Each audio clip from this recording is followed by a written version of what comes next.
News screens display alarming global headlines about monsters and catastrophic events, sparking fear and confusion. Outside the school entrance, students gather as someone complains that the trending news is just exaggerated hype, comparing it to past zombie rumors. The crowd shifts their attention to the appearance of the popular girl, Shui Kingzi. Students gossip about her breakup with her boyfriend. One student claims the girl was just settling for him, as she got accepted into a top university while he failed to even enter an ordinary college. They agree their futures were never compatible. Another student tries to remember the boyfriend's name, saying it might have been Fang Yi. Suddenly, Fang Yi appears in front of Shui Kingzi. Shui Kingzi calmly states that she has made up her mind and believes their relationship is no longer realistic. She explains that high school love often ends with a moment of realization, suggesting they were never truly right for each other. She adds that a lasting relationship needs equal standing and courage. She firmly says they should break up and adds that even if he tried everything, it wouldn't change her decision. Fang Yi stays silent with a blank expression, while the crowd watches. Internally, Shui Kingzi wonders if he's so stunned that he can't respond. The crowd mocks Fang Yi silently, assuming he'll beg her to stay since she's the school flower. One student even calls him a fool dreaming beyond his league. Fang Yi casually responds with "all right" and brushes it off. Shui Kingzi is caught off guard and stares in disbelief. Fang Yi says he'll leave if there's nothing more to say. As he walks away, she calls out for him to wait, while wondering if his cold reaction is genuine or just an act. He looks back at her and calmly asks if she has anything else to say. She angrily warns him that no matter what he thinks or does, she will never return to him. He coldly tells her not to overestimate her importance, referring to her as just the school flower. Shui Kingzi stands speechless as Fang Yi brushes her off, saying he's too busy to continue the conversation. As he walks away, a few students express disbelief that the breakup happened so quickly and easily. Fang Yi reflects to himself that Shui Kingzi and the others have no idea about the disasters coming. He's no longer the person they once knew, he's someone who has returned from the future to this timeline. He knows that in the face of what's coming, society's standards, money, degrees, and reputation will become meaningless. To him now, Shui Kingzi is just a figure from a past life that no longer holds any value. He reflects that petty gossip no longer matters to him. What lies ahead is far more important. In his mind, the world and its values will soon be overturned. He knows that the real threat isn't personal relationships, but the crisis that will soon endanger all of humanity. The story flashes back to the previous night. Strange visions and shattered images surround Fang Yi as he receives a mysterious cosmic message. A countdown is revealed: 361 days until the beginning of the spiritual energy revival, which will bring unprecedented and unpredictable changes to the world. The message declares that society's standards will be overturned, and a new era of spiritual practitioners will rise, where power will become the only measure of worth. Fang Yi, startled, reaches out as the vision unfolds. He, floating in a glowing cosmic space, faces a light and asks who it is. Suddenly, a surge of light and energy flashes toward him, catching him off guard. The screen revealing that a system from the end of the universe has activated. It uses a supreme algorithm to generate spiritual techniques based on the spiritual beings the user touches. The screen states that Fang Yi currently possesses 0 techniques as he reaches toward the interface, absorbing the gravity of this new power. Fang Yi silently reaches toward the glowing system panel, activating it with curiosity. Suddenly, a massive beast with glowing red eyes lunges toward him, jaws wide open in a violent surge of energy. The creature appears to emerge from the system itself, surrounded by lightning and chaos as Fang Yi floats nearby in shock. His eyes widen as he realizes the danger in front of him. Fang Yi sees the fate he once shared with countless ordinary humans. Beads of sweat roll down his face as he processes the memory. He questions if that was truly him in his past life. He recalls how, in that previous life, he was just a powerless person swept up by the disaster, fighting only to survive. Fang Yi recalls the darkness of his past as lightning strikes and mutated beasts roam the city. He remembers watching his homeland collapse, powerless to stop the destruction. His past self died in despair, consumed by a burning desire for revenge at the moment of death. In that final moment, the fire in his eyes burned with hatred, reflecting the pain that still lingered within him. He believes the system chose him because of his strong desire for revenge, giving him the chance to return 1 year before the spiritual energy revival. He acknowledges that almost no one senses the coming danger, but he's now fully aware of what's approaching. He reaches toward the glowing core, determined. He resolves to use this year to turn every spiritual event into an advantage, as light bursts around him and the transformation begins. The system initiates a new assessment process, scanning Fang Yi as energy begins to surge within him. His eyes glow with golden light. The system declares that the user is now bound to it and a new path has opened. Everything in the world can now be used to forge spiritual techniques, making him a powerful practitioner meant to save humanity. Meanwhile, in the outside world, officials announce that humanity is facing an unprecedented crisis and must abandon past knowledge to adapt to the unknown challenges ahead. Fang Yi confirms that this moment marks the beginning. With others nearby, he notes how the authorities haven't reassured the public, only advising people to remain cautious and alert. A phone displays warning alerts with strange images. Fang Yi reflects that such open warnings are unusual. In the past, news like this would have been censored immediately. A quiet auditorium is shown as he explains that the Xia country uses calm, indirect methods to mentally prepare people for disaster without spreading panic. Fang Yi admits it's a tiring and slow approach, but far better than neighboring countries that respond with chaos, violence, or looting when disasters strike. Fang Yi remembers the system's rule: everything strange can become a source of power. So, he knows he must rush to the scene whenever something unusual happens.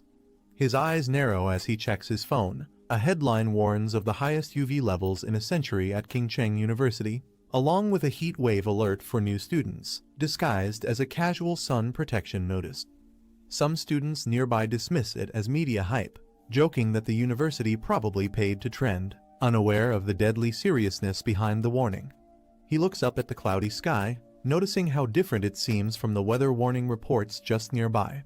He checks his phone and sees the UV index at 0, questioning how Qingcheng University, only 15 minutes away, could be experiencing extreme UV levels.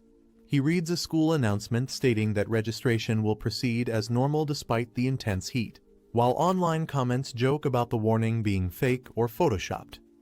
While the public dismisses it as a hoax, Fang Yi smiles subtly, knowing deep down that dangerous is beginning, and he's the only one who understands it. Fang Yi smiles confidently as he senses that his first real opportunity has finally come. The sun blazes unnaturally over Qingcheng University's north gate. He arrives calmly and realizing something is not right with the environment. As students flee from the unbearable heat, Fang Yi calmly observes the glowing particles floating around the campus gate and wonders what they are.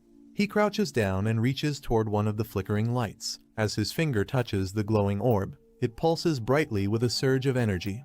A flash of light erupts, and Fang Yi is taken aback by the sudden reaction.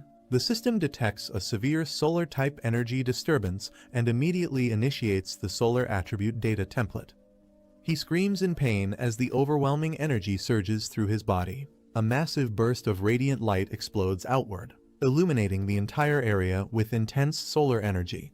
Onlookers react in shock, some question if they're hallucinating. Others jokingly call it a Super Saiyan moment, while one compares it to a heavenly being descending to Earth. Fang Yi screams in agony as the solar energy floods through his body. He wonders if the formation is complete, feeling like he's about to die under the strain. Suddenly, the system confirms the formation is complete, and he has obtained the golden sun breathing technique. His transformation is complete. His hair turns white, his eyes glow gold, and his body radiates with powerful solar lightning. At Qingcheng University, the new student welcome day begins under a bright. A crowd forms around the registration area as students line up. One student offers to help a Shui Kingzi carry her luggage. As she draws attention, multiple boys rush over, offering guidance and club flyers, hoping to impress her. Calm, she politely declines with a firm, "Thanks, but no need." A group of students chat excitedly, happy to be in the same city. Shui Kingzi stands beside them, visibly uninterested, thinking they're completely love-struck. Suddenly, a massive explosion of light appears in the distance, drawing everyone's attention and stunning Shui Kingzi. A warning blares through the loudspeakers, advising students to stay away from the north gate due to an incident. With a serious expression, she realizes strange things have been happening everywhere and decides she must investigate it herself. At Qingcheng University's North Gate, amidst the swirling smoke and flames, Fang Yi appears. A system panel activates, explaining that by staring into the scorching sun and breathing in the burning heat, Fang Yi can perform golden sun breathing to strengthen his body. Without prior learning, a new skill is unlocked, and writing points are gained as golden energy continues to surge around his hands. Fang Yi looks at the system panel, which confirms that a new skill has been unlocked and 59 writing points have been gained. He questions what writing points are. After a brief pause, he decides it doesn't matter, thinking it's obviously something useful, and he'll figure out how to use it later. The sun shines brightly overhead as Fang Yi looks up. Nearby students begin to react to the strange phenomenon. One comments that the sky suddenly went dark, while another says they felt a chill in the air. Someone else calls out that a crowd is forming at the North Gate, and Shui Qingzi is seen among them. A large group of people gathers at the campus entrance. The president of Qingcheng University arrives with security and questions why so many people are present despite a warning message being sent out. He orders everyone to check in immediately, warning that those who don't will lose points. The hooded officer commands the team to re-establish the perimeter and fully seal off the North Gate area. The president acknowledges the order with a nod. A system notification appears, confirming that the contaminated zone level at Qingcheng University's North Gate has been purified. Fang Yi reads another message explaining that a contaminated zone is a government-designated area in Xia country where spirit return energy appears. He's surprised to learn it's officially recognized and realizes he's not the only one affected. A broadcast alerts everyone that all unrelated individuals must evacuate the sealed North Gate area immediately, prompting Fang Yi to stay cautious. As military personnel take control, someone questions if they are from the army, while others in the crowd express confusion about the situation. Fang Yi realizes the disturbance has become too large and their presence has attracted too much attention. Without hesitation, he launches himself into the sky, deciding it's time to leave the area. The hooded officer steps through the smoke. He kneels and touches the surface, picking up a small crystal fragment. He brings it to his eyes and inspects it carefully. He examines the crystal and states that the event was no accident, suggesting someone may have already begun resonating with spirit energy. As security orders the crowd to clear out, the officer continues observing the area while other staff try to assist with dispersal. Shui Qingzi overhears the mention of spirit energy and questions whether this disaster was truly unnatural, wondering if such terrifying events could really be caused by humans. Watching Fang Yi from a distance, Shui Qingzi recalls the shadow earlier and wonders if it was actually him. She doubts her earlier suspicion, telling herself not to be naive. She thinks there's no way Fang Yi, with his mediocre performance, could have entered Qingcheng University. In Fang Yi's house as the sun sets, lying on his bed, Fang Yi struggles with intense heat radiating from his body and wonders why it won't fade. Despite taking cold showers and using air conditioning, nothing helps. He is drenched in sweat and realizes that if this continues, he won't be able to sleep tonight. While wiping sweat from his face, Fang Yi worries that the chaos earlier might have exposed him. He quickly checks his phone and finds a top trending update from the Spirit Energy Practitioners Association about a new ranking system. Recognizing the name, he recalls the group as an obscure online community that occasionally posted spiritual training content, once thought to be pure fantasy. A flash of the cloaked figure from earlier comes to mind, and Fang Yi begins to suspect that the people he encountered at Qingcheng University may have been part of that same association. Fang Yi taps open on the announcement to view more details from the Spirit Energy Practitioners Association, revealing various ranks of spiritual cultivation. He notes that while the content sounds fantastical, the watermark proves it's genuine and officially released by the Xia Country Agency. He reflects that in his past life, he never encountered such information because he was just an ordinary person focused entirely on survival during the disasters. Realizing this might be an official signal for early awakeners, he sits on his bed and decides to resume practicing golden sun breathing as instructed. He closes his eyes and begins breathing steadily. As the heat builds within his body, he starts to sweat but stays concentrated. Flames of golden energy swirl around him as he levitates in his room. A narration explains step 1 of the process, strengthening the body into a vessel capable of absorbing the energy of heaven and earth. As if becoming a living weapon, he channels his spirit energy and concentrates intensely, commanding himself to shape it into the form of the divine axe as golden power explodes around him. As the energy condenses above him, Fang Yi wonders if this could truly be it. Then the system confirms his breakthrough to Ghost Axe 1-star rank. A new system appears, reminding him that he has 50 writing points available to convert knowledge into skills. He had forgotten about them, but now considers using them to boost his new cultivation rank even further. Fang Yi reflects on the system's explanation, questioning what it means to forcibly embed power into anything. Curious, he holds out his glowing hand and wonders if a random object like a mug would qualify as anything. A system window appears, asking if he wants to use a writing point to embed the sun attribute into the mug. As the mug glows, he realizes his guess was right. Smirking with satisfaction, Fang Yi confirms to himself that this new ability has limitless potential. He realizes that forcibly embedding attributes means granting objects supernatural powers. He wonders what would happen if he used this ability on a weapon like a sword or a gun, rather than a mug.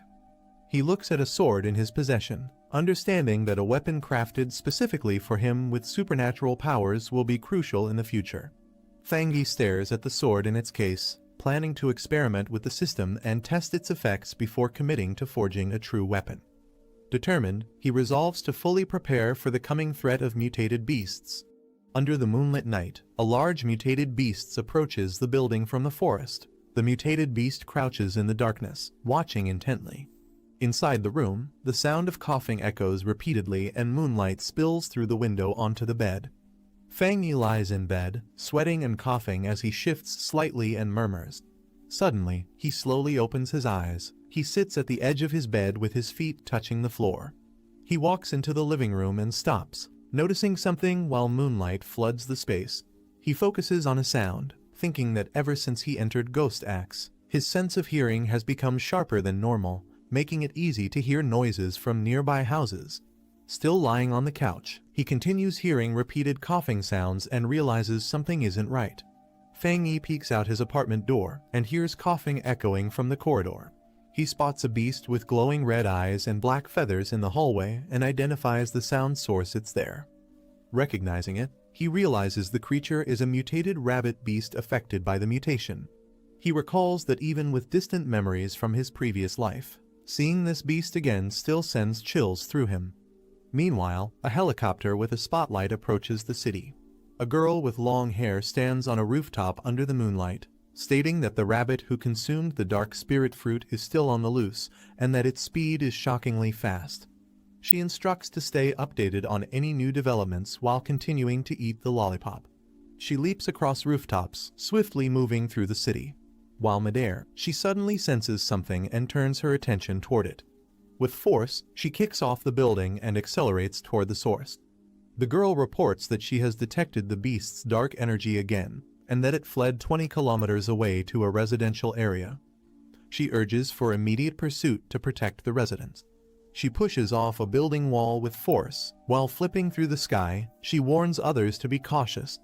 The beast has consumed a spirit fruit, and although its transformation isn't complete, it may still grow stronger. A man on the street looks up in surprise as a blur of light streaks across the night sky. Inside the Central Channel manga department, a man wonders if he's hallucinating from working too much. Another colleague scolds him, asking if he's done with the manga. He points out that they're on the 65th floor, shocked by what he's seeing outside, a figure leaping in front of the full moon. Meanwhile, the mutated beast charges toward Fang Yi, letting out a roar. Fang Yi's eye lights up with intense golden energy in response. He notes that ever since his breakthrough, his body has improved. He can clearly see the beast's slow movements, and his muscles react fast enough to dodge its attacks. Power gathers in his hand as golden energy crackles around it. He wonders if these terrifying mutated beasts are already appearing this early, as he charges forward with his energy ready to strike. He recalls from his past life that the beast hasn't fully transformed yet, but its current stage boosts its power and madness due to the dark energy. He prepares to strike, determined to stop it before the residents fall victim to its rampage. He He grabs the beast firmly, unleashing his power through his glowing hand. A loud crack echoes as he slams the beast down with full force. He pins the beast down and stays focused as golden energy surrounds him. He realizes the beast's weak point is its tail and prepares to strike. He launches himself upward, shattering the ground as the beast is thrown into the air. His eyes glow fiercely as he channels energy into his glowing fist. A powerful golden beam shoots upward, blasting the beast mid-air. The beast screams in pain as it's struck directly by the concentrated energy attack. The mutated beast attempts to absorb a powerful glowing energy ball as it faces Fang Yi. Fang Yi strikes the beast directly with the yang element energy, questioning if it dares absorb it. The intense solar energy floods the beast's body as it begins to lose control. Fang Yi declares that the sun's power is too majestic and that the beast is bringing about its own destruction. A massive explosion erupts from the energy clash. The man in bed reacts to the explosion, wondering if it was thunder. He looks out the window, puzzled, trying to see what caused the noise. Fang Yi lands outside the building surrounded by glowing energy fragments, observing that there's nothing left. He reflects that the creature had acted desperately, as if it was starving and trying to consume all the energy from his body. As golden energy fades from his feet, a red eye rolls near Fang Yi. He stomps the ground firmly, cracking it beneath him. Fang Yi thinks to himself that although the beast used the darkness element, its attacks were wild and reckless. The yang element inside him suppressed its energy, revealing just how desperately hungry it truly was. Fang Yi reflects that if he hadn't awakened, he would have been devoured like the others by the mutated beasts whose hunger had already begun to manifest. He knows that to survive future threats, he must gather more spirit energy techniques. Meanwhile, under the full moon, the girl descends from the sky. She lands forcefully in the forest. She steps forward and questions if the target is truly dead. Kneeling down, she confirms the corpse has been torn apart and decides to begin collecting the remaining dark element energy. As she reaches toward the ground, she suddenly reacts to something unexpected. The girl winces in shock from the heat, pulling her hand back and wondering how intense the temperature is. She realizes the heat is due to a high-level yang energy, one with a pure concentration, similar to what's detected at Qingcheng University, and suspects it's no coincidence.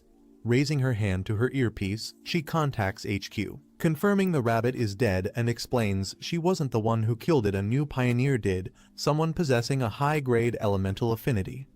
Someone at HQ asks if the person who purified the polluted zone at Qingcheng University's northern gate and killed the mutated rabbit is the same individual. Another confirms the person isn't listed in the HQ archives and remarks on the unusual talent of a pioneer with such pure elemental power. They insist the association must reach out to him immediately. The girl agrees, activating flames and energy in her hands as she prepares to store the sample. She seals the yang element energy carefully inside her cloak. HQ instructs her to postpone all other missions and focus entirely on tracking the new pioneer and gathering any information about him. They hope to persuade him to join the Spirit Energy Association. The girl calmly unwraps her lollipop. She acknowledges the command with a quiet "understood" as she places the lollipop in her mouth. Still chewing, she casually says that before anything else she just wants a cup of milk tea. Fang Yi wonders who this mysterious person is, recognizing that such overwhelming power must belong to a true expert. He silently vows to meet him no matter what it takes. Fang Yi stretches his arms wide in front of a large window as sunlight pours in. He states that the whole day's plan starts in the morning and acknowledges the dazzling sunlight. He removes his shirt, revealing a muscular physique, and mentions that waking up early helps with his cultivation. As he stands in the sunlight, glowing energy begins swirling around him while he activates the golden sun breathing technique, directing himself to feel the morning sun and operate the technique. Surrounded by radiant golden energy, Fang Yi explains that after entering the Ghost Axe realm, he can now sense the aura of the mountain masterpiece more clearly when using the golden sun breathing technique, which feels like threads circling the divine axe. A sudden explosion of light erupts as he realizes the breakthrough happened faster than expected, surprising him. Fang Yi clenches his glowing fist with determination, channeling the power through his arm as energy surges outward. Lifting the golden axe, he notes it feels much lighter than before. As he swings it, He reflects that cultivation is like chopping wood. What truly matters is persistence. He swings the golden axe downward with force as radiant energy shoots up through his body. He channels the power while standing firm, stating that his axe technique is becoming more refined and destructive. With golden eyes glowing, he senses his body becoming stronger, remarking that his physical toughness has increased. He reflects that although his progress seems fast, it's due to unused residual energy from his previous breakthrough to 1 star. Surrounded by golden flames, Fangi decides that from now on, he must level up gradually, 1 step at a time.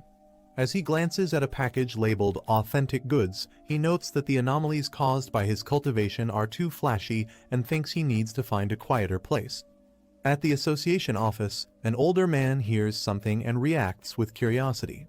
Holding a phone, the man detects a solar energy fluctuation and immediately suspects Fang Yi as the source again. In a quiet mountain forest by a stream, Fang Yi sits cross-legged and activates a screen interface in front of him. When prompted to use code points to implant a yang attribute into an item, he confirms with a yes as golden energy wraps around him. He recalls a past attempt where he used a figurine as a weapon. The coding worked, but it couldn't handle the yang attribute's power. Now wielding a new blade, Fang Yi senses that not all props can be turned into weapons. But this one is different. He feels the blade and his body share the same origin and resonate together strongly. The screen confirms that the coding was successful.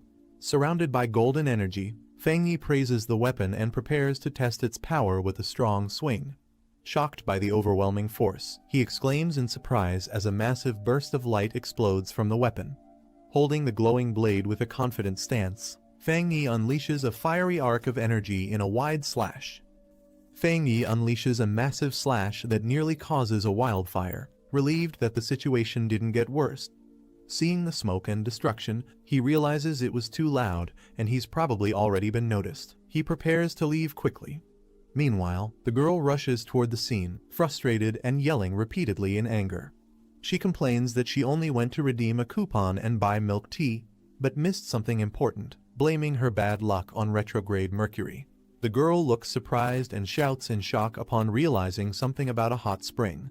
As she rushes through swirling smoke, she questions what the Buddha statue just did and wonders how to handle the aftermath and where to report it.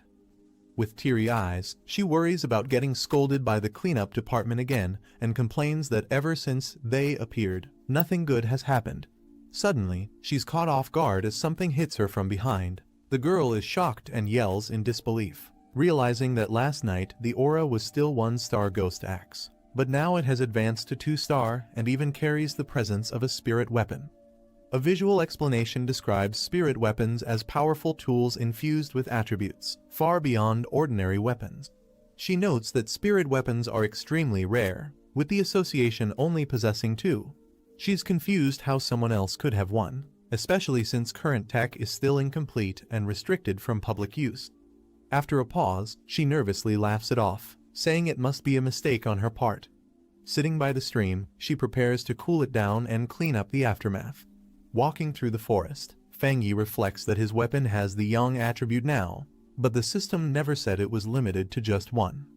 Remembering the system's words, he notes that many techniques can be coded, and anything in the world can become coding material. He wonders if he can stack multiple attributes onto the same weapon. While checking his phone, Fang Yi receives a message from someone asking if he's a pioneer. The sender reveals they checked his browser history and saw he entered the realm after using a driver post. Fang Yi realizes he forgot to set his privacy settings. The conversation continues with the user saying their group has 3 members trying to connect with other pioneers. Fang Yi responds that he's a newbie too. They ask about his cultivation progress, mention how tough the body tempering divine axe is, and share a rumor about a national team player reaching that realm. Fang Yi replies that it sounds impressive. Fang Yi is surprised to learn that even official military recruits are still only at the Ghost Axe realm. He receives a message from IDUG-72 about a newly formed pollution zone and a suggestion to team up, offering safety and shared loot. Fang Yi is intrigued and questions the new zone. He asks for the location, and IDUG-72 sends a compressed data file titled Dark River Molten Dragon. Fang Yi begins extracting the file. The file explains that the pollution zone originated from a dark river altered by tectonic shifts, now turned into molten layer due to world mutation. Fang Yi notes its yang-type attribute matches his and considers it a promising opportunity. Fang Yi sends a message confirming his participation in the team-up. In the Anhwa district, someone asks Old Lai when his friend will arrive. A group stands before a massive sealed entrance, with one member thanking Xiaoya for the detailed map and intel that helped him find the location easily. Another member expresses gratitude for the group's support and reminds everyone that once they're inside, they'll need to watch out for each other. Zhang Xiaoya, a staff member from the Ministry of Culture's Spiritual Energy Cultivation Association, laments that there don't seem to be any standout pioneers to recommend this time. A narration explains that most pioneers don't realize the association is a government agency, and becoming a formal member is extremely difficult, often requiring heavy connections and multiple tests. Zhang Xiaoya sighs, dreading overtime if the group doesn't discover anything. Just then, someone excitedly recognizes Fang Yi approaching. Fang Yi steps forward confidently and introduces himself to the group, saying it's nice to meet them all. She observes Fang Yi and guesses he's at Ghost Axe Realm 2-star. She finds his strong aura unusual, it's warm and not oppressive. The group stands ready at the cave entrance. Someone announces that since everyone's gathered, it's time to move out. Another responds with an okay. Inside the cave, Fang Yi takes the lead and tells Zhang Xiaoya to handle the light. She agrees, and the group begins their cautious descent. As they explore, one member warns Fang Yi to be careful of loose rocks. Another comments the heat isn't as intense as expected. They guess it's because they haven't reached the core of the pollution zone yet, and Fang Yi reminds everyone to prioritize safety and speak up if tired. Fang Yi reflects that although he arrived last, the group has already welcomed him warmly. He senses their friendliness is genuine, whether out of kindness or survival instinct. The team reaches a cavern filled with glowing molten lava. One of them exclaims in awe, realizing it really is lava. Fang Yi suddenly steps forward toward the lava without hesitation, alarming the group. Zhang Xiaoya warns him not to act recklessly with danger ahead. Ignoring their shouts, Fang Yi plunges a weapon into the lava. The others panic, yelling at him for being reckless and shouting to pull him back immediately. Flames erupt violently from the lava pit as Fang Yi makes contact, shocking the rest of the team. The system detects a world anomaly called Inner Flame and begins analyzing it while activating ultimate computing power to code the phenomenon. The analysis reveals that the Inner Flame has an extremely high internal temperature and explosive traits, making it incredibly destructive. The system then describes the Crimson Flame Blade technique when the blade is drawn. Each strike is surrounded by blazing flames and lightning, unleashing its full might. Fang Yi prepares his hand to activate the technique, surrounded by swirling fire energy. He declares that it perfectly complements his Tang blade and chooses to spend a serial point to embed the Inner Flame attribute into the weapon. The team watches in awe from a distance as Fang Yi rises safely from the lava. They notice his weapon is absorbing the layer's energy and confirm he's unharmed. As flames swirl around his newly enhanced blade, Fang Yi stands confidently. One of the team members praises his discovery, deciding to absorb energy during training too. Fang Yi notes that the spiritual energy has stabilized, and it's time to cultivate. Another teammate raises his arms, excitedly saying he can now absorb energy smoothly. A second person shares the same experience, saying with a bit more training, they'll officially enter the cultivation path. Zhang Xiaoya smiles and assures them not to worry about safety. She's only there to gather intel and will keep watch while they focus on their training. Everyone expresses gratitude to her. Suddenly, Zhang Xiaoya turns toward the cave entrance and notices new figures approaching. She warns the group that more pioneers are coming. A group of aggressive newcomers arrives. The red-haired leader mocks the others, calling them small fries, and declares the area his. Zhang Xiaoya looks back at her cultivating teammates and realizes all three enemies are at 1-star Ghost Axe Realm, concluding they can't risk provoking them. She politely responds that they found the location first and her friends have already started absorbing energy. She offers to share the space if they're willing to cultivate peacefully. The man mocking her strength and yelling at her to get lost. He threatens violence if they don't leave immediately. Zhang Xiaoya silently reflects that in this era of spiritual energy revival, The rule is survival of the fittest and the weak are left behind. Despite that, she reminds herself that as a member of the Xia Countries Association, she can't let this continue and must intervene. Just then, Fang Yi steps forward with a confident "heh," surprising her. Standing tall, Fang Yi confronts the red-haired man, accusing him of only knowing how to bully a girl. The man reacts with shock, shouting, "What?" Fang Yi unsheathes his flaming blade and strikes, sending out a powerful shockwave that pushes back the enemies, stunning everyone around. The man shouts for his group to fall back as Fang Yi's flaming attack blasts them into the air, overwhelming their defense. One of Fang Yi's teammates is startled by the sudden energy shockwave and asks what just happened. Fang Yi reflects that the tragedies in this world began because cultivators started worshipping the idea of the strong preying on the weak. But he concludes that such people aren't swayed by words or moral teachings, only power can stop them. Fang Yi unleashes another fiery slash, telling the enemy to get lost as the attack erupts with explosive force. The leader is stunned by the second explosion, panicking and questioning what kind of monster he's facing. Overwhelmed, the enemy group turns and flees in terror as Fang Yi calmly holds his sword. Fang Yi's teammates rush over in excitement, praising his insane power and saying that his sword slash looked incredibly cool. Fang Yi smiles and says the enemies crossed the line, but they've absorbed enough spiritual energy, so it's time to leave. As the group agrees and prepares to exit the spirit zone, they reflect on how destructive Fang Yi's attack could have been if it had fully landed. Watching him walk away, Zhang Xiaoya observes that he's clearly a top-tier pioneer with elite talent and a powerful attribute. Clenching her fist, she firmly decides that this event must be reported to the organization. At the Spiritual Energy Cultivation Association office, a woman reacts to a report and asks if another high-tier attribute pioneer has appeared. Zhang Xiaoya on the other end is shocked to hear the word "another." Caught off guard, the girl nervously denies anything suspicious while secretly confirming she recorded the event and should be contacted for any updates. She ends the call, saving the data, as instructed. Later, excited, she tells her teacher that they've found 2 high-tier pioneers back-to-back, but he dismisses it, saying it's not luck. Anyone with a high-tier attribute now holds value and will soon rise to power. The older man rubs his forehead, frustrated by recent developments, thinking it's all becoming too complicated and he wants to quit. Meanwhile, in town, Fang Yi walks in a hoodie and sword. Girls nearby admire his appearance, thinking he looks like a powerful character, making Fang Yi embarrassed. As he silently continues walking, others around admire him. A caption notes he's pretending to be a cosplayer to avoid attention. Suddenly, Fang Yi receives breaking news on his phone.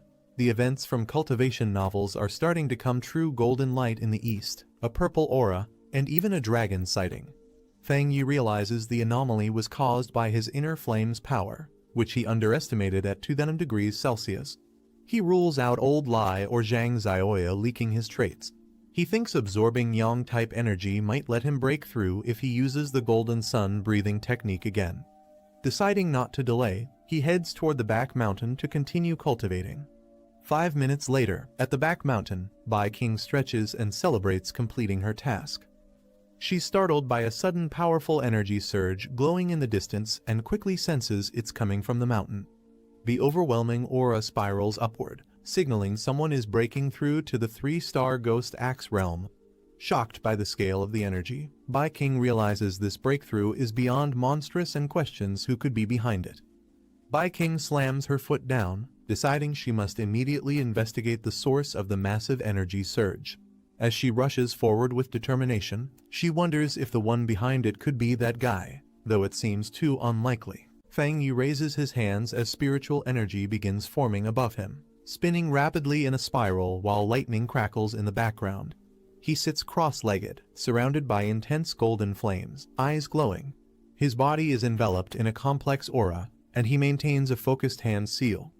The golden energy condenses further, mixing with blue currents as it takes the shape of a glowing axe.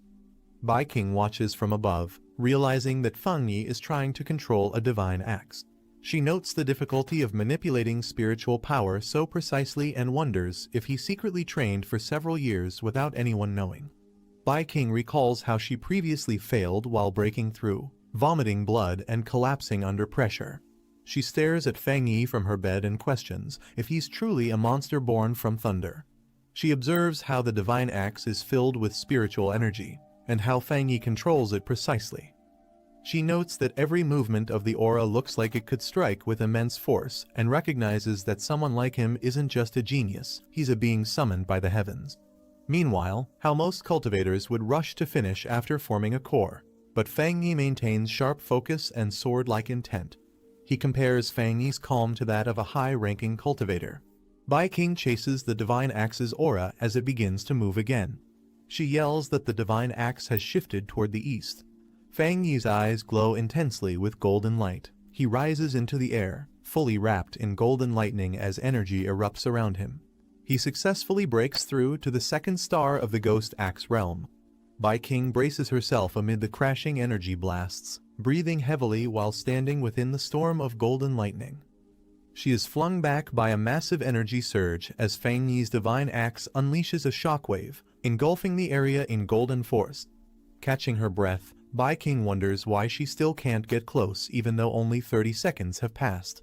She realizes he may have already detected her presence and worries he might act against her next. Her eyes narrow with sudden realization. Looking up at a large, glowing tree bathed in sunlight, Bai King notes that the divine axe seems to have stopped and hasn't yet fully awakened. Fang Yi hides in the trees and watches Bai King, realizing she's the one who's been investigating him over the past few days. Bai King introduces herself as the captain of a field team from the Spirit Energy Association. She formally extends an invitation to Fang Yi on behalf of the organization. Fang Yi responds calmly, explaining that he's only been following her these past 2 days in hopes of joining the official association. He assures her that his actions weren't meant to leave a bad impression. He adds that while the association hasn't made a public announcement yet, all internal documentation is already formalized. Bai King wonders if he'll misunderstand her actions or think she's been bothering him. She focuses on staying calm. Fang Yi questions Bai King's reasoning. She tries to answer but hesitates, overwhelmed by his directness.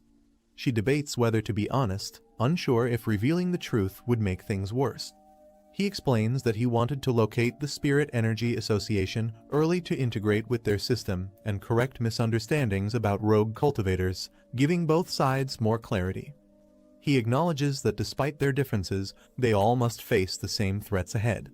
Fang Yi admits that if he were her, he wouldn't trust someone like him easily either, and joining an organization without certainty feels like deception. Bai King remains silent, visibly affected by his honesty. Bai King pulls out her ID card and formally introduces herself as Su Mantang, an athlete from the Spirit Energy Association. She enthusiastically holds her badge up high, hoping Fang Yi recognizes her. She asks him to believe her, treating it like proof of her sincerity. Fang Yi examines her and mutters that her name does seem a bit familiar to him. Fang Yi realizes she had better conditions and training, which likely helped her become an elite runner.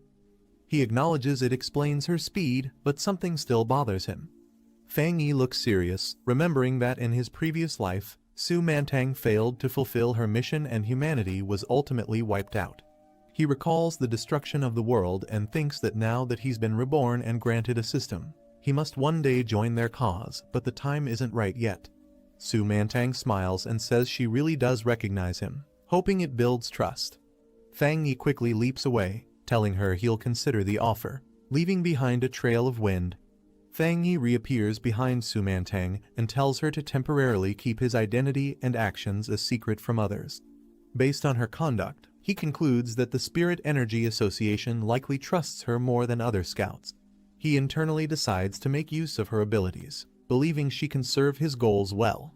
Su Mantang agrees to cooperate but says the association has already noticed the disturbance from his breakthrough and she must still report it eventually, perhaps in half a year. Fang Yi accepts the condition and calmly agrees. Su Mantang leaps through the forest, frustrated that Fang Yi slipped away again. She complains about always missing her chance and the tiring task of reporting back. She grumbles about cleaning up after others' messes, then tells herself to stop dwelling on it. Since she's already on assignment outside, she might as well finish it properly. Receiving a message through her earpiece, Su Mantang is shocked to hear that an abnormal has reappeared. She quickly asks if it's active again. She recalls the brutal monster pack responsible for past horrors. She vows never to forget them. Dark red creatures with twisted forms crawl through ruined cities, hunting, biting, and killing without reason. They target humans and spread chaos wherever they appear. The creatures are classified as abnormal beings by the Spirit Energy Association. Their actions vary in behavior, with some attacking randomly and others following complex strategies. If they're not eliminated early, they grow stronger by absorbing aura, becoming more destructive and difficult to handle.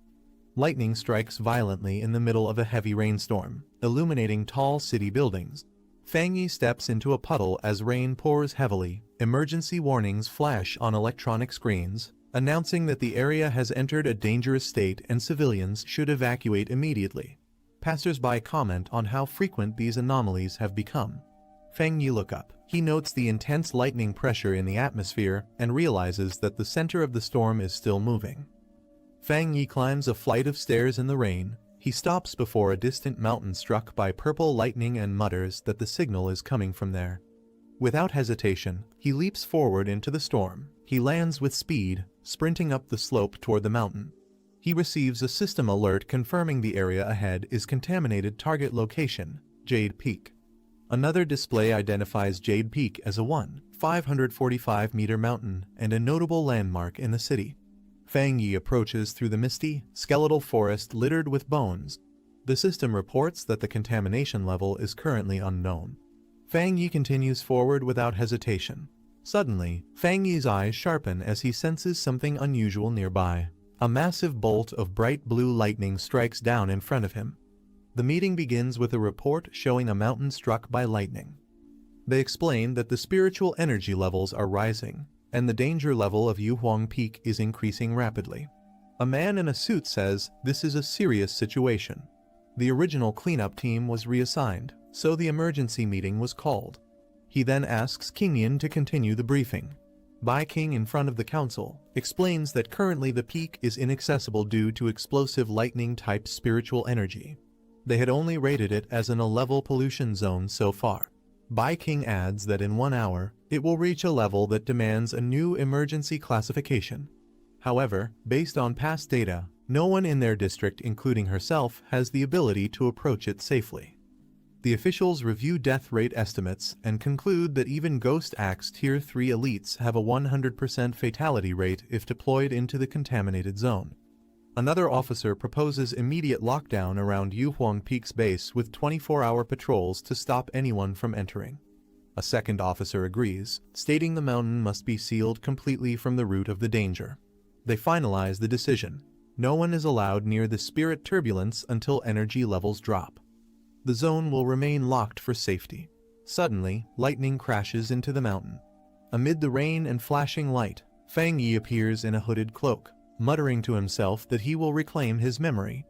Fang Yi stands amid the storm, but realizes it's not enough. To absorb the powerful spiritual energy, he must move deeper into the mountain's core. He reflects on the deadly nature of this energy and its origins. Even ordinary monsters are now strengthened, and the danger level is rising with distortions in space and time. Although he now controls Golden Sun breathing technique and Flame Blade, Fang Yi knows he still lacks the strength to fully wield these powers. Future enemies will be far more terrifying, and even cultivators might struggle against them. He prepares his weapons carefully, combining fire and blade traits to increase his attack power. However, he notes that overuse may also cause severe damage to his body. Only by pushing his limits can he survive what lies ahead. Fang Yi senses the immense lightning energy surrounding him and sees it as the perfect chance to further strengthen his body. He reflects that constant growth requires opportunities hidden within nature's extremes, and he must seize those moments no matter how dangerous. He understands that if he misses this chance, he can only wait for death under the heavens. As a bolt of lightning strikes down, his eyes glow intensely. Gripping his blade tightly, he braces himself for what's to come. As lightning strikes, Fang Yi braces for impact. He marvels at the overwhelming force crashing into him. As he channels his strength, sparks and energy swirl around him, while he clutches his weapon tighter. Caught in the center of the storm, he screams while absorbing the energy, enduring the painful surge through sheer willpower. Breathing heavily but still standing, Fang Yi grips his blade and steadies himself. Fang Yi stands firm, feeling the deadly lightning attribute in his sword. He senses that this force is like a punishment from the heavens. The pressure increases, forcing him to clench his fists and grit his teeth. He realizes that even nearing the lightning's core could crush him instantly. He looks up at the storm, wondering how he can make this wild power submit to him. Taking a deep breath, he calms himself. With a flash of determination, Fang Yi activates Golden Flame breathing at full force, shouting his command to unleash everything he has. Fang Yi charges upward with blazing force, clashing directly with the incoming lightning. Flames burst from his body as he strikes, combining fire and lightning in a single explosive leap toward the sky. Despite blood dripping from his mouth, Fang Yi doesn't falter. With full strength, he pushes forward into the heart of the storm, declaring that he will survive through death itself. He feels the powerful spiritual energy stir through his body, shaking his core and electrifying every cell with intense force. With glowing eyes, he declares that the storm wants him dead, but he refuses to yield. The lightning energy rages forward, expanding wildly as Fang Yi braces for the final clash. A notification appears. A massive surge of lightning energy is being detected and recorded. Meanwhile, people in the city watch the storm from a tower, shocked by the scale of the lightning strike. Fang Yi is engulfed in a massive explosion of lightning and fire. A system message confirms he has obtained Divine Thunder Tempering. Another system prompt appears. Heavenly Thunder drawn, body refined into divinity awarded 50 system points. Surrounded by radiant energy, Fang Yi floats above the mountain. As the inheritor of Divine Thunder, he now carries both lightning and fire attributes, and his presence begins to reshape the weather itself. Fang Yi declares that lightning is both his fangs and his shield. He feels its power flowing through him, enhancing both his offense and defense. He channels the lightning energy into his body and notes that even as it tests him, it does not cause pain. It offers both danger and opportunity. A system prompt appears, offering him the Pure Judgment Lightning ability, capable of delivering 300% damage to evil beings. It asks if he wants to spend system points to acquire it. Fang Yi wonders if he should embed this lightning energy into his blade. Though doing so could damage its structure, it may also break through its limits. Fang Yi considers the risk. If he injects too much lightning attribute, the weapon might not be able to withstand it. A system prompt asks if he wants to embed the lightning attribute into the object. He makes his decision, stating the energy should go into his right hand. Smiling slightly, Fang Yi confirms the command with a firm yes, ready to proceed. Lightning gathers in his hand as he prepares to absorb the power directly. In the next day, at the Yuhuang Peak, military personnel observe the aftermath of the spiritual storm. One officer reports that, unlike expected, someone had already entered the mountain before them. The officer, addressed as Major Han Lai, confirms that the person was a pioneer. Bai King is surprised to hear this and rushes forward to ask if the person survived. Kneeling on the ground, Bai King remains silent as the wind blows around her. She explains she can't sense his attributes or how long he's been gone. The violent lightning from yesterday has made it difficult to track him. Bai King learns the incident occurred around 6 or 7 a.m., with the person entering the mountain just before the team arrived. She's surprised and asks why they didn't detect him. The officer explains that the spiritual burst time matched their association's earlier predictions exactly 7 a.m., and the person might have entered before the data was finalized. Standing over the lightning-scorched peak, the officer says the pollution level was expected to reach his rank, but afterward, the spiritual density dropped drastically. He suspects the intruder may have lightning-based powers, which helped him absorb the energy. He concludes that the person not only survived but possibly used this event as a rare opportunity. The outcome was too precise to be a coincidence, and the person acted faster than their entire team. Bai King and the officer agree that someone capable of such power is dangerous. They question where this person truly stands, friend or threat. If he's a danger to society, they say, he must be found quickly, as his presence could lead to disaster greater than any anomaly. Meanwhile, Fang Yi wakes up casually in his home, rubbing his head while his sword rests beside him. Back at the command center, the officer declares that no matter the cost, the mysterious person must be located. He assigns a code name, Tyrant, Someone says they hope the association can recruit tyrants soon. They plan to seal the information and begin an investigation. One of them mentions that a high-level pioneer is trying to establish contact. Another orders Xiao Su to report to Major Han. Bai King looks surprised and says, "Eh?"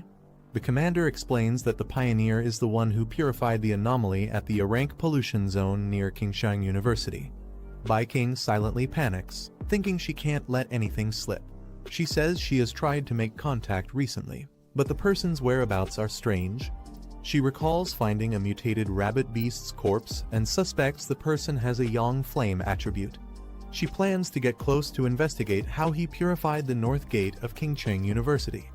In her thoughts, Bai King panics, thinking she has already done her best by mixing truth with lies to make it believable and worries that saying nothing would backfire. The commander mutters Yang Flame attribute while thinking seriously. The commander thanks Xiao Su for her hard work and says they need young talents. Bai King salutes and replies that it's her duty and she will continue doing her best. The commander says they'll release false signals disguised as natural disasters and ends the discussion. He adds that he doesn't support posting spiritual energy info online due to risks. Bai King stays silent, and the older man beside the commander chuckles awkwardly. Bai King thinks it's finally over. In Fang Yi's home on a rainy night. Inside, Fang Yi activates the golden sun breathing technique while holding a glowing coat. The coat sparkles as Fang Yi lifts it, now completely dried and clean. Fang Yi puts on his coat and says he can clearly feel the difference after infusing it with the thunder attribute. He observes that his right hand has physically transformed, becoming the strongest part of his body with a muscle buff due to the thunder attribute. As his body glows with blue energy, Fang Yi feels he's on the verge of another upgrade. He notes that the thunder attribute, despite its domineering nature, has become tame and controllable after merging with him. He recalls the pain he felt when he first unlocked the Yang attribute while using the golden sun breathing technique. He wonders if the energy weakens after being absorbed. With both the Yang and thunder attributes coexisting, he becomes eager to test the results. He turns as his phone lights up, his hands still glowing with thunder energy. Looking at the alert, he wonders what happened again. He recalls setting notifications to special alerts after the last incident. The screen displays major news, and a message states that during times of upheaval, Xia country will issue immediate danger warnings to protect civilians.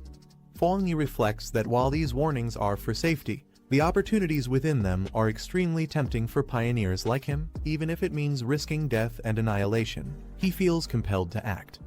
Fang Yi notices news about an explosion at a chemical plant with no reported casualties. He reads further that it caused pollution in the city and suspects there might be something more behind such a large event. He scrolls through online comments.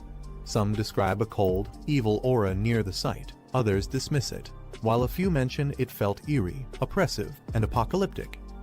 Fang Yi thinks the cold and evil aura feels oddly familiar. Suddenly, he recalls a terrifying evil presence from his previous life and realizes it might be related to this incident. A creature with glowing red eyes tells someone not to move. More creature beings appear with glowing red eyes. Fang Yi wonders if these creatures are the same ones he remembers. He recalls that those things tend to appear during dark and shadowy hours. Originally, he thought it was just his imagination, but now he realizes they possess terrifying powers that surpass human perception, strength, and threat level. Fang Yi looks at his electrified hand and states this threat is far more dangerous than the mutated rabbit beast. He decides he must act tonight to stop them from spreading. Power surging around him, Fang Yi declares it's time to test his 300% critical hit in real combat. Meanwhile, agents are seen leaping through the city as they track the anomaly. One of the agents reports that the destroyer squad is tracking anomaly file No. 2 but has temporarily lost the target. The current threat can merge with darkness and conceal its form. One of the agents reports that the creature emits a faint sizzling sound when close and has a tendency to eat humans. He requests assistance in updating the anomaly file. As lightning strikes in the background, another agent notes that with this weather, the creature is definitely going out to hunt. An agent in a hood says they can't allow this to happen. Meanwhile, a staff member confirms submission of supplemental data for File 7, Candle Night. Inside the control room, an officer announces that the extermination request has been submitted as Priority B, with a resolution expected within 12 hours. A command is given to the destroyer squad to continue pursuit but prioritize their safety above all else. One squad member acknowledges the order, responding with "understood" as they descend through the rain. Observing the situation, another member reflects that 12 hours isn't fast, but it's the best headquarters can do. He notes that with anomalies reviving everywhere across Xia country, even headquarters struggles to keep up. A warning comes from the control room stating that the area being approached contains Spiritual Energy Cultivation Association agents. Bai King System confirms that team leader Dong Su Qingying is conducting pioneer observation there and can be temporarily notified for support. As the agents fly through the rain, one requests Su Qingying's quick assistance, saying he's heard of her achievements. She wonders when she became so famous. Su Qingying arrives on a rooftop and confidently asks if they're the ones calling her in for overtime. A member of the squad informs Su Qingying that the Candle Night anomaly eats people, saying this mission isn't just about overtime. She questions if that's really the tone they use when asking for help. Su Qingying sarcastically notes that the destroyer squad seems so elite that they don't need help, and says her Ying squad will leave. One of her members nervously wonders what will happen if someone gets eaten, to which another replies that it's their problem, as their missions are also dangerous. A man from the destroyer squad urgently calls out, asking them to wait. He admits his earlier tone was too harsh and politely asks for help in tracking the anomaly. He explains that without their tracking and locating skills, the dangerous Candle Night anomaly could wipe out the entire city. Even if the squad gets eaten, civilians would still be at risk. Cloak's squad stands on a rooftop overlooking the city in the rain. One of them detects something and announces they've found it. The portal unleashes a strange force, spiraling down into the city. A creature with red eyes emerges in the shadows. File number 7 Candle Night likes darkness, dampness, eating people. The squad receives the command. The man confirms, Destruction Squad, begin operation. As they prepare to engage, the monster Candle Night stirs, its glowing red eyes fixate on the squad's direction. Candle Night leaps from its position with explosive speed. One of the squad members shouts that the target has detected them and commands the squad to deploy formation. The monster Candle Night lunges forward, but members of the squad dash in from multiple directions. One shouts east, others respond in unison, surrounding the target from all sides with precise coordination. The squad yells in unison, as they close in on the monster with intensity. As the team positions themselves, Candle Night lets out a roar, and one squad member rises from the shadows to kill it. The strike hit hard at the monster, as he lets out a sharp squeal and pounces in response. Then, the monster swipes through debris, showing its physical power. Its eyes glow red as it snarls in rage. With a furious roar, Candle Night spins into a vortex of energy, launching into a terrifying spiral attack. Bai King warns the squad to dodge quickly, shouting that a soundwave attack is incoming. A spiraling shockwave tears through the battlefield, sending squad members flying as the vortex smashes the surroundings. Bai King checks on their leader, asking if he's okay. The captain, bleeding from his arm, admits that if he hadn't backed off in time, the impact would have shattered his bones. He warns that with its dark attributes and destructive force, Candle Night will cause catastrophe if it stays in the city. Candle Night's body glows green as it channels corrosive dark energy. A massive green shockwave erupts beneath the creature as it unleashes its power into the ground. The monster starts digging rapidly, melting through the earth with corrosive breath in an attempt to escape. Bai King shouts that it's trying to burrow underground. Another warns that its dark attribute corrodes anything it touches instantly, and they lack a high tier counter attribute to stop it. A squad member explains that while Candle Night can corrode the ground, it can't tunnel out instantly. He urges the team not to break formation, reminding them their role is intel and tactical support. Another soldier shouts for everyone to stay alert. Suddenly, glowing red eyes emerge from the darkness. Candle Night bursts out violently and strikes, knocking a squad member into the air with a fierce blow. The leader yells for everyone to chase the monster before it escapes. As they follow the green energy trail, a surge in spiritual energy is detected.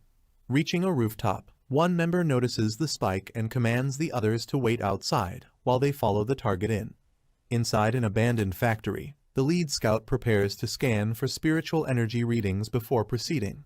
The leader asks if the device on the Bi-King wrist is the new auxiliary tool from the association. She confirms and explains that the average squad can handle anomaly levels up to 50. The creature they chased was just below that at 48. Suddenly, the watch spikes to 80 and continues rising, shocking them. She realizes there's more than one anomaly present. As the group enters the factory, a dark serpent looms above. They both turn in alarm as a loud crash behind them confirms they're not alone. Another threat has arrived. Bi-King realizes they were tricked. Candle Knight lured them in to trap them with another anomaly. She tells the group they must retreat immediately. The leader suggests heading to the door. If the anomaly wants to stop them, it will have to reveal itself. Together, they fire an attack to force the door open. As they run, Bi-King is struck by something and collapses, gasping in pain. She realizes her senses and body are being overtaken by the poison gas as a dark creature looms in the mist. She calls out to the others but gets no reply.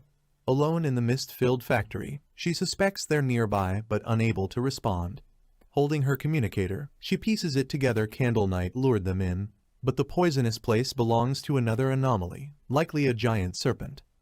The serpent's face emerges from the toxic fog. She realizes that unlike Candle Knight's dark powers, this mist is poisonous and began affecting them the moment they entered.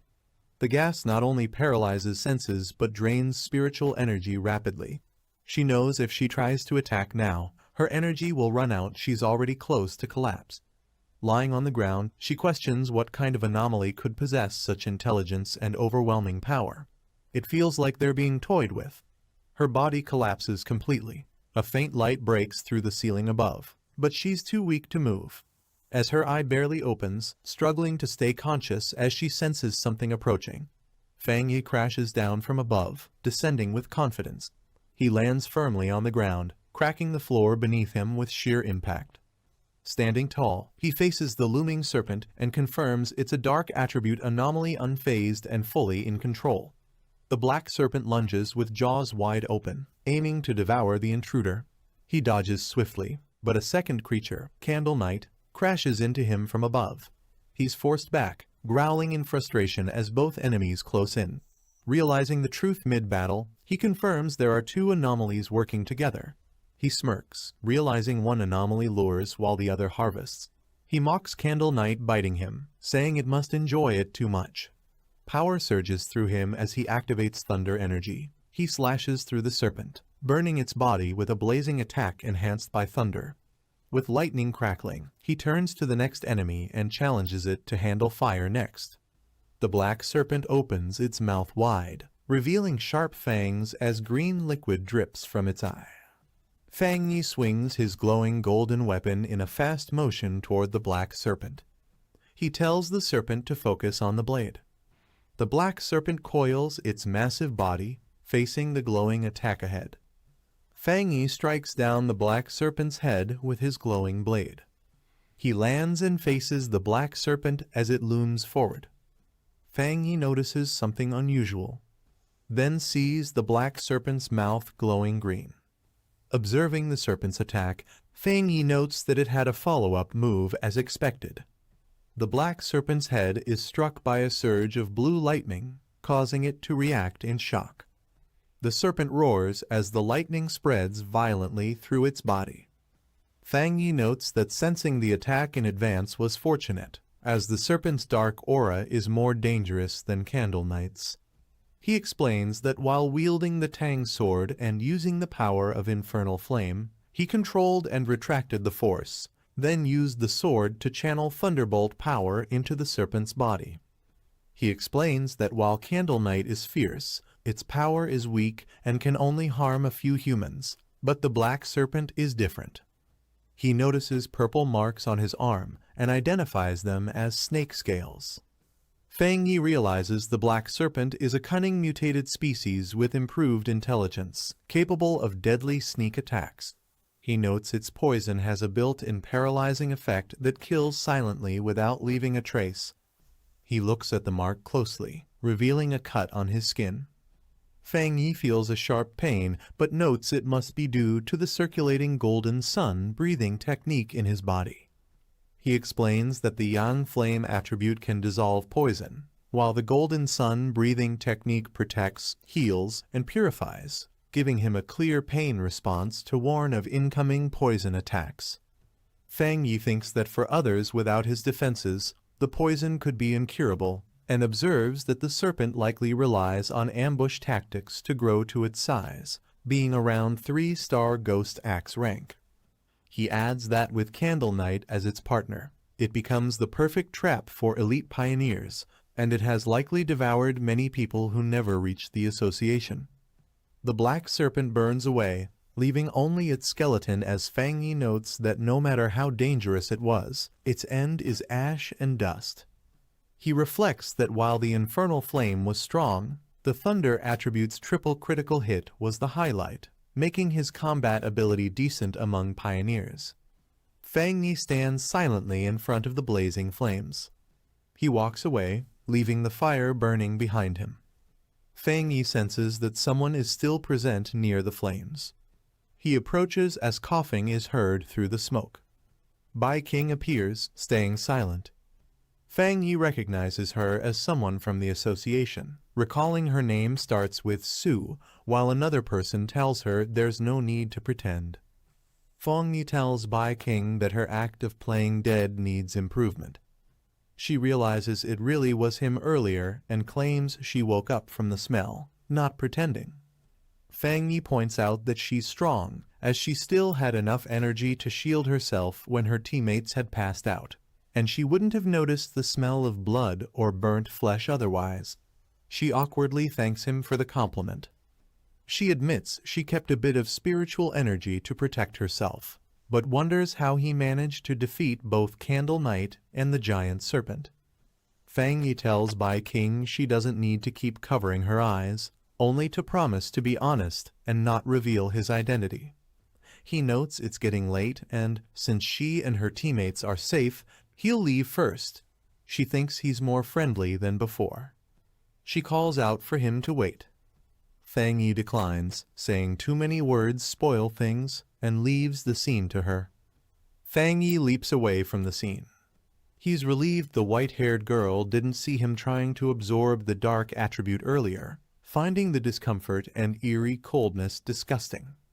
He considers that the dark spiritual energy might have been disturbed, causing his body to reject it, and notes the system didn't respond, deciding to review it later at home. Bai King laments not getting a good look at his face, realizing he still hasn't let his guard down around the association. She tells Commander to wake up, saying it's over. Commander slowly regains consciousness. He exclaims that they were ambushed, while she remains silent. Both are surprised as they stand near the black serpent's massive burned skeleton. The group sees the serpent's remains and questions the overwhelming yang attribute, as Bai King explains that a pioneer came to help them. She thinks it should be the target of her mission, which was to track a high-level yang attribute pioneer. She admits she hasn't identified him yet and was instead counter-tracked, as others are amazed someone could defeat both Candle Knight and the giant serpent alone. The commander asks about Candle Knight's corpse and suggests cleaning up the scene and submitting the remains to the association. He uses green energy to examine the remains, but suddenly steps on a spot emitting a blue electric charge. He reacts to the violent energy as Captain Su watches. Bai King asks Captain Su if the target was yang attribute, noting the residual electrical charge is far too intense. Captain Su examines the body, confirming the thunder attribute is pure and high tier, and wonders if two high-level pioneers worked together to kill both the Black Serpent and Candle Knight.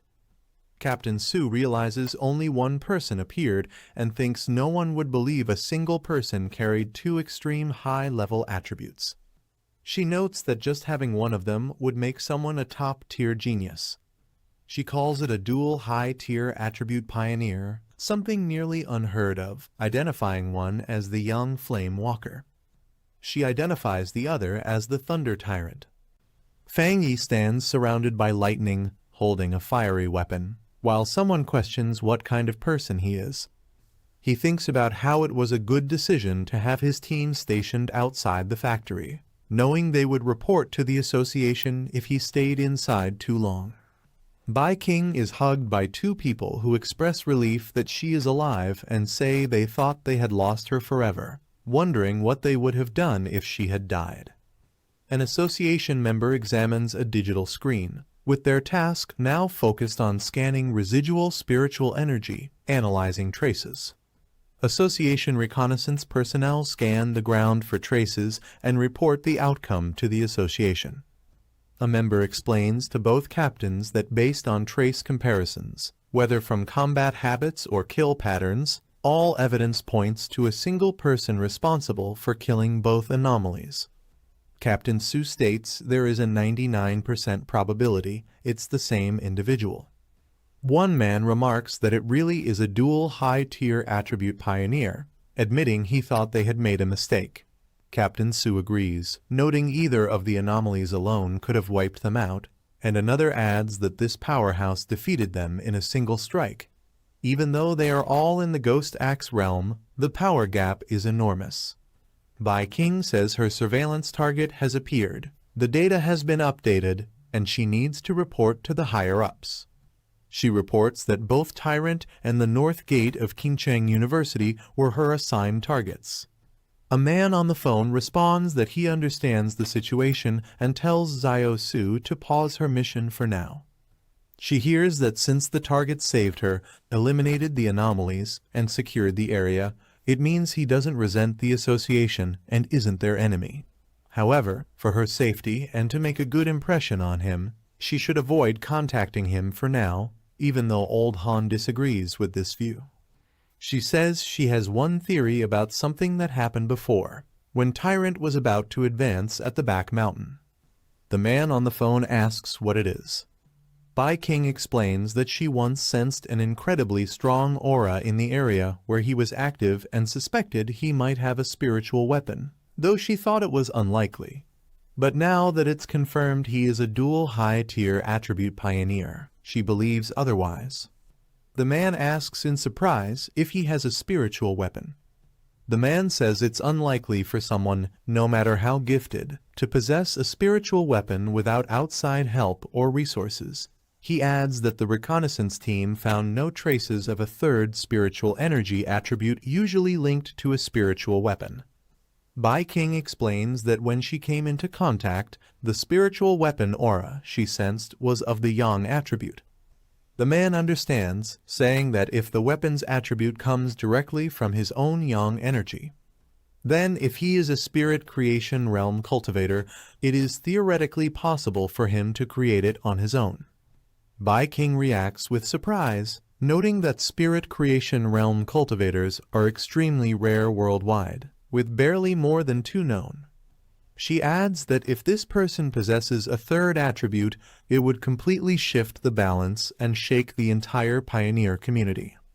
The man explains that research shows different attributes clash within the human body, making it nearly impossible for them to coexist, and so far no pioneer has ever been confirmed to possess 3 different spiritual attributes.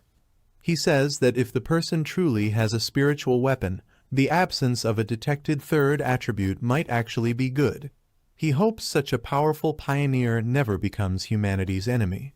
Meanwhile, the man believed to be the subject showers quietly. Fangyi notes that there's less than a year until the official spiritual energy revival, yet anomalies and phenomena are already erupting everywhere, becoming highly active. He mentions that many pioneers, including himself, have started cultivating on their own. He explains that once the interface between the body and the spiritual world is opened, people become more sensitive to changes in heaven and earth, like those in the underground river before. He adds that even without Xia country's official recognition, self-trained pioneers have generally reached the level of 1-star ghost penetration realm. He notes that with Xia country reaching out to wild pioneers like him, it shows that both official and wild pioneers are in a relatively peaceful phase of mutual exploration. Anomalies remain within controllable limits, and there is no serious conflict among pioneers yet. As he dresses, he reflects that although the government has established the Spiritual Energy Cultivation Association, it has not gone public. People everywhere are discussing local instability and unexplained phenomena, showing the government's attempt to both protect humanity and issue early warnings. He points out that the problem lies in the government's lack of confidence in launching a full-scale cultivation era. Fang Yi reflects that with such a large population, if information goes public before full collapse, internal unrest will cause chaos and death. Even recognized pioneers can't yet stabilize societal upheaval, and both internal and external threats will only hasten the collapse. He thinks the government's cautious approach isn't wrong, as human hearts are more dangerous than ghosts or gods. However, what worries him is that anomalies are developing faster than he expected. He recalls that what he encountered today was a typical mutated product of dark attribute contamination. From touching the black mist, he could tell it belonged to a sub-branch of the dark attribute known as the shadow attribute, a natural enemy to pioneers. These anomalies are more intelligent than typical exotic beasts, do not rely solely on instincts, and see pioneer bodies as valuable resources. They may even work together to trap and kill pioneers. Fang Yi notes that while these anomalies are not yet at the same level as the true dark type anomalies he has seen before, a single one of those could destroy a country or even a continent. Fang Yi notes that if he hadn't tracked them today, the squad and the one trying to recruit him might not have survived. He reflects that even as a sub-attribute, dark attribute powers are extremely dangerous.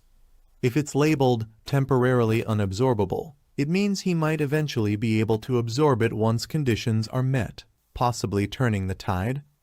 He now possesses the Golden Sun burning technique of the Yang attribute, the Divine Thunder technique of the Thunder attribute, and the Crimson Flame Blade technique, a sub-attribute of Yang. These high-tier attributes are paired with techniques that perfectly suit him, and with his current strength as a 3-star Ghost Axe realm, there are very few pioneers who can rival him. However, he admits it is still not enough. Fang Yi's phone rings, and he notices the caller ID. Surprised, he answers, realizing it's his aunt, and wonders why she called so suddenly. His aunt asks how his health has been lately and explains that his cousin will be studying near him. She says she doesn't feel safe letting her stay alone in a hotel and asks if she can stay at his place for a few days. Fang Yi reacts with surprise, repeating the word cousin as he visualizes her. Fang Yi recalls that the only thing he remembers about his cousin is that she was a student obsessed with studying, and he doesn't even remember what she looks like. He tells his aunt to just have her come over since there's a spare room at his place, asking when she will arrive. His aunt says she'll give her the address so she can come over by herself. His aunt mentions that his cousin will bring him some specialty snacks. Fang Yi thanks her and says he won't hold back. She adds that his cousin should arrive by tomorrow afternoon and apologizes for the trouble. He replies that it's no trouble and says he has something to do, so he'll hang up. Somewhere else, a person in a hooded outfit is at a computer, reading and replying to messages about the Spiritual Energy Revival Martial Arts Vanguard team. The person in the hood ends a conversation with a message telling their aunt to take care and visit next time. They look at an online article with the headline, Rumor Alert, Internet Famous Town Renamed Death Town, 3 More Vanish, Still Accepting Pork Beast Challenge. They read the location name Yonghuo Town aloud. Someone at the door asks if they have finished packing, surprising the person at the computer. The girl says she's packed but doesn't want to bother her cousin, preferring to stay at a hotel. Her guardian insists it's safer to stay with her cousin and says she trusts him. The guardian reminds her not to cause trouble while staying there and to help out around the house when possible. The girl agrees. Wearing her hood and mask, the girl leaves through the door. She thinks to herself that she will handle one hurdle at a time and that no matter what her cousin is like, he won't be harder to deal with than an anomaly. The sun shines over the city as people walk through the streets. The girl walks with her suitcase towards her destination. She checks her phone, which shows she has arrived at her destination. Looking up, she confirms to herself that this should be the place. This is the end of the video. If you guys want to see the next part, then don't forget to subscribe and like the video.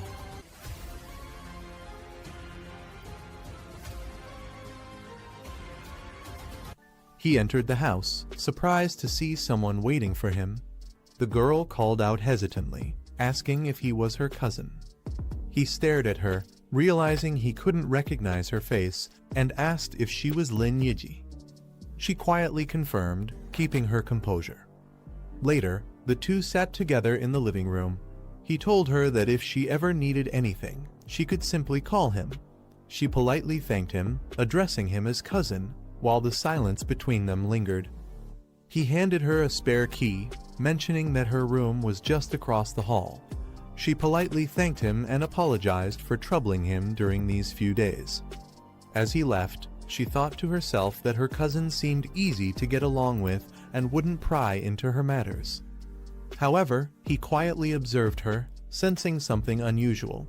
He wondered if it was just his perception, or if she wasn't hiding her presence properly. Earlier, when she sat on the couch, he had faintly felt an unfamiliar trace of spiritual energy. The thought struck him, could she already be a pioneer too? As he watched, her body emitted a glowing aura of energy, making him question whether her excuse about coming for summer camp was actually hiding a deeper reason. She checked her device, receiving messages about cultivation techniques and the importance of keeping her spiritual energy hidden. Deciding it was too risky, she told herself not to cultivate for now, since being caught by her cousin would be difficult to explain. 3 days later, she realized that living with him actually disrupted her training. Meditation and breathing techniques were constantly interrupted, making cultivation harder than expected. Meanwhile, he sat cross-legged, practicing the golden sun breathing technique. Radiant light flared around him, brighter than he anticipated. Concern crossed his mind, such a flashy technique might easily draw attention.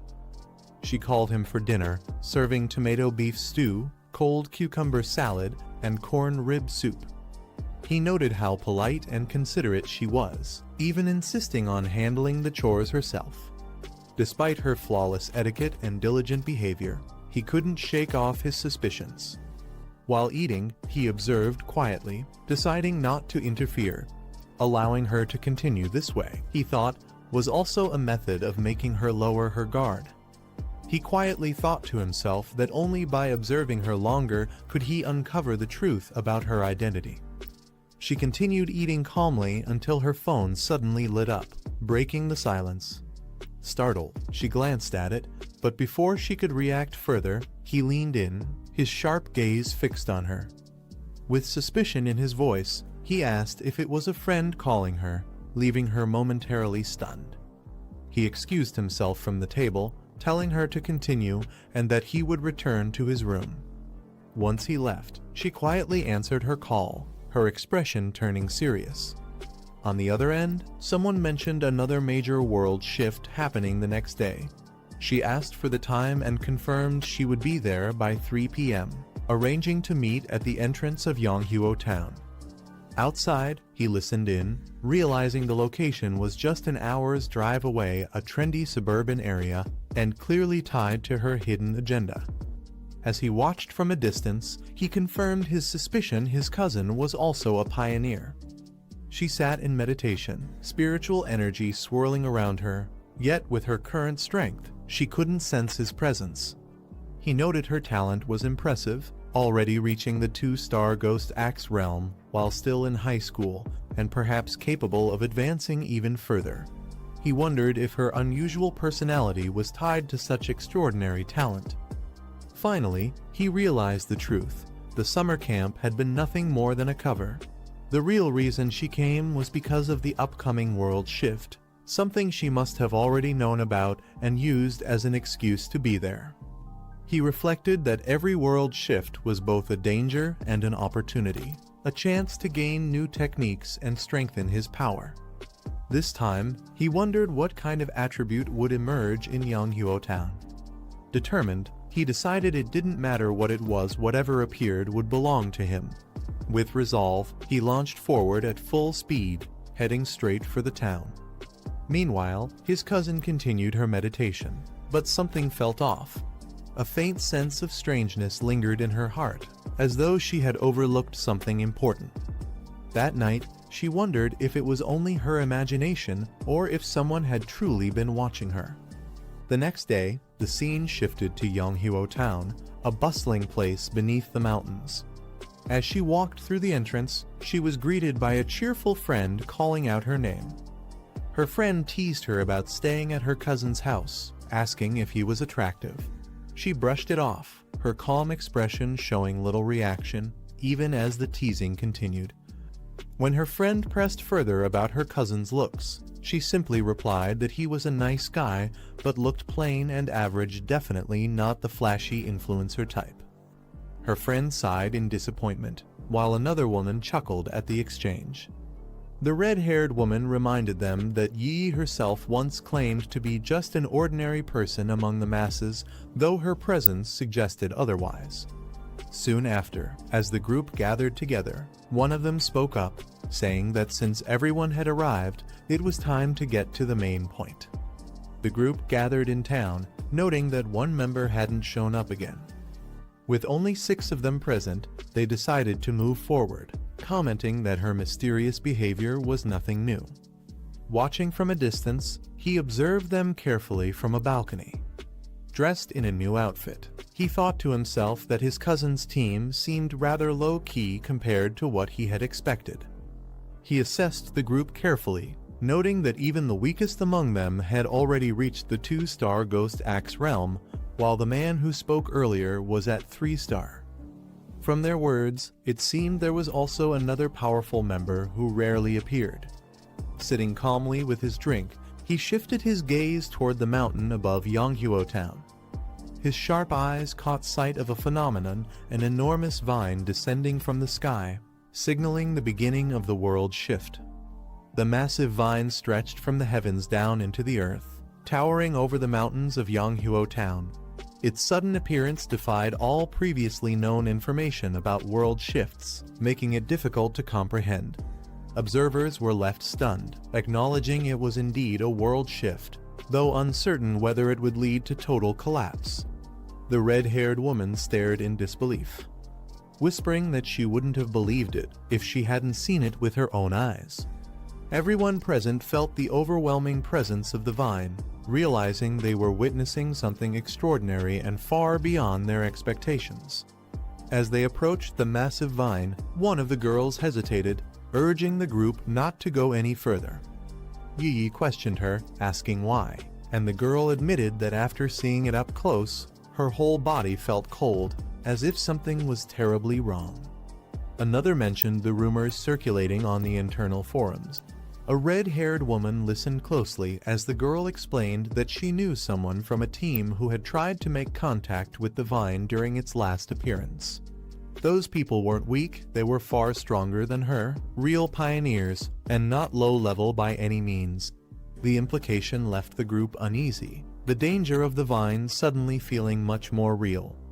They pressed forward and found the area littered with bones entangled in the roots of the massive vine. It was clear that others had come here before them, but none had returned. The frightened girl clutched her head, trembling as she said she could feel it, they would meet the same fate as those who vanished. Her words painted a grim picture, imagining that not even their bones would be left to bury. The group stood on the eerie red ground beneath the vine, the atmosphere heavy with dread as the truth of the danger set in.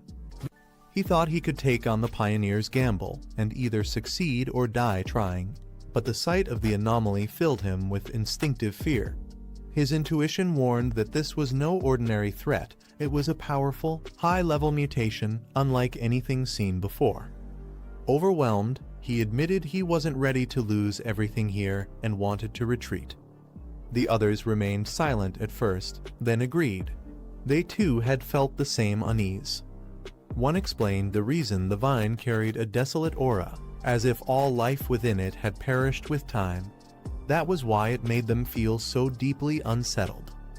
She tried to stop the hesitation, reminding that fear had no place here. With determination, she declared this was the true path of martial pioneers. The group felt the suffocating death energy radiating from the massive vine, its presence overwhelming. Watching from above, he noted that among all anomalies he had encountered, this vine felt the most unpleasant. Yet, he acknowledged their decision to cultivate here as an act of real courage. They noted the strange contradiction. Though the vine was a plant, it felt lifeless, more like a dead shell without spiritual energy. She reminded the group that time was short and urged them to act quickly. The others agreed, deciding to focus on sensing energy in the area instead of rushing blindly. She warned everyone to stay within sight and not wander too far, ensuring they remained cautious. With resolve, she led the way, believing this path would be the safest option. She began cultivating, encased in a glowing barrier that pulsed with energy. From a distance, he observed with approval. Her choice of position was cautious yet effective, striking the perfect balance. Her energy surged violently, the aura around her intensifying as power built up within. He realized with surprise she was on the verge of breaking through, already close to reaching the 3-star level. She successfully advanced, her aura exploding into the 3-star Ghost Axe realm. The others watched in awe, praising her talent. But the massive vine stirred, its roots twisting ominously. One of them quickly noticed the change, alarm flashing across his face. The group panicked as the vine began moving toward them. Shocked, they realized it had sensed their presence even from afar. The massive vine lashed out, attacking the group. Panic spread as one shouted for everyone to run before they were killed. They realized Ye's breakthrough had caused too much disturbance, drawing the vine's full attention. If anyone got caught, the desolate aura would consume them instantly. Despite the danger, Yi remained focused within her barrier, still in the midst of her cultivation. The group argued fiercely. Some refused to abandon her, while others insisted it was suicide to stay.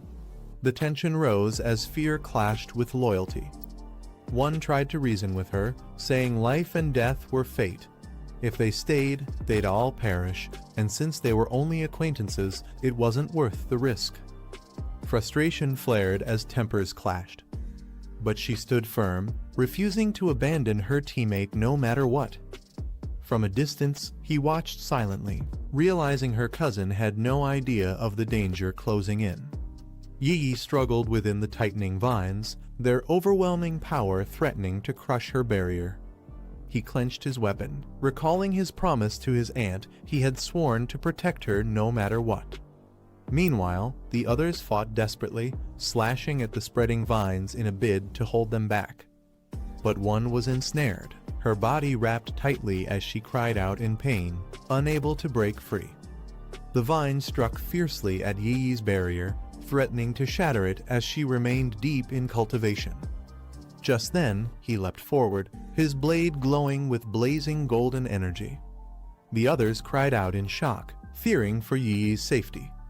His sword descended like a fiery strike, cleaving through the vine with explosive force. His golden strike landed with explosive force, shaking the ground beneath the vine.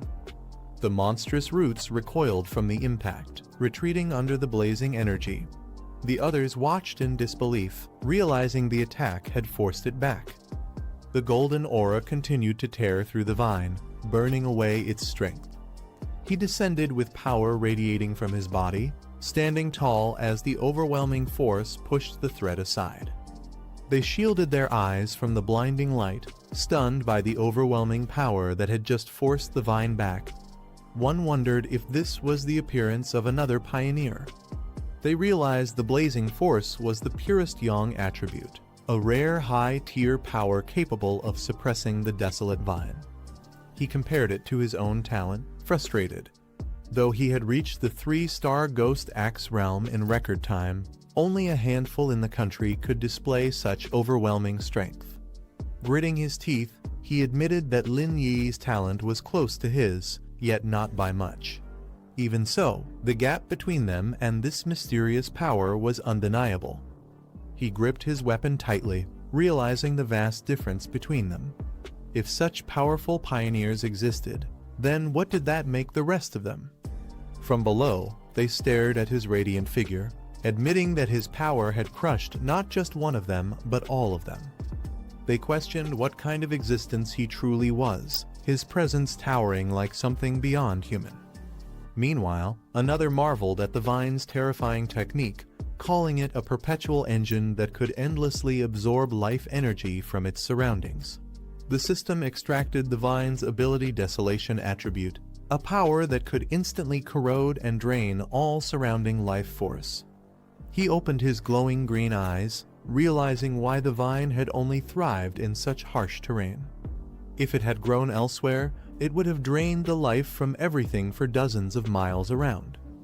Calmly, he reflected that this attribute was both brutal and tyrannical, a power that stripped vitality by force. He reflected on the desolation attribute, calling it tyrannical for forcefully stripping away the life force of others. One of the women thanked him sincerely, saying without his intervention they would have all died, asking how they could ever repay him. He waved it off, replying there was no need. In truth, he had gained the most endless vitality and the desolation attribute thanks to their lead. Meanwhile, the others decided it was wiser to focus on watching his cousin's movements more carefully from now on, especially after the earlier conflict. He departed swiftly, thinking to himself that when danger strikes, people reveal their true nature. A scattered and disorganized team would never survive the major shifts to come. The others stood in silence. One wondered aloud what they should do now. Another teased, asking if he regretted not helping earlier. They concluded that with the threat gone and Lin Yi having advanced to the third level, their best option was to stick with this team for as long as possible. Meanwhile, Yi slowly opened her eyes, her gaze now glowing with a new and powerful brilliance. Yi finally awakened, surprising everyone. They rushed over, relieved to see her conscious. Confused, she asked what had just happened, noticing the others still recovering on the ground. She then sensed the lingering yang energy nearby, its scorching intensity so strong that it could be felt even from a distance. One of them offered to explain what had happened, while the others quietly wondered about the mysterious man who had intervened. They were left in disbelief, wondering if someone that powerful could truly exist. One admitted he was practically a monster, far beyond their level. They recalled how no matter how hard they had tried, they couldn't cut through the vine, yet he had forced it back with a single slash. Looking up, they saw the massive vine curled far away in the sky, completely avoiding them after the clash. She thought about the man's lingering deterrent, noting how even after he left, the once raging vine had become meek and lifeless. When she returned home, he greeted her casually, surprised at her sudden appearance. He noticed her face looked pale and pointed it out with concern. She brushed it off with a smile, saying she was only tired from studying. He told her to rest after working so hard and suggested they order takeout for dinner. She agreed quietly. She reflected that breakthroughs were mentally exhausting, far worse than staying up all night for weeks. Lying down, she reminded herself that she was no longer ordinary, and even if she pushed herself harder, this was the path of a pioneer. The world was already changing. Meanwhile, he stepped outside, thinking that unlike his cousin, a normal life was no longer possible for him. She checked her phone and was surprised by a sudden message in the group chat. It was from Jia Lan, who instructed everyone to notify her if there was any trace of that powerhouse again. Others in the group speculated was the one who saved them the same figure who became famous at the Dark River Molten Dragon site. If so, why would someone of that level bother helping them? They recalled the overwhelming power of that slash, a burst of white light so intense that no pioneer of the same tier in Xia country could have possibly withstood it. He prepared to leave, thinking that Lin Yi would now likely lower her guard, allowing him to observe her movements more freely. Riding his bike through the night, he reminded himself it was time to figure out how to properly carry the desolation attribute. He reflected that the attribute leaned more toward plant-type entities, making it unique compared to others. But he also realized its sinister, corrosive nature could be dangerous. Placing it directly into his body might lead to severe negative effects. He considered that directly merging the desolation attribute with his body might conflict with his thunder attribute. Instead, he decided the best approach was to use an external medium, just like the strange ghost vine that had evolved after sensing spiritual energy revival. With determination in his eyes, he muttered that he now knew exactly where he needed to go.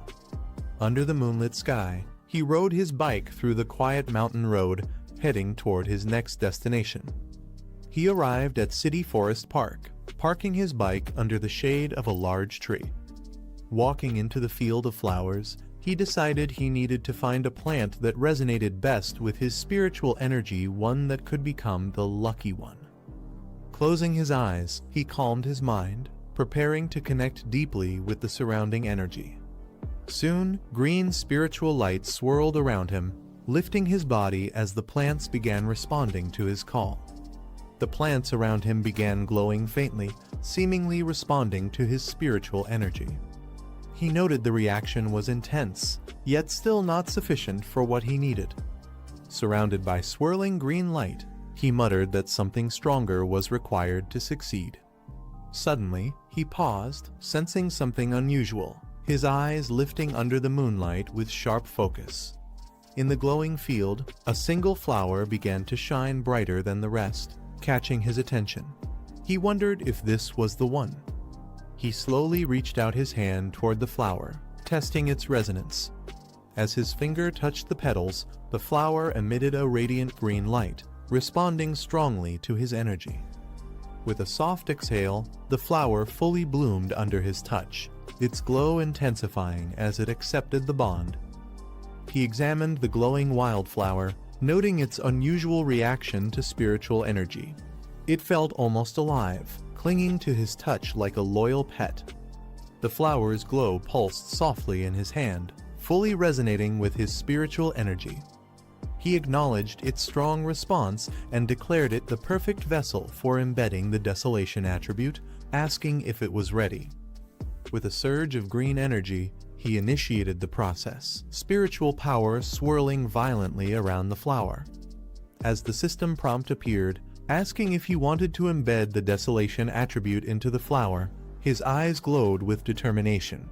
Without hesitation, he firmly answered yes, sealing his decision. The flower shone brilliantly in his hands, absorbing the green energy that surged wildly around him. The embedding process began, merging his power with the spiritual potential of the chosen flower. This is the end of the video. If you guys want to see the next part, then don't forget to subscribe and like the video.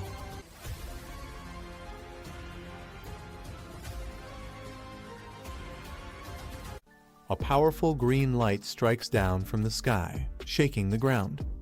The man looks up, startled by the sudden flash. A glowing lotus begins to bloom in the forest.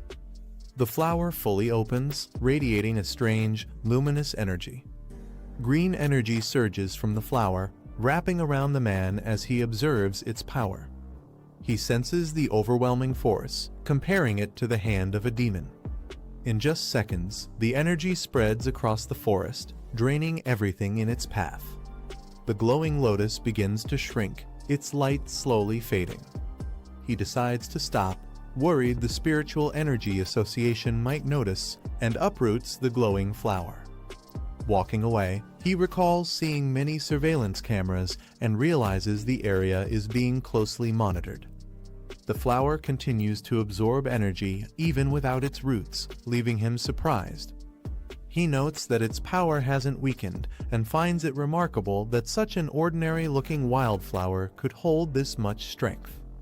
A warning alarm blares as abnormal energy levels are detected, making him realize he may have triggered surveillance. Without hesitation, he takes off with the glowing flower in hand. At the monitoring center, staff panic as the energy levels spike beyond control. Authorities quickly mobilize, ordering the park to be quarantined and secured. A soldier's device shows the anomaly level hitting 30, far beyond normal limits. The unit enters the forest, noting that the military steps in whenever readings exceed 10. They scan the surroundings, puzzled by the unusually high spike. Despite normal conditions, they observe that all the plants seem to have been drained of life in an instant.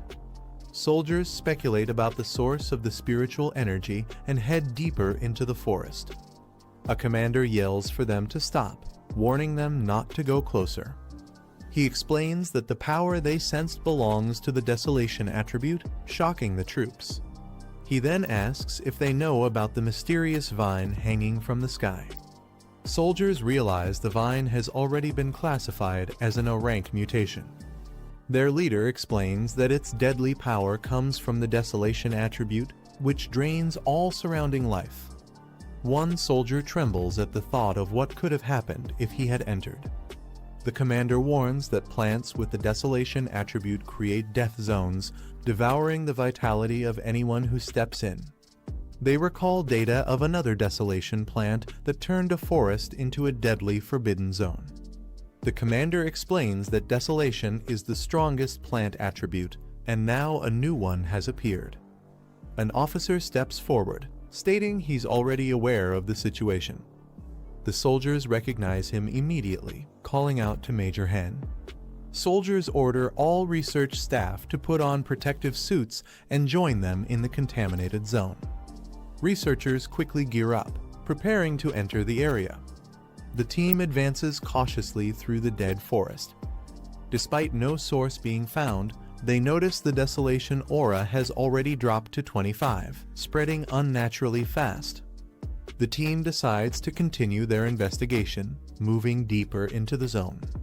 They unleash blue spiritual energy, preparing for potential danger. The energy surges forward, lighting up the dark forest.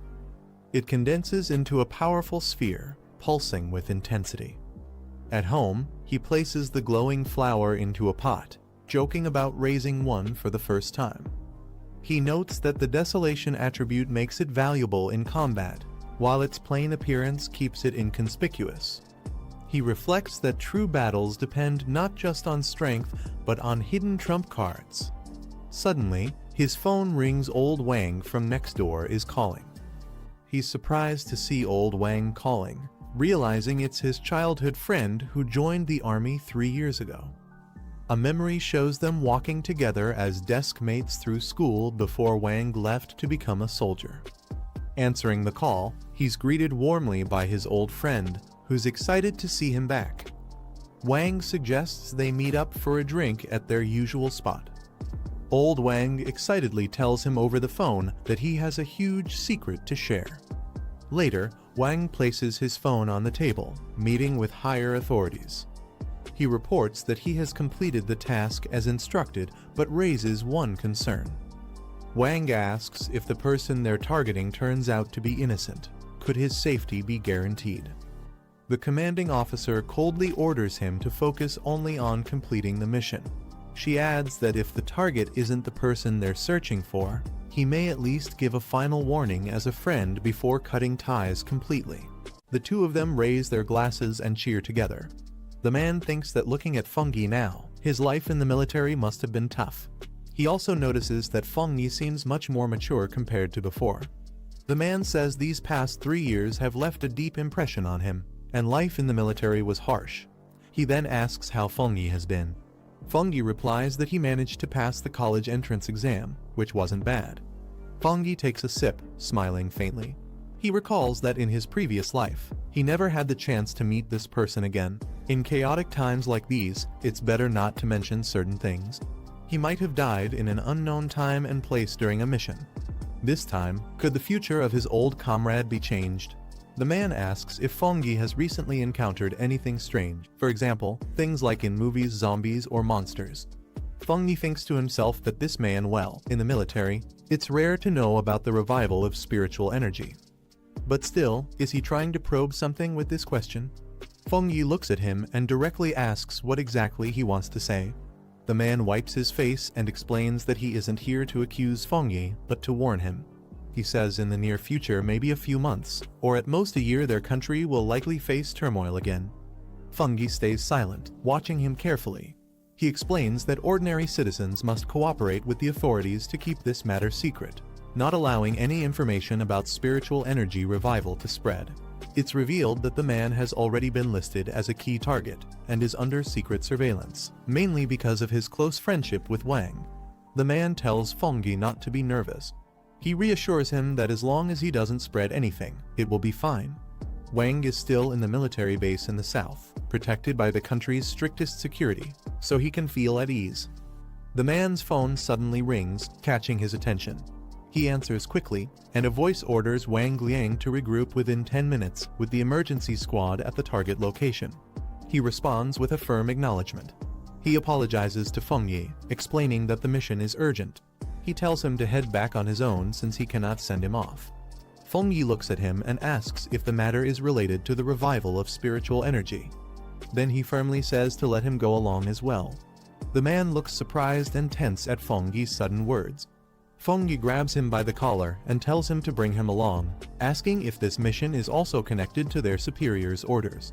The man tries to respond, but Feng Yi assures him that even if his superiors didn't give instructions, he knows they wouldn't blame him for taking Feng Yi along.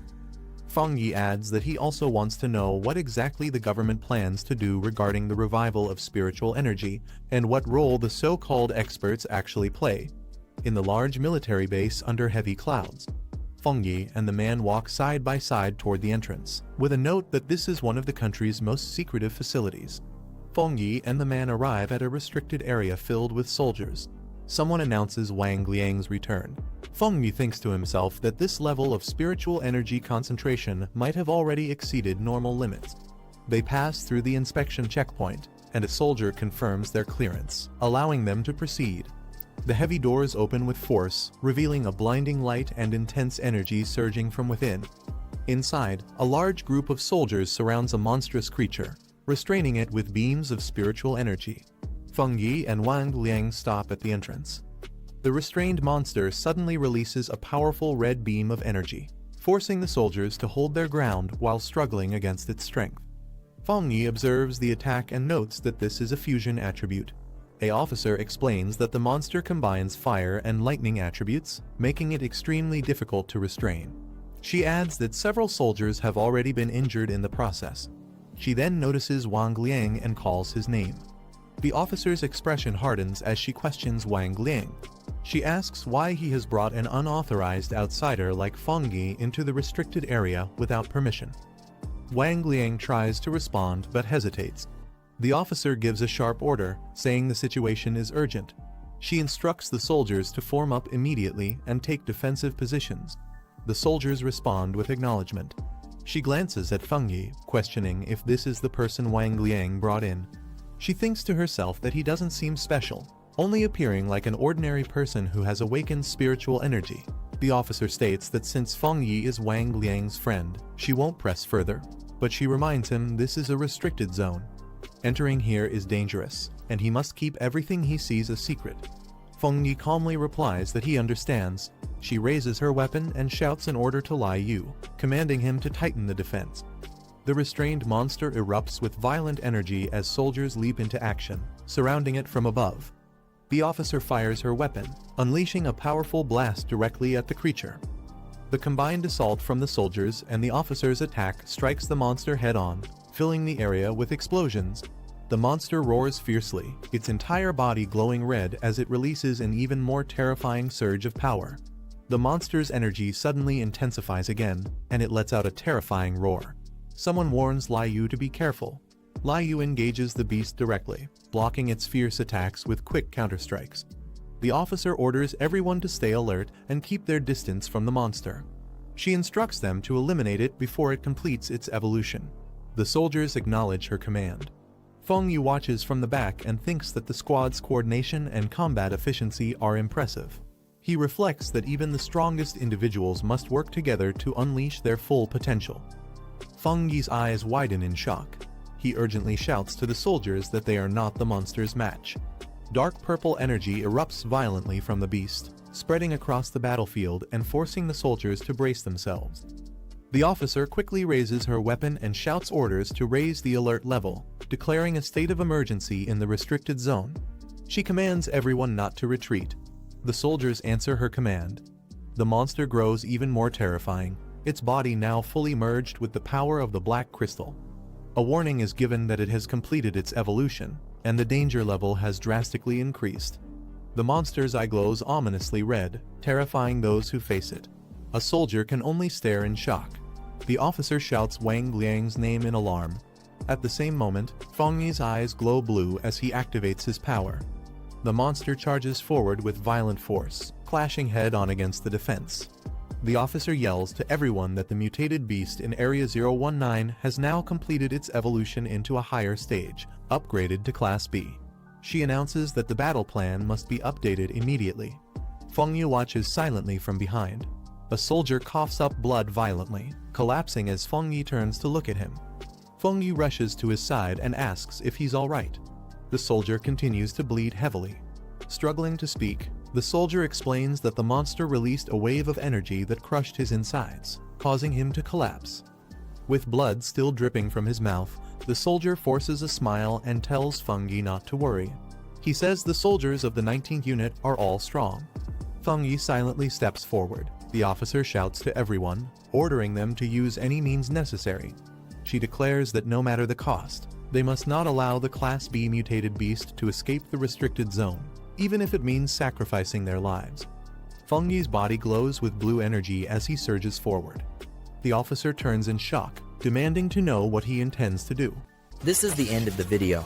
If you guys want to see the next part, then don't forget to subscribe and like the video.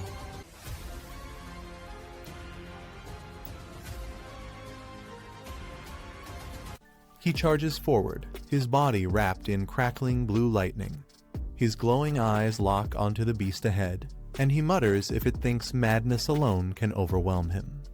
The monstrous creature roars, its blood-red eyes flashing as it swings its claws with murderous force. The impact splits the ground, yet he stands firm, raising his arm as lightning surges to meet the attack. Without hesitation, he thrusts himself upward, lightning wings bursting from his back. The beast snarls in fury, but its movements can't keep up with the blinding speed of his assault. With all his strength, he channels the divine thunder into a devastating strike. The beast's head is consumed in a massive explosion of blue energy, its roar drowned out by the crack of lightning tearing through the air. The beast is struck head-on by the violent surge of blue lightning, its body consumed in the explosive blast. The shockwave tears across the battlefield, sending soldiers stumbling back as debris scatters in every direction. One man stares in disbelief, questioning if he saw it right. He realizes this is the kind of abnormal mutation even high-ranking officers can't handle alone. Another soldier turns to his superior in shock, asking if his brother could truly be the one behind this power. The red-haired officer, sweat on her face, admits none of them are mistaken. The beast collapses, its body scorched and smoking as he stands tall amidst the aftermath, lightning still flickering around him. With a cold stare, he remarks that the creature isn't fully dead yet, but this much is enough. He then orders the officers and others nearby to fall back. The red-haired officer watches in shock, realizing that even with their entire squad working together, they could barely restrain such a monster, yet he has done it alone. Her eyes narrow as she admits the truth. This overwhelming strength isn't ordinary power, it's an extreme attribute at its highest level. He raises his arm, lightning spiraling around him as immense energy gathers, shaking the very air. The crackling current surges through his hand, and the red-haired officer watches tensely, realizing his power is still climbing. The storm above thickens, forming a massive vortex of thunder and clouds. She wonders aloud just how terrifying his evolution will become. With a steady step forward, he advances, his presence alone pressing down like a storm ready to break. A blinding surge of lightning erupts from the ground as he walks forward calmly, his presence embodying the word Overlord. His expression remains cold and steady, electricity flickering across his body like it naturally belongs to him. Two men watch in awe, nervously joking that his thunderous aura is so overwhelming it feels 1,000 times more terrifying than before.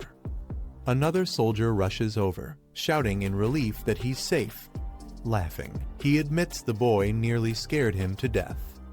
A soldier slaps him on the shoulder with a laugh, teasing that he never expected his comrade to be this powerful.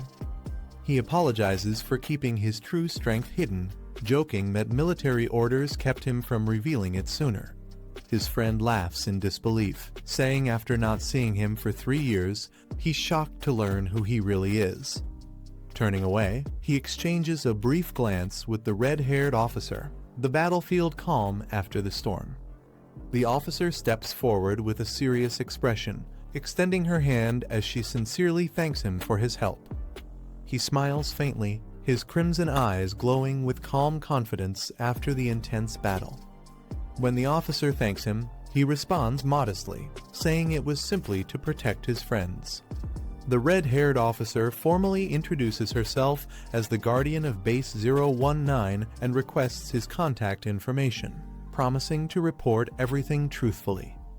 He agrees without hesitation, while those around watch in quiet awe at the respect the officer shows him. The red-haired officer acknowledges his strength, admitting it surpasses even the elite task force members. She expresses her strong desire to have him join the recovery army. Yet, in her thoughts, she notes something even more shocking: his growth and potential far exceed the level of an ordinary awakened soldier.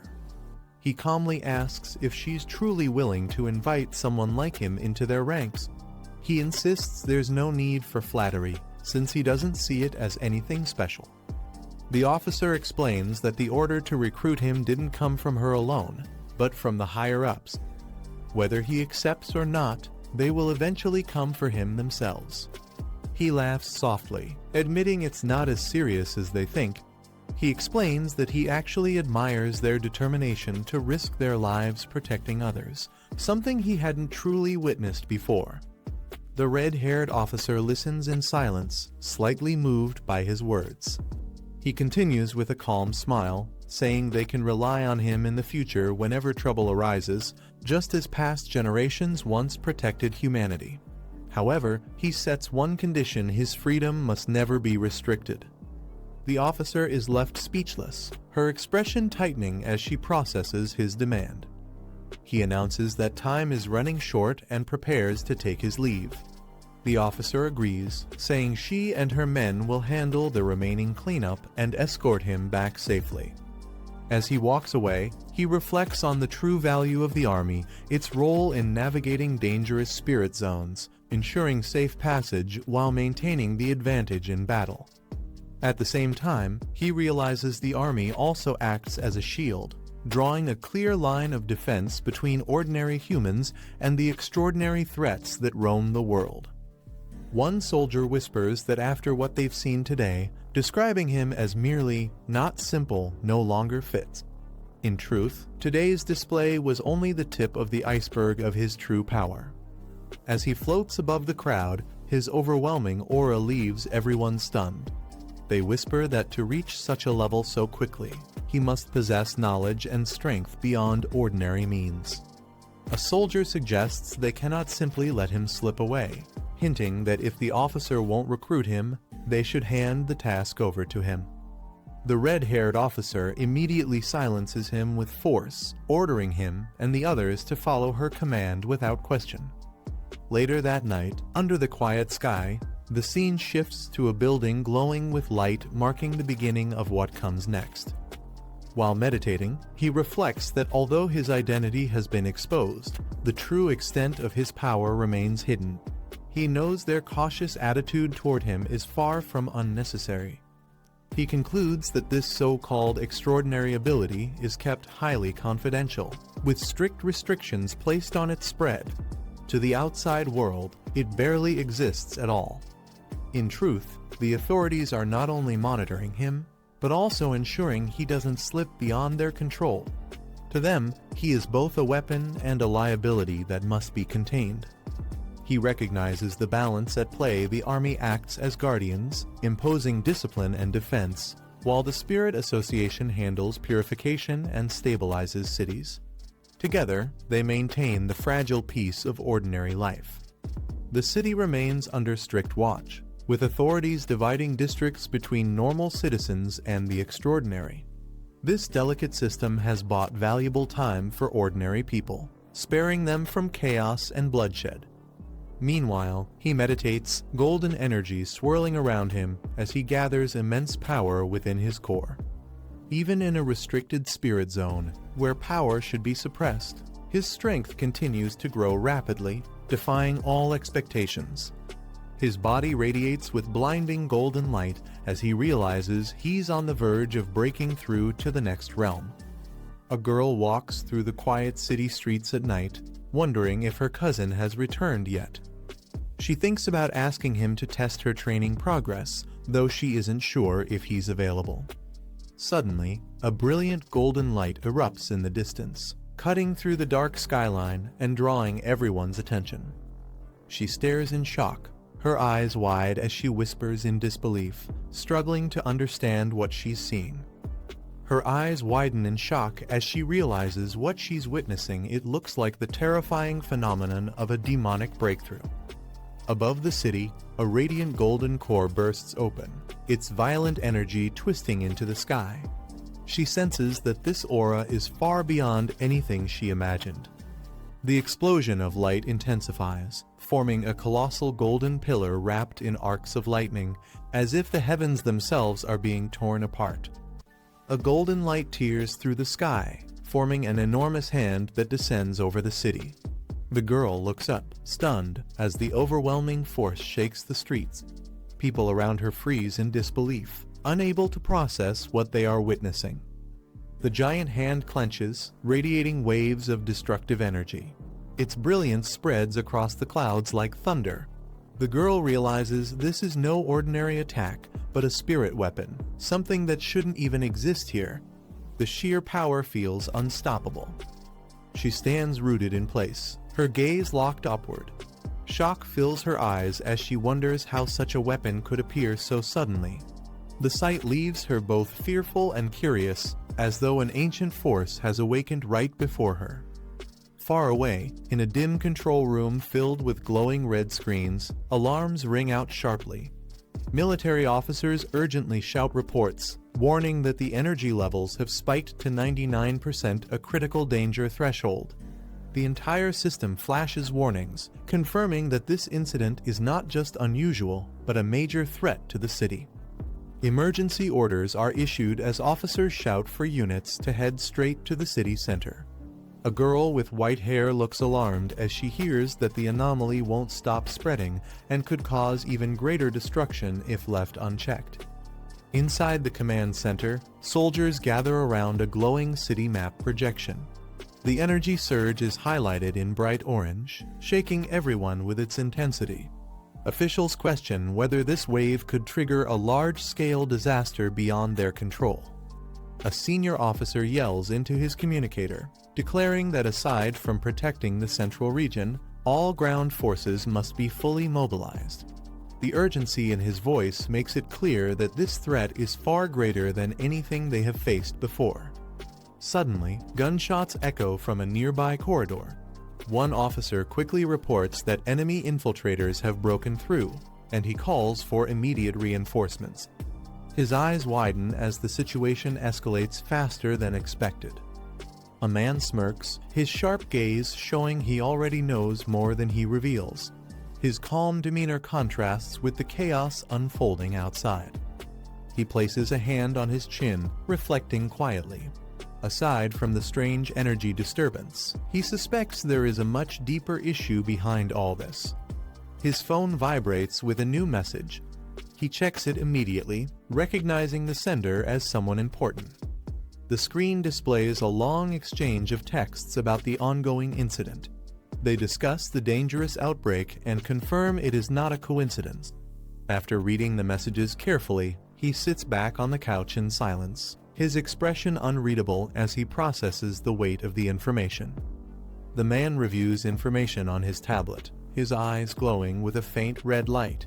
The data confirms that the recent surge is tied to dangerous spirit weapons, capable of overwhelming both defense systems and energy barriers at once. The door creaks open, and the girl steps inside quietly. She states simply that she has returned, her expression serious as if she senses the weight of the situation. She looks around the room and asks if he has also noticed the disturbance shaking the city. He acknowledges her presence and tells her to sit down while he prepares tea, keeping his calm demeanor despite the chaos outside. Her eyes narrow with concern. She admits that what's happening isn't normal and insists that the mysterious wave cannot be ignored. It's the sign of something far more dangerous lurking behind the scenes.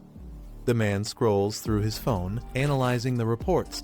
He notes that while the authorities are suppressing news of the anomaly, the situation is escalating too quickly to be contained. If left unchecked, it could turn into a full-scale disaster. The girl listens silently, her face calm but her eyes reflecting unease. In the background, the faint sound of alarms continues as the outside world grows more chaotic. She throws herself onto the bed, muttering that the authorities might already know more than they are revealing. She suspects that certain powerful families or organizations are involved, and whatever their plans are, it won't end well. Meanwhile, the man narrows his eyes at a video playing on his screen. Flames engulf buildings, and the destruction spreads at an alarming rate. He realizes this isn't just another accident, this firestorm is part of something much bigger. On his phone screen, live footage shows the city consumed by raging flames. Reports confirm that the explosion originated from a powerful energy source, and the fire continues to spread uncontrollably. The man lowers his phone, his expression calm yet sharp. He recalls past events involving powerful figures, wondering what role they might play this time. His thoughts hint at a dangerous connection between the current disaster and past schemes.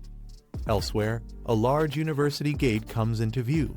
Crowds gather outside, whispering anxiously about recent events. Some wonder aloud if this sudden closure has ties to the massive energy surge reported in the city. Two figures walk toward the gate with steady steps. One of them comments that the closure is officially for safety, but the timing suggests there's much more hidden beneath the surface. At the university gates, soldiers raise their weapons as the man and the red-haired woman approach. The crowd watches in shock, whispering about who these people could be and why security is treating them with such caution. The gates open, and the pair walk in side by side. Their confident steps and calm expressions make it clear they are not ordinary visitors, but people of significant influence. Inside, the destruction becomes visible. Buildings are reduced to rubble, smoke rises into the sky, and flames still burn in the distance. The man remarks that this devastation is far beyond normal accidents. It's the result of something deliberate. Meanwhile, helicopters hover over a forest consumed by raging fire. The inferno spreads rapidly across the mountains, and officials question whether this disaster was truly a coincidence or part of a greater plan. The red-haired woman tells the man she's heading to the office and asks if he plans to check the site of the explosion. He nods, agreeing to investigate personally. She warns him to be careful before they part ways. The man walks alone toward the restricted area, his steps calm and steady. The site is heavily damaged, surrounded by caution tape and silence.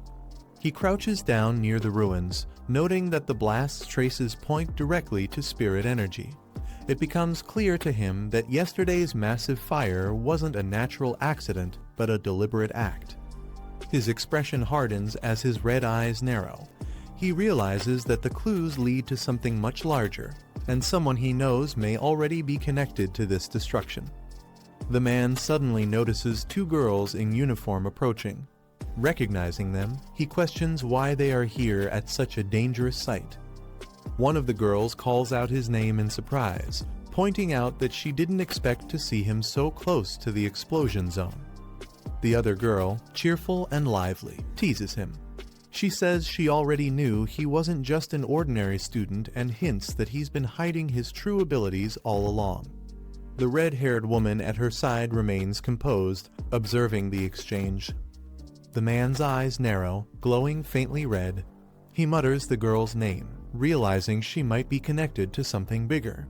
His voice carries suspicion as he wonders if she has been involved in the recent incident. A group of students notices the man and the red-haired woman.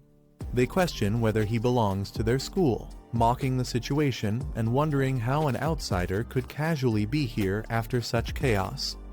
One outspoken girl points at him, accusing him of sneaking around. She argues that if the school is under strict security, then he must be breaking the rules by being here. Her tone makes it clear she doesn't trust him. The red-haired woman frowns, her expression growing heavier. She quietly mutters that this isn't the time for baseless suspicion, as the real issue is far more serious than the students realize. Another woman turns to the man, asking bluntly if this red-haired companion is his friend. Her question hangs in the air, sparking tension between the two groups. The man calmly introduces the red-haired woman, explaining that she is simply a former high school classmate. His casual tone surprises the others, who didn't expect such a connection. The red-haired woman smiles faintly, her sharp gaze hidden behind tinted glasses. Her expression carries a hint of amusement, as though she knows more than she lets on. Two girls look shocked, whispering to each other in disbelief. They wonder why someone like her would be acquainted with him, sensing that this relationship isn't as simple as he makes it sound. The red-haired woman speaks seriously, reminding him that the principal has called for everyone to regroup at the designated area. She stresses the importance of acting cautiously until they understand the full extent of the crisis. The man replies briefly, agreeing with her words, though his eyes remain cold and unreadable. Security guards order the crowd to step back, declaring the area sealed. No one is allowed to approach, and the atmosphere quickly grows tense. The red-haired student steps forward, her tone sharp as she questions why such extreme measures are being taken inside the school. The other students murmur nervously behind her. An elderly man with a cane appears, his presence immediately silencing the crowd. He explains that the school has strict rules and that even the smallest disturbance cannot be ignored. His words carry authority, making it clear that he is a powerful figure in charge. The students whisper among themselves, realizing this elder must be someone important. One girl jokes lightly, suggesting that if even he has come forward, then the situation involving the red-haired woman and the man must be far more serious than they thought. The red-haired student remains silent, her expression unreadable. The man and the red-haired woman are led forward by guards until they stand face to face with the elder. The tension in the air is heavy as everyone watches closely. The elder greets him warmly, shaking his hand. He introduces him as the new representative tied to Fang's name, making it clear that his arrival holds special significance. The elder then gestures toward the waiting cars, saying arrangements have already been made. He instructs him to board immediately, signaling that the meeting ahead is of great importance. Nearby, the red-haired student steps forward with a commanding voice, ordering all unrelated bystanders to back away. Her sharp tone leaves no room for argument, and the students quickly retreat in silence. Guards spread their arms to block the crowd, ordering everyone to step back. The students protest loudly, questioning why someone like him deserves such treatment from the school's leaders. Among the crowd, the red-haired student looks uneasy. She wonders aloud what kind of influence the man holds to be recognized so highly, far beyond what any ordinary person could achieve. Lowering her head, she recalls the words of the principal, who once hinted that Fang's background was far from simple. The thought unsettles her, leaving her unsure how much she truly knows about him. Nearby students whisper in disbelief. They argue that this level of respect is impossible unless Fang is connected to someone of great power or influence. The realization begins to spread among the crowd, shifting their perception of him. In the middle of the crowd, a girl with long red hair steps forward. The attention shifts instantly to her as whispers spread among the students. They realize that throughout the entire incident, the boy never once acknowledged her status as the school's beauty and center of attention. The revelation leaves the crowd in shock, deepening the mystery around his true nature. At Kingcheng University, everything seemed normal until a series of strange incidents began to unfold. One night, a field suddenly burst into flames. The fire burned uncontrollably, and not even the fire trucks could put it out. Fortunately, no students were present at the time, and the authorities quickly sealed off the area to prevent further danger. Not long after, another field caught fire, followed by more incidents. What started as something explainable soon became mysterious. Witnesses reported seeing crimson flames falling from the sky and fire floating in mid-air with no visible source, making the situation even more unsettling. Although most of the fires across the fields were eventually extinguished, one blaze continued to burn stubbornly. The group stood before it, realizing this was no ordinary fire. He notices the air thick with smoke, the burnt smell heavy and suffocating. The group observes the fire burning around the basketball hoop, confirmed as the only spot where the flames refuse to be extinguished. A device is revealed, showing a reading of 11, drawing everyone's attention. It's explained as a spiritual power detection device. If the reading goes beyond 10, the area becomes too dangerous for ordinary people, as human life cannot withstand anomalies above that level. The detector suddenly spikes, showing an alarming reading of 60, shocking everyone. It's explained that the threshold is far too high if left unchecked. The anomaly could spread beyond the university and threaten the entire city. Urgent action is required. In the chaos, someone rushes past the restricted zone despite the danger, drawing urgent shouts from the group. The figure leaps into the flames, immediately engulfed in a violent explosion of fire. The detector surges again, shooting up to 110, confirming the anomaly as an S-grade threat. The group panics, realizing someone has already rushed inside. They question what to do now as the danger rises beyond control. Within the blazing fire, a massive fiery beast begins to take shape, its presence overwhelming. Amid the flames, a lone figure walks forward calmly, facing the inferno head-on. He recalls how the young attribute once shielded him from the dangers of fire, and believes this heavenly flame will be no different. Before him, a massive fiery dragon emerges, its form blazing with overwhelming power. He knows he must get as close as possible to the origin of the flame.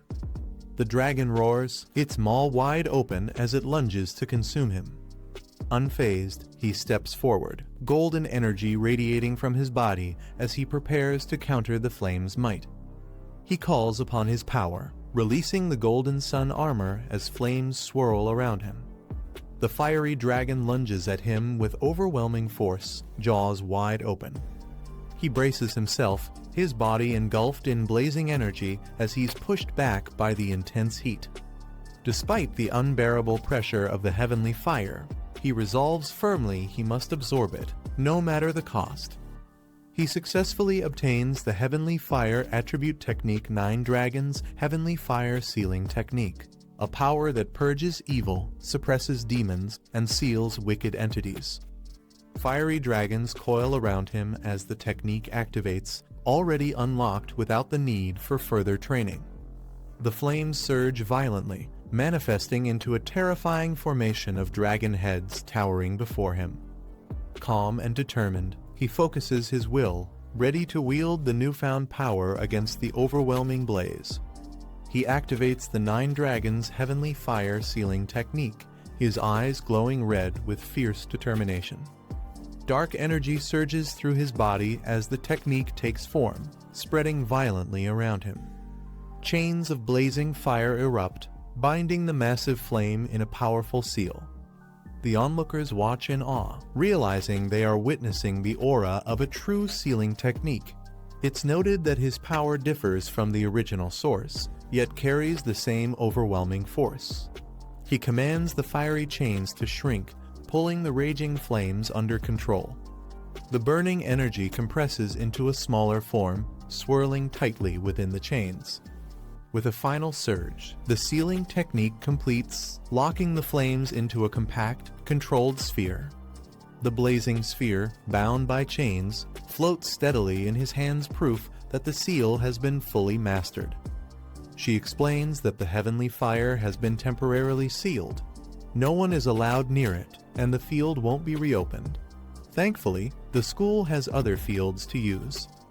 She stays quiet, her expression heavy, clearly troubled by the events. The principal reassures her and notes the school's extravagance, with multiple sports fields. Meanwhile, the boy requests a private discussion with advisor Feng. The principal agrees with a smile, allowing the conversation to proceed, though he seems curious about the matter. She tells him he handled the heavenly fire well, though he downplays it, admitting the flames were difficult to control. Her expression sharpens as she points out that he has been hiding his true talent and cultivation. He responds calmly, saying it's normal for pioneers to keep secrets, especially ones as powerful as his. She stresses that in times of great upheaval, the nation needs top-tier talents like him, even comparing his potential influence to that of a modern nuclear deterrent once the spiritual Kai fully revives. It's explained that whether it's the military, restricted zones, or major associations, all of them would want to recruit someone like him. Even foreign powers might try with tempting offers. She advises him to consider it seriously so he won't be caught off guard when the time comes.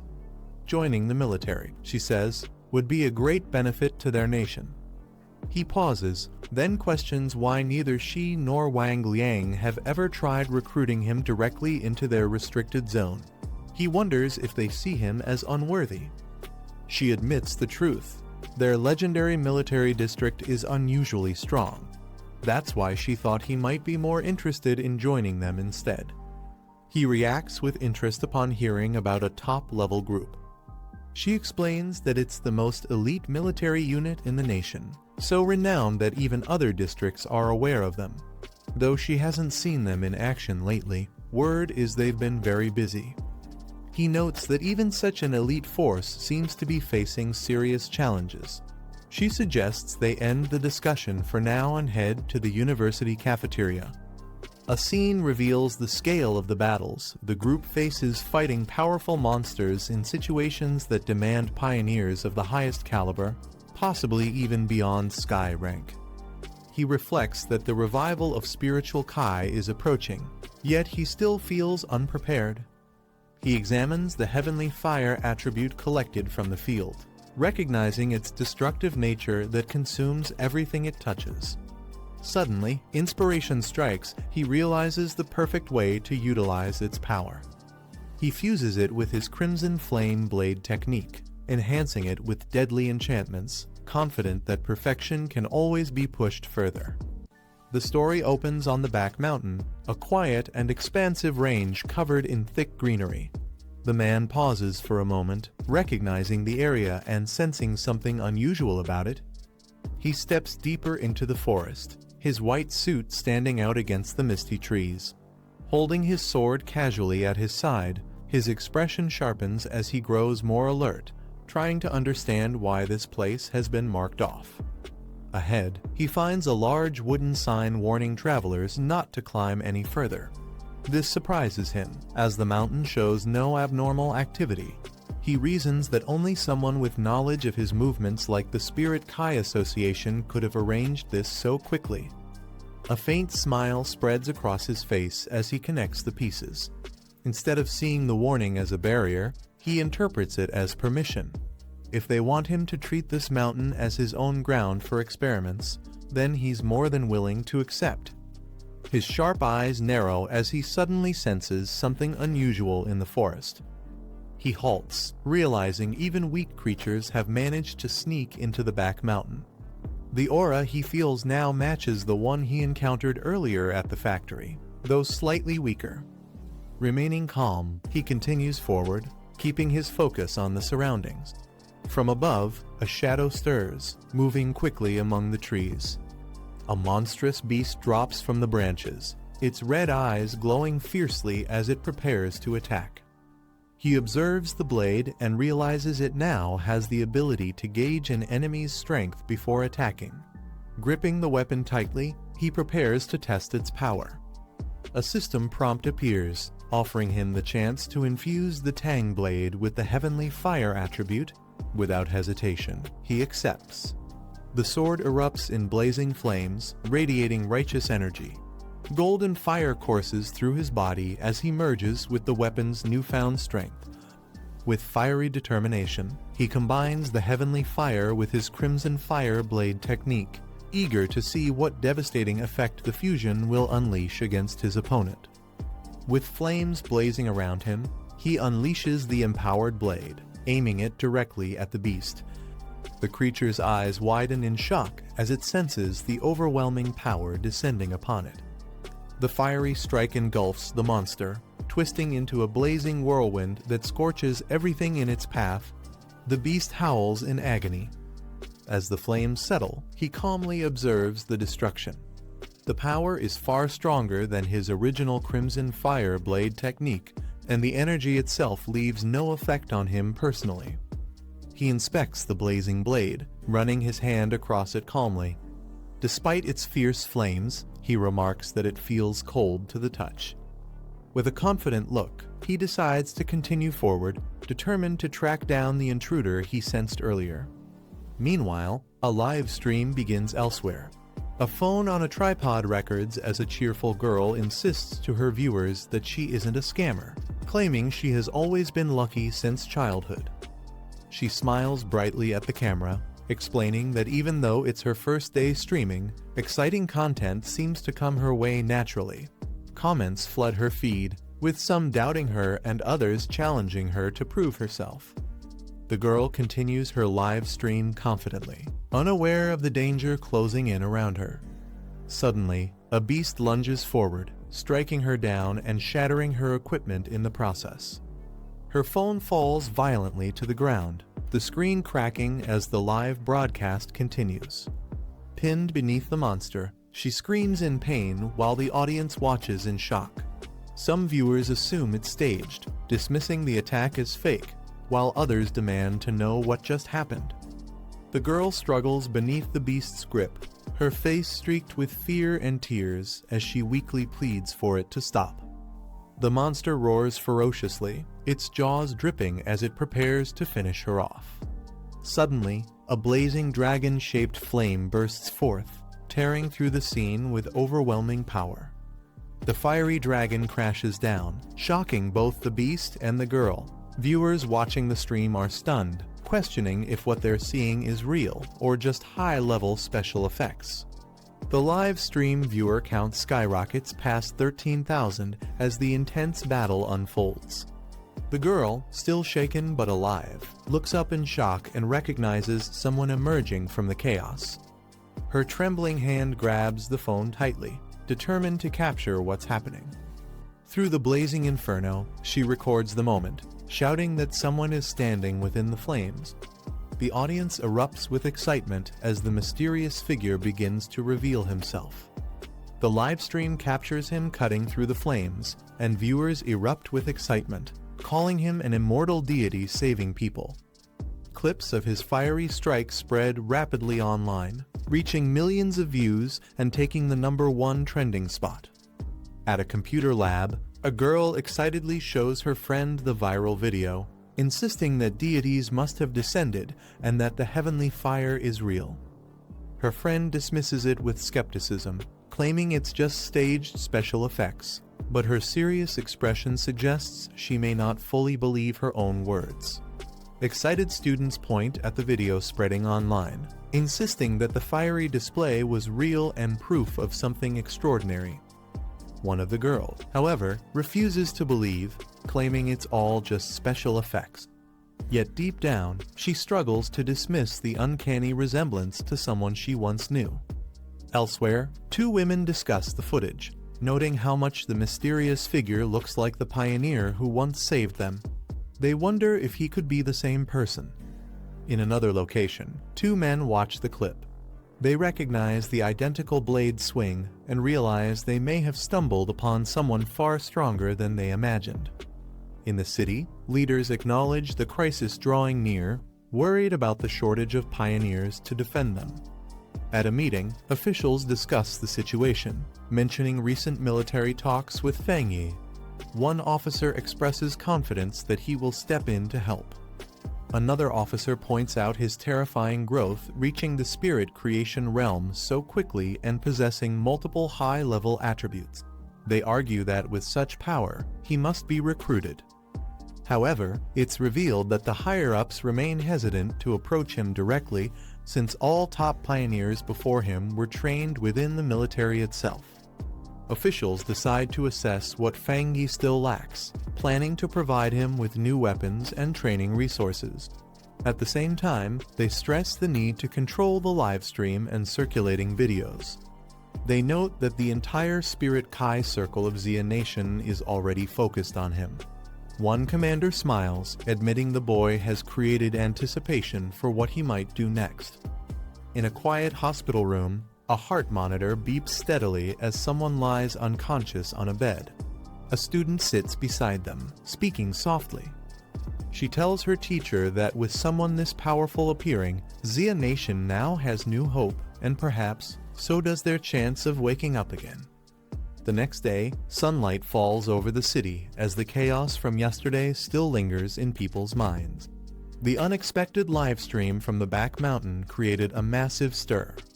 Sitting calmly at a table, he reflects on the event, noting how someone risked everything just for attention. As he eats, he considers the aftermath. The live stream and video have now completely vanished from the internet, wiped away without a trace. His sharp eyes narrow. He suspects the removal must be the work of either the military or the Spirit Kai Association. He notices Lin Yi hasn't returned all night and didn't even leave a message, which immediately raises concern. He tries calling her, but the line is unreachable. His expression hardens, realizing something is wrong, she wouldn't act so irresponsibly. Determined, he decides he must find her, sensing the situation is more serious than it seems. Elsewhere, in a misty forest, two girls wander anxiously. One asks how long they've been trapped, uncertain of their fate. The two girls remain trapped in the forest, exhausted. One admits they've been stuck for nearly 10 hours and apologizes for dragging her friend into the danger, mistaking the threat at first for an ordinary shadow wraith. Her injury becomes clear as she clutches her bleeding side, struggling to stay steady. The other girl takes charge, telling her not to waste energy on apologies. She insists they must stay alert and conserve their strength, though she admits she still isn't strong enough. As determination flickers in her eyes, she recalls the fiery expert who had displayed overwhelming power. She wishes she had that same strength to protect them now. In the depths of the forest, the two girls stand close together, fear heavy in their expressions. From behind, a massive shadow wraith emerges, its glowing red eyes piercing through the darkness. The creature's towering figure looms over them, its dark aura filling the air with dread. The injured girl clutches her side, while the other braces herself, both realizing the terrifying danger standing right behind them. Out of the shadows, a monstrous figure suddenly lunges toward the two women. Its claws slash forward with terrifying speed, leaving them frozen in shock for a moment. But before the creature can strike, the black-haired girl shouts a warning. She steps in front of her companion, gathering energy in her hand. A bright glow forms instantly, her quick reaction saving them from the sudden ambush. With a sharp movement, she releases the glowing strike. The beam of light shoots upward, colliding directly with the monster's body. The impact forces the creature back, its dark form thrown off balance by the powerful attack. Yet the danger is far from over. More distorted figures crawl out from the darkness, their twisted bodies moving unnaturally. As she stares at them, realization hits these are not ordinary monsters. They are the very people who were trapped here before, twisted into these horrifying forms after their deaths. The two women stand over fallen corpses, realizing something is wrong. Their attacks have no effect on the black fog, and even the spirit energy they release is useless. The enemy doesn't seem harmed at all. They look around cautiously. It feels as though the fog is waiting for them to exhaust every ounce of their strength.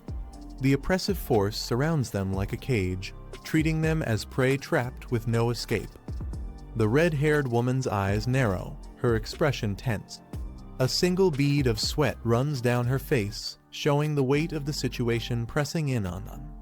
Suddenly, a crimson eye appears in the swirling darkness above. Its gaze locks on them, radiating overwhelming malice. Both women freeze in shock, realizing the true threat has just revealed itself. The crimson eye pulses violently, its glow growing more intense. Dark energy swirls around it, making the air heavy with dread. Suddenly, multiple smaller red eyes begin to split off, multiplying within the vortex. Each one stares down at them, as if the abyss itself is alive and watching from every angle. Fury replaces fear.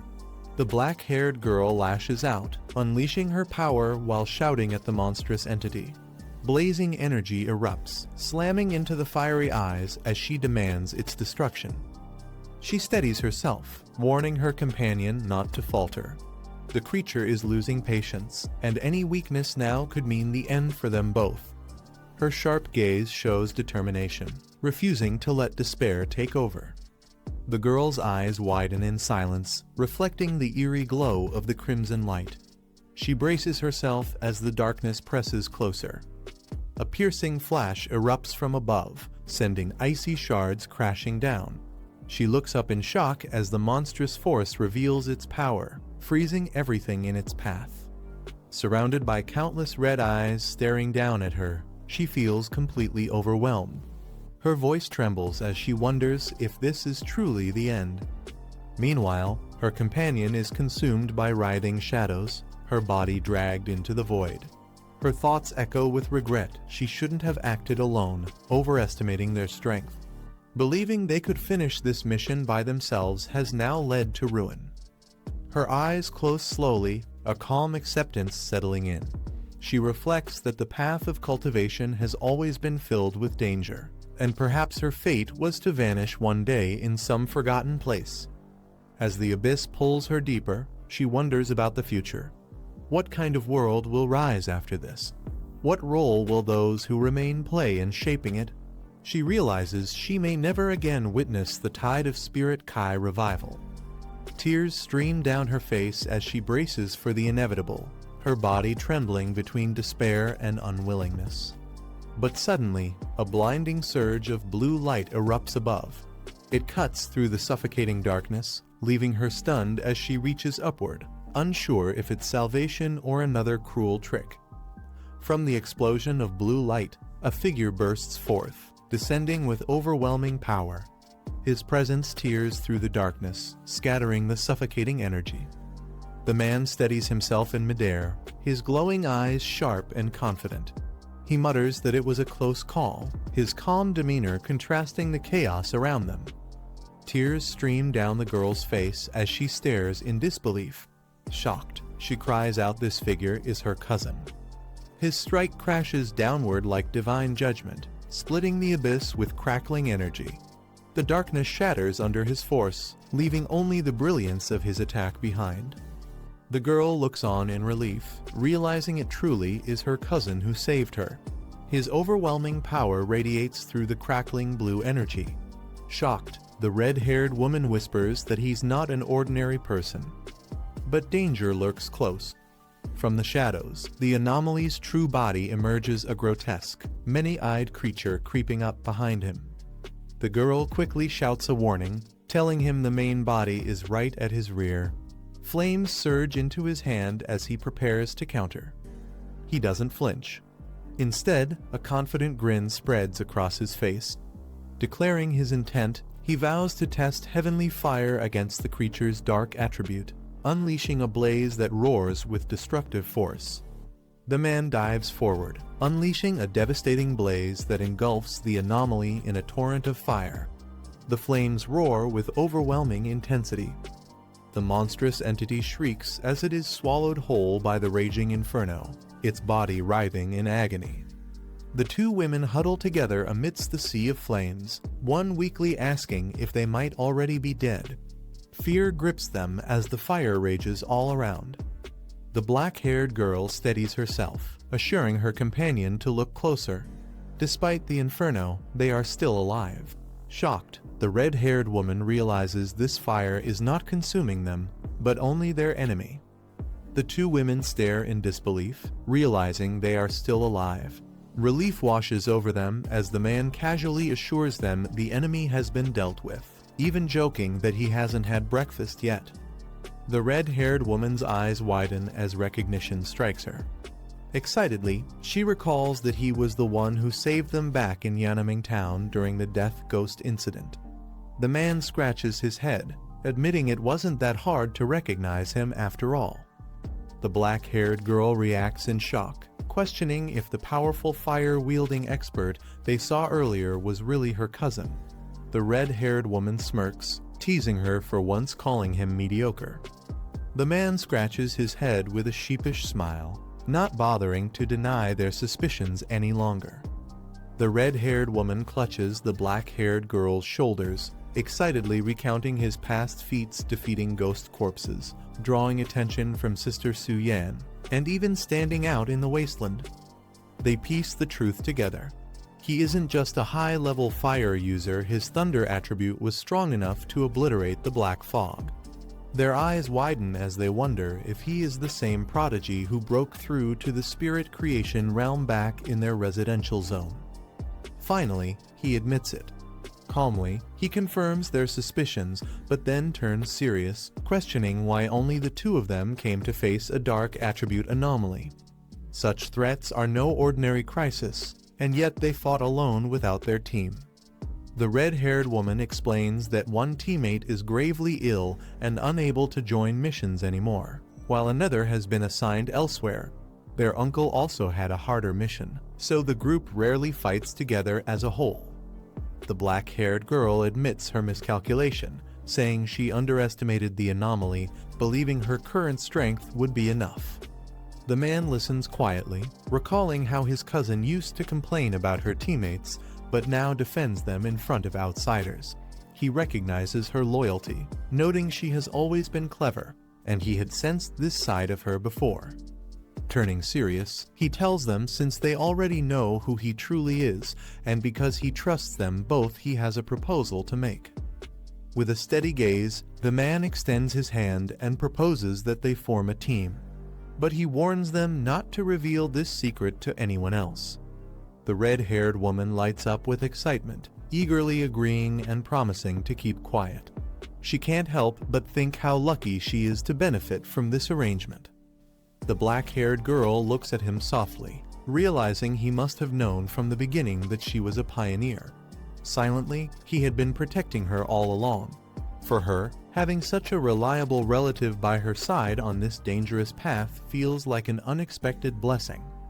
Yet, as relief mixes with gratitude, she bites her lip, a complicated emotion hidden behind her expression. Smiling brightly, the black-haired girl thanks her cousin and jokes that she'll fry him 2 extra eggs for dinner as gratitude. The group walks together, and she suddenly announces that Sister Jailan has just posted a new mission. On her phone, the details of the mission appear. It warns about an extreme darkness zone, an especially dangerous area tied to dark attribute anomalies, requiring utmost caution before entry.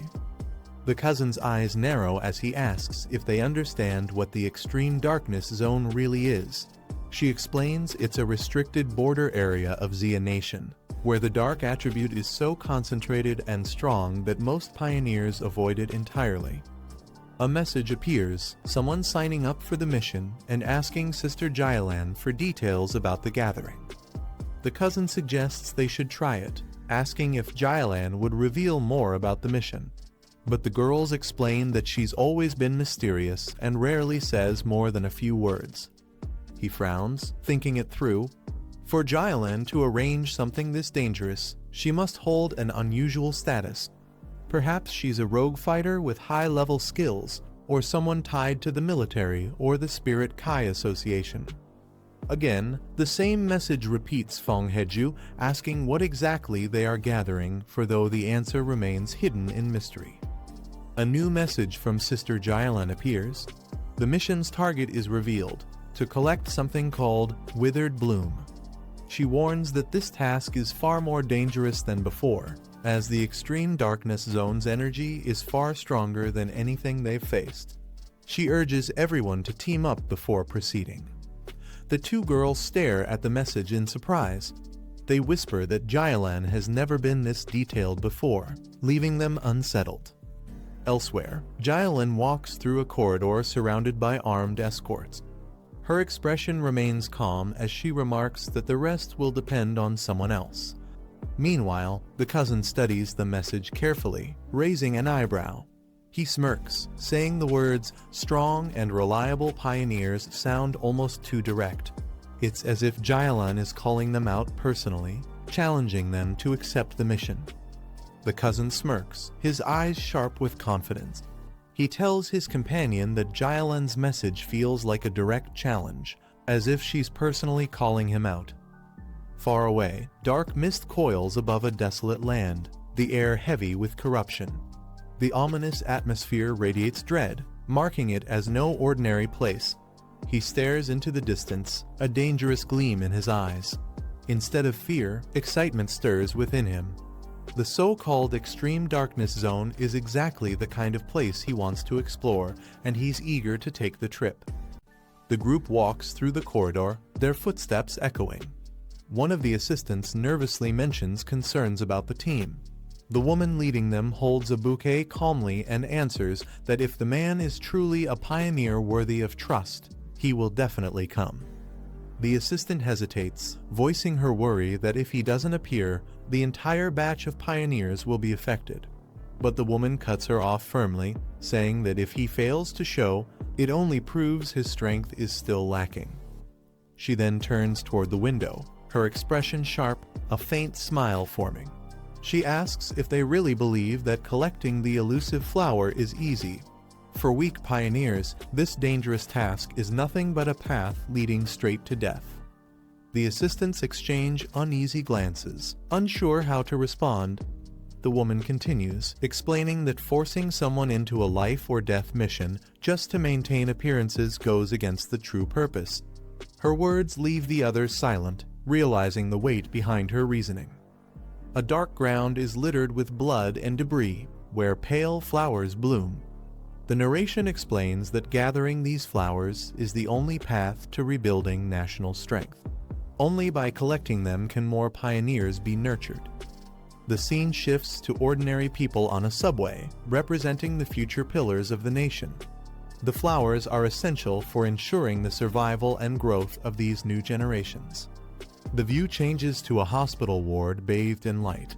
Whether it is the backbone of tomorrow or soldiers who return from battle scarred, the flowers provide the vital strength to endure life and death struggles. Beside a hospital bed, the woman grips a patient's hand tightly. Her voice is resolute no matter the cost. They must obtain more of the elusive flowers to secure survival. An elderly man lies on a hospital bed, covered in scars and connected to a respirator. He is introduced as the only pioneer of Xia who reached the diamond rank, surviving only because of the healing properties of the rare flower. A powerful explosion flashes across the scene, symbolizing the might of such warriors. The narration explains that diamond-level powerhouses are invaluable, both as a national defense and as the greatest bargaining chips in negotiations with other nations. One of the assistants speaks with concern, telling the woman that while the mission is important, her health is just as critical. The woman looks down, her expression cold and unreadable, repeating her assistant's words in doubt, "My health is important." The woman bursts out in anger, her eyes blazing. She declares that her life is indeed important because her team risked everything to bring her back alive. Her face shifts to shock as pain suddenly strikes, her body reacting with weakness. She steadies herself near the hospital bed. The assistants rush to her side in concern, apologizing for their words and asking if her illness is acting up again.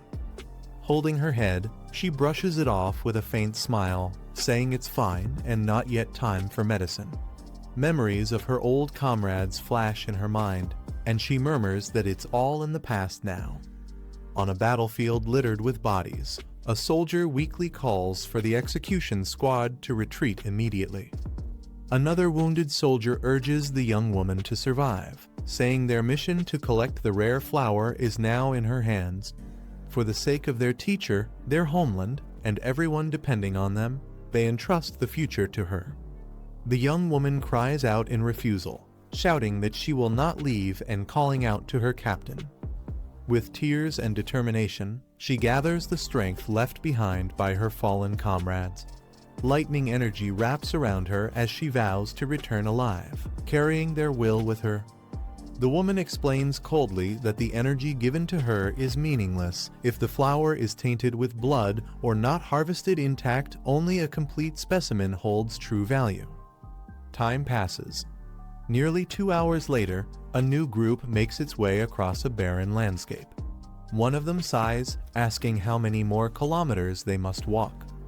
A red-haired woman points ahead, remarking that even pioneers are helpless until the spiritual energy fully integrates with the body. Without that, survival is impossible. From the shadows, a man with piercing red eyes watches silently, his gaze sharp and filled with intent. The group approaches a glowing blue barrier in the distance. One of them confirms that this is the edge of the restricted zone.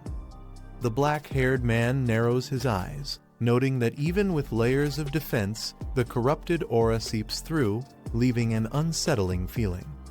The red-haired woman trembles, saying the sinister energy here is far worse than the anomaly they encountered before, hundreds of times more terrifying. Her companion warns her to stay steady, as others are already arriving. Ahead, numerous pioneers gather, some standing armed while others wait near vehicles. Observing the scene, someone remarks with surprise that quite a number of pioneers have shown up.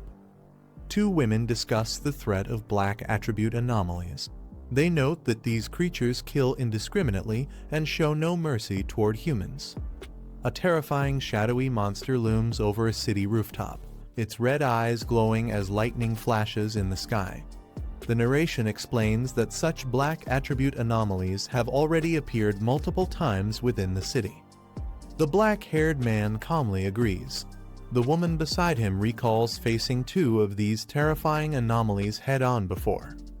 She describes one as a mutated rabbit, though calling it a rabbit is misleading.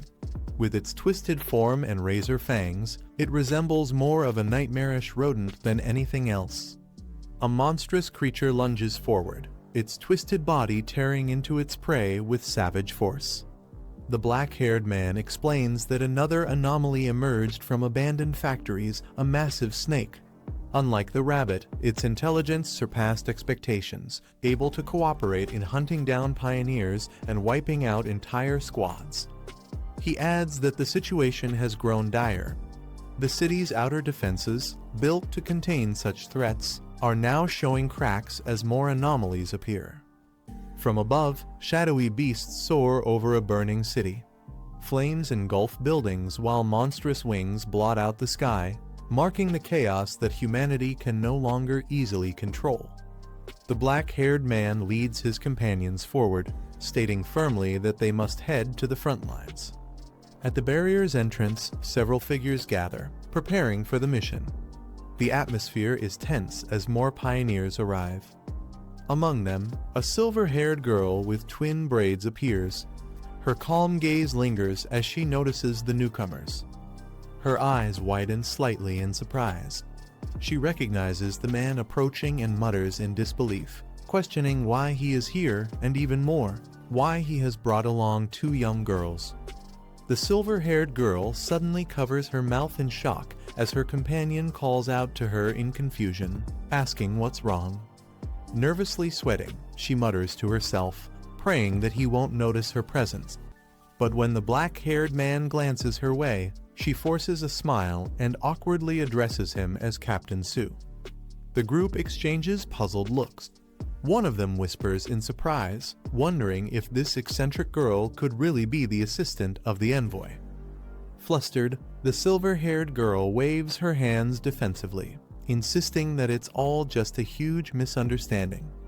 The black-haired man smiles faintly, introducing the silver-haired girl as his assistant. She quickly bows in agreement, though her nervous posture betrays her discomfort. From the side, a mocking voice laughs, calling them arrogant children who speak too boldly without realizing their place. At the barrier's entrance, a heavily armored commander steps forward with his men.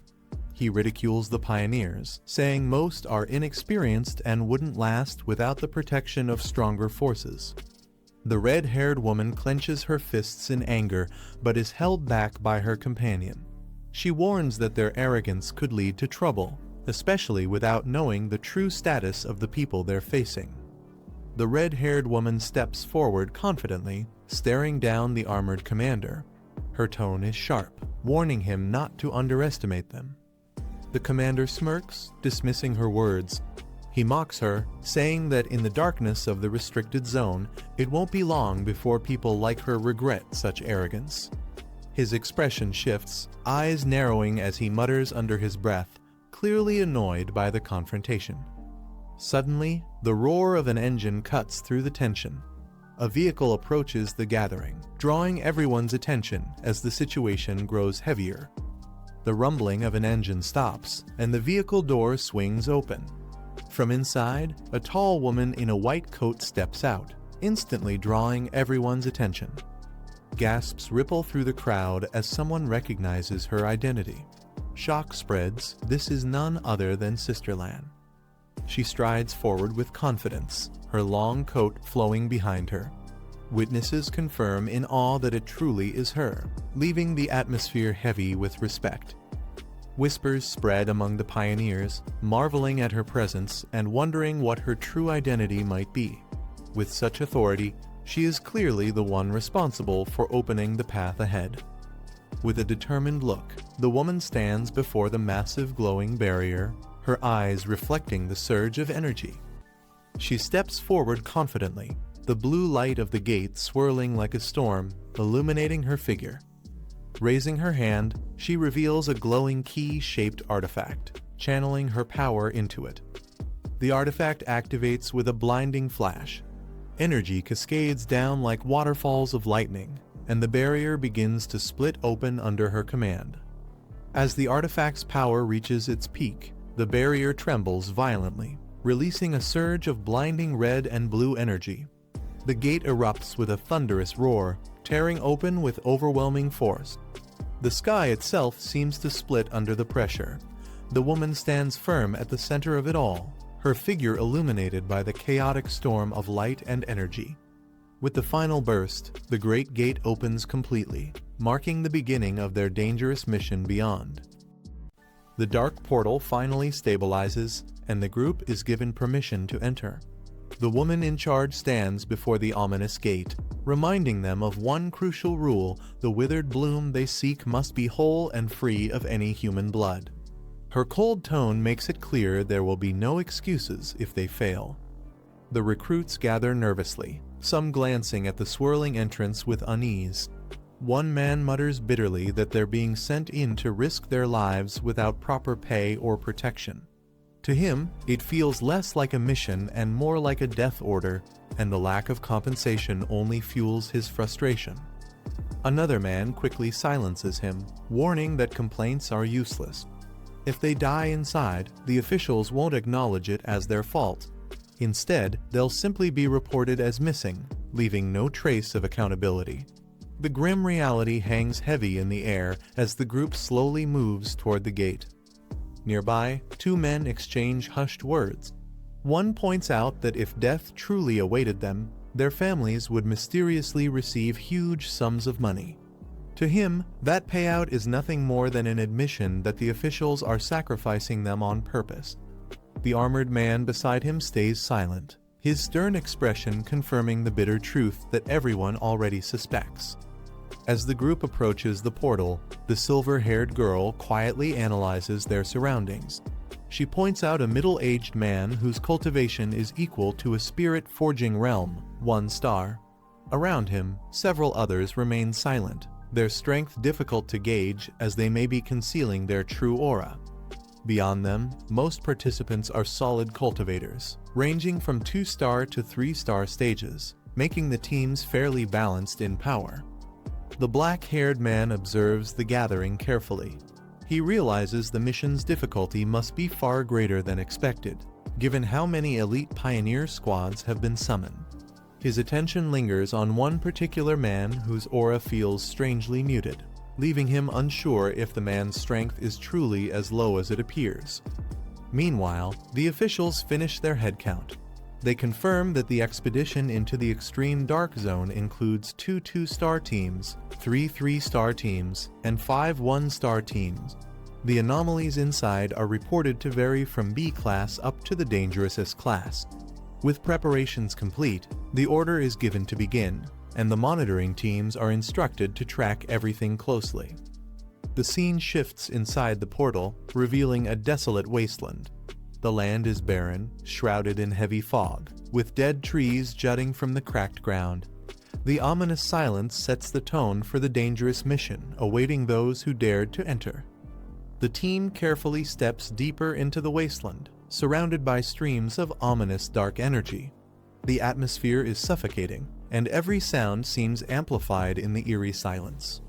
One member warns the others to stay close together, explaining that the dense darkness attribute in the area distorts vision.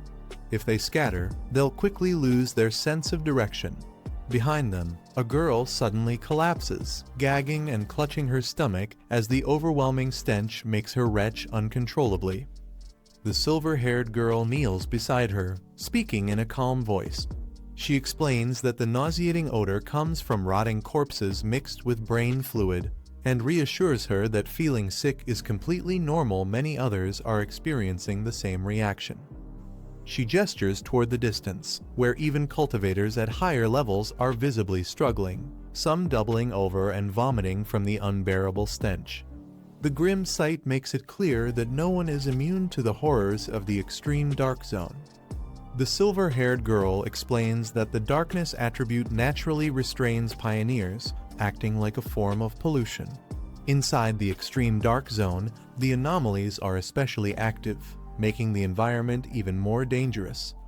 The black-haired man recalls the classifications of anomalies. B-class anomalies are roughly equal to X realm pioneers, and while dangerous, their damage is considered controllable. But higher threats exist. A-class anomalies require multiple pioneers of the same level to subdue, often appearing as monstrous beasts. S-class anomalies are on another level entirely, rivaling stars themselves and bringing destruction on a near cataclysmic scale. He notes that within the extreme dark zone, the darkness attribute provides these creatures with an additional boost, meaning an anomaly judged B-class elsewhere could easily be a class here. Hearing this, one of the girls admits it's her first time learning about such details. Another expresses understanding and checks if their captain is all right. But then, she nervously asks if the silver-haired girl has already been polluted by the darkness. The silver-haired girl reassures the others not to worry, saying her squad is used to handling cases with such foul stench. She reveals that Captain Su has already broken through to Axe Realm 3-star and has recently mutated his water attribute into an ice attribute, pushing himself even harder. One of the teammates notes that such rapid progression comes with risks, warning them to stay cautious around him. Still, they agree to prioritize the mission, urging the group to move quickly and stay close together to avoid distractions. The black-haired man halts the group, telling them they've reached the right spot. He orders everyone to conserve their strength and remain alert, warning them not to let the darkness exploit any weakness. Despite the oppressive environment, he reflects that his own body hasn't felt too affected since entering. His sun and lightning attributes seem to repel the darkness effectively. He considers another possibility that his recent advancement to Spirit Forging Realm may have strengthened his aura, allowing him to resist the corruption far better than before. A faint smile crosses his face as he quietly acknowledges the advantage.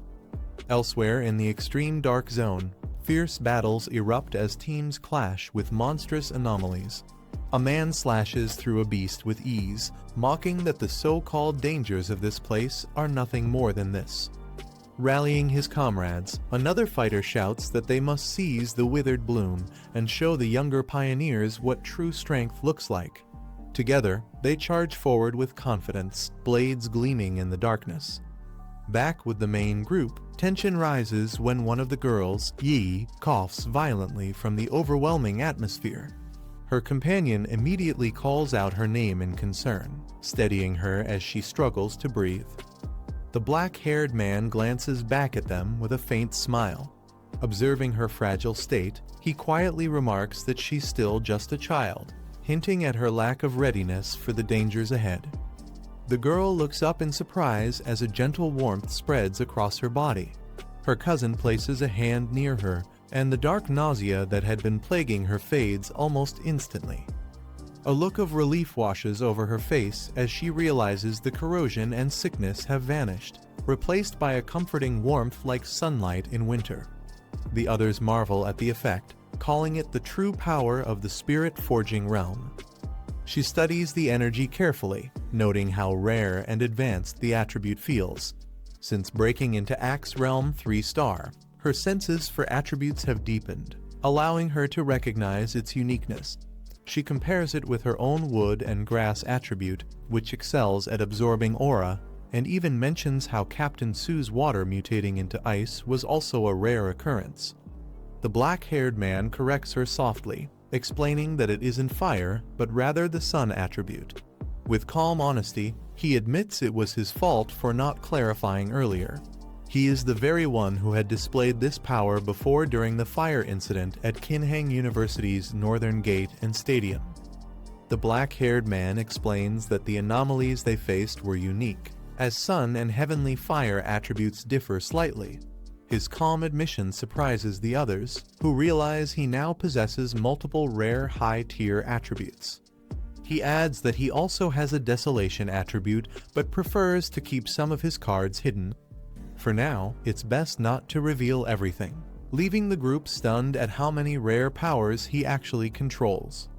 One of the girls, still shivering from the cold, admits she hasn't reached Axe Realm 3-star yet and is slowly progressing along the metal path. Half joking but also sincere, she asks if he could use his sun attribute to warm her up as well, calling him her almighty cousin. Amused, he agrees casually, saying he'll warm her for a day. The girl yelps in shock as the sudden burst of warmth surges through her body, overwhelming her senses, while he remains composed and unfazed. Nearby, other members notice the warmth being shared and tease the pair for patting each other like that. Their playful remarks lighten the tense atmosphere, if only briefly. Encouraged, they suggest that Captain Su's squad should try it as well. With little hesitation, the group agrees, asking him directly for help. Amused, he casually raises his hand, releasing a steady wave of warmth that spreads through the cold air. One by one, the squad members feel the comforting energy wash over them. Their eyes widen in surprise, followed by joyful exclamations as the unbearable chill and nausea are driven away.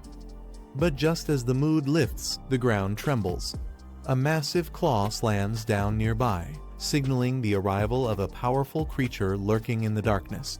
The atmosphere instantly shifts back to dread. The black-haired man suddenly senses danger. His sharp eyes narrow as he warns the group that an anomaly is rapidly approaching. The ground splits open, and a violent surge of energy bursts forth. The squad braces themselves as one of the girls leaps forward with her weapon, trying to cut through the distortion. From the smoke, a massive beast with glowing red eyes emerges, charging straight toward them. Someone shouts in alarm, telling the others to watch out as the monstrous figure barrels forward. The creature reveals its terrifying form, cloaked in purple flames and radiating overwhelming power. A warning is shouted, it's an A-class anomaly. The beast roars ferociously, shaking the battlefield as the squad prepares for a deadly clash. The silver-haired girl steps forward, her eyes sharp with determination. Blue energy surges from her hands as she declares she'll handle the threat herself. With a powerful strike, she unleashes a burst of energy that pierces through the massive anomaly, its roar drowned by the crackling force of her attack. Catching her breath, she frowns in frustration, noting that the difficulty of this battle is far greater than expected. As she steadies herself, one of her teammates notices something unsettling. The creature seems to have vanished into thin air. But before they can process it, the black-haired man turns, his crimson eyes narrowing. Behind him, a horde of eerie figures with glowing red eyes emerges from the fog, advancing silently yet menacingly toward the group. The group finds themselves surrounded as countless red-eyed creatures close in from every direction. Their glowing eyes pierce the darkness, and the squad braces for an overwhelming assault. The black-haired man steps forward calmly, his voice firm as he tells the others to move aside. Golden light begins to flicker around him, pushing back the encroaching shadows. His eyes ignite with blazing energy, streaks of fiery power radiating outward as his aura surges to a new peak. The sheer intensity of his presence makes the ground tremble. In the next instant, a massive eruption of flames bursts forth, engulfing the horde of monsters in a devastating inferno. The enemies are consumed in a torrent of fire, leaving no doubt about the overwhelming might of his sun attribute. The battlefield is engulfed in blazing flames as the black-haired man unleashes his full power. The horde of anomalies screams in agony, their bodies burning away under the overwhelming force of his sun attribute. As the flames die down, he calmly announces that this wave of anomalies has already dissipated. He warns his companions not to be deceived by the countless glowing eyes they saw earlier. There were only two true enemies. The silver-haired girl looks at him in surprise, remarking that she hadn't expected anomalies here to evolve to the point of mimicking human speech. He replies with quiet certainty that perhaps, after consuming so many people, they had learned it. The narration notes the sheer scale of his strength within a single strike. 2 A-class phantom beasts had been completely annihilated.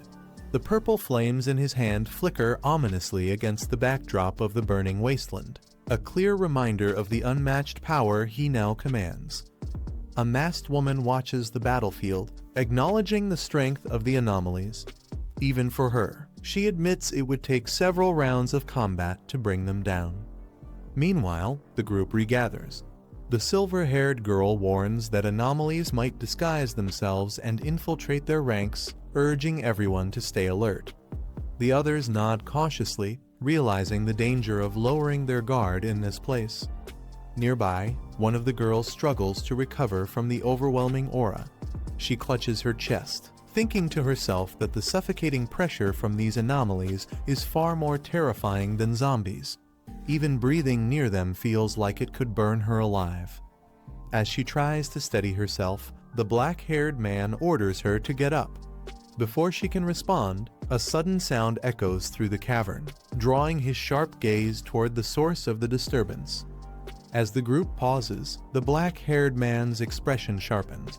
One of the girls suddenly remarks that it sounds like ocean waves can be heard ahead, a sound that feels out of place in the desolate wasteland.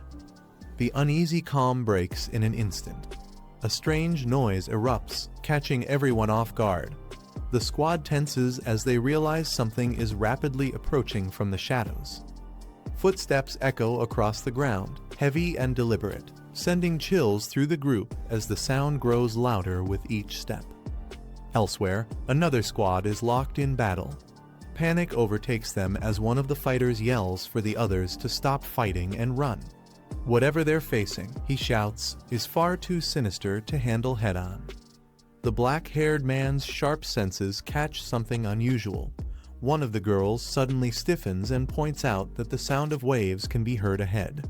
But in this barren wasteland, such a thing is impossible. Before they can react, a chilling scream echoes from another squad. Panic spreads as fighters shout in terror, realizing what they are facing. darkness erupts violently, and countless shadowy figures surge forward, their presence overwhelming like a tidal wave. The ground shakes as the soldiers struggle to hold their ground. The terrified survivors cry out in despair, identifying the threat. It's the Dark Tide, a calamity so fearsome that even legendary armies once suffered devastating losses against it. A terrifying red tide surges across the battlefield, swallowing everything in its path. Soldiers are dragged helplessly into the darkness, their cries for help echoing as fear spreads. One man trembles, realizing that if the regular army was crushed by this force, then his chances of surviving are slim as well. Amid the chaos, a warrior steps forward with determination. Holding a glowing green sword, he summons his strength and surrounds himself with a radiant barrier of light. With arrogance, he shouts that everything here belongs to him, unwilling to yield to the dark tide. The clash between the two forces shakes the air. His green aura holds strong for a moment, but the overwhelming red tide towers above, pressing against him like an unstoppable wave. The battlefield trembles, showing the vast difference in power. The warrior's confidence begins to falter. His expression shifts as he senses something abnormal. Gritting his teeth, he admits to himself that the anomalies here are far stronger and stranger than he imagined, and his power alone might not be enough to withstand them. A man struggles within the Crimson Tide, his body being consumed as despair fills his eyes. He realizes these creatures aren't just a rank, or even S rank, they are far beyond that. Fear grips him as he repeats to himself that he cannot be caught, but the darkness continues to pull him in. Nearby, more soldiers are dragged into the abyss, their screams echoing as they desperately reach for help. The overwhelming force shows no mercy, devouring anyone who gets close. From a distance, survivors watch in horror. The suffocating darkness spreads endlessly, raising the question of whether there's any hope of escape. Someone asks their leader, Captain Su, about the true nature of this phenomenon. Captain Su explains that the Dark Tide is the pinnacle of dark attribute power, a corrosive force that devours everything, leaving nothing behind. His companions panic, realizing their plan should have kept them safe, yet the forces ahead were wiped out without a trace. As the group witnesses the overwhelming dark tide, one of them recalls reading about its destructive power, said to be strong enough to erase an entire city-state. Another worries if retreat is still an option, questioning if survival is even possible at this point. A golden barrier of spirit energy forms around them, offering temporary protection. Their leader instructs them to remain calm, explaining that this shield restrains dark energy. If necessary, they must combine their strength to reinforce it and buy enough time to withstand the surge. Despite the barrier, doubt spreads among them. A blonde woman warns that the dark tide is condensed dark attribute itself, a force far beyond what they can resist. She recalls how even a powerful elder at the spirit-shaping realm was swallowed whole without resistance. Amid the fear, the black-haired young man steps forward. Flames and lightning swirl around him as he readies his power. He declares boldly that even if the dark tide is condensed, he will destroy it with his own strength. The group watches in shock as the black-haired young man unleashes his power, flames and lightning bursting forward like a blazing spear. Someone exclaims in disbelief, wondering if he truly intends to destroy the dark tide itself. The fiery strike pierces through the suffocating darkness, cutting a path into the overwhelming tide. The impact shakes the battlefield, its force echoing across the red abyss. Surrounded by a radiant aura, the young man charges headfirst into the swirling core of the tide. His determination burns brighter than the storm around him, refusing to yield against the overwhelming force. In the shadows, another figure watches closely, a smirk forming as he mutters to himself. Everything seems to be unfolding exactly as he predicted. The young man finds himself surrounded by grotesque, red-eyed monsters born from the dark tide. He observes that these aren't simple rank creatures, but abominations fused and evolved under dark energy's control, forming powerful composites. their presence grows even more overwhelming, spanning from B rank to S rank and beyond. The overall strength of these anomalies is far greater than expected, each one radiating dangerous intent as they close in. Without hesitation, he unleashes a surge of blue energy. The force bursts outward like a shockwave, tearing through the incoming monstrosities.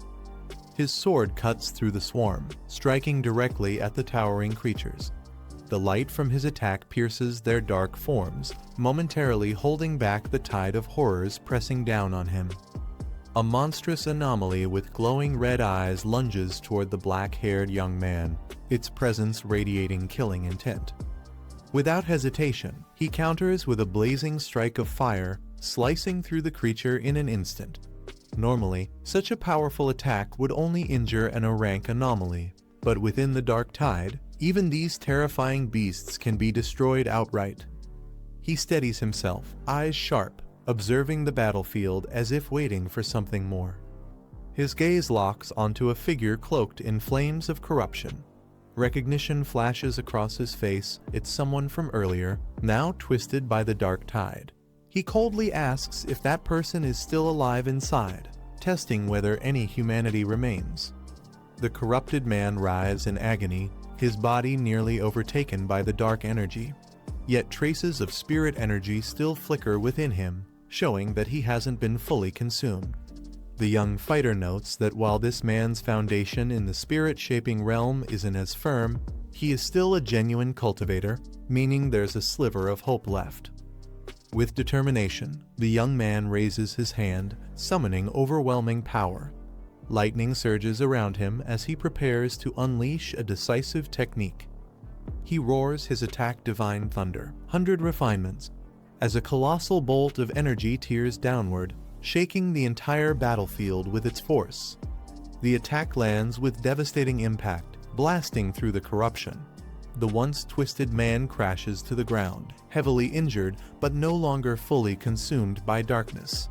Standing over the fallen man, the black-haired fighter notes that he can still be saved, though only barely. Flames flicker along his blade, casting light on the wounded cultivator. Darkness stirs again, surging from the corrupted surroundings as he remains vigilant, his fiery sword held ready. A massive figure of corruption rises before him, regenerating without end. He clicks his tongue in irritation, realizing this must be the unique trait of anomalies beyond his rank. Instead of despairing, a confident smile spreads across his face. He decides to test another method, channeling spirit-based power to counter the infinite regeneration. The black-haired fighter releases a surge of energy, golden light clashing against the looming wave of dark anomalies. The battlefield shakes as the two forces collide. Blue lightning crackles in his hand as he examines the situation.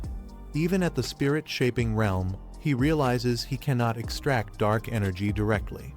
He mutters that, as expected, the dark attribute is far more unusual than any other. A faint smile forms on his face, showing neither panic nor hesitation. Instead, he appears intrigued by the challenge. Surrounded by the howling tide of monstrous abominations, he steadies himself. If he can't erase the darkness completely or absorb it outright, he resolves to find another way forward. Surrounded by monstrous anomalies, the young fighter regrets not having his companion, the little white flower. With its desolation power, he could have fought the darkness on equal footing. Instead, he wonders what else he can rely on. His fiery aura burns brighter as realization dawns. He remembers that the answer has been right in front of him all along. Elsewhere, his allies watch anxiously from within their protective barrier. One of them asks Captain Su if he has ever seen anything like this before. Su admits his knowledge is limited and that he has never witnessed such a phenomenon. Their attention shifts as they notice something shocking. The overwhelming dark tide, which had been raging uncontrollably, suddenly freezes still in place. Inside the protective barrier, the girls watch anxiously. One of them feels uneasy, admitting that not even when facing ghost vines had she felt such dread. She worries about her cousin, who has been inside the tide for too long, fearing something might happen to him. Another girl reassures her, noting that his barrier is still intact, only flickering slightly. She suggests reinforcing it with their spirit power, adding that if someone like him were to fall, the rest of them would be dragged down regardless. With confidence, the blonde girl explains that he is a spirit-shaping realm cultivator wielding multiple insane attributes. His strength could rival a 3-star spirit-shaping expert, making him far beyond what they in the Ghost Axe realm could ever step in to save. Her remark lightens the tension as laughter breaks out.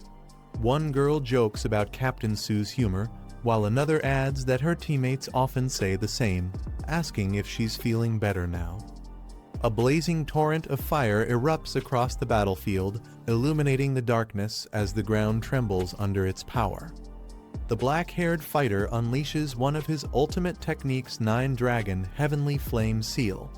The flames twist and roar like living dragons, filling the sky with overwhelming might.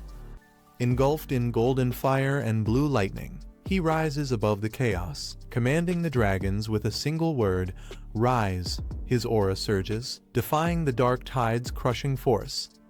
From within the protective barrier, his allies stare in awe. One shouts in excitement that it's her cousin, while another recognizes the devastating move, whispering in disbelief about the technique he just used. The battlefield erupts as blazing dragons soar through the sky, their flames coiling with unstoppable force.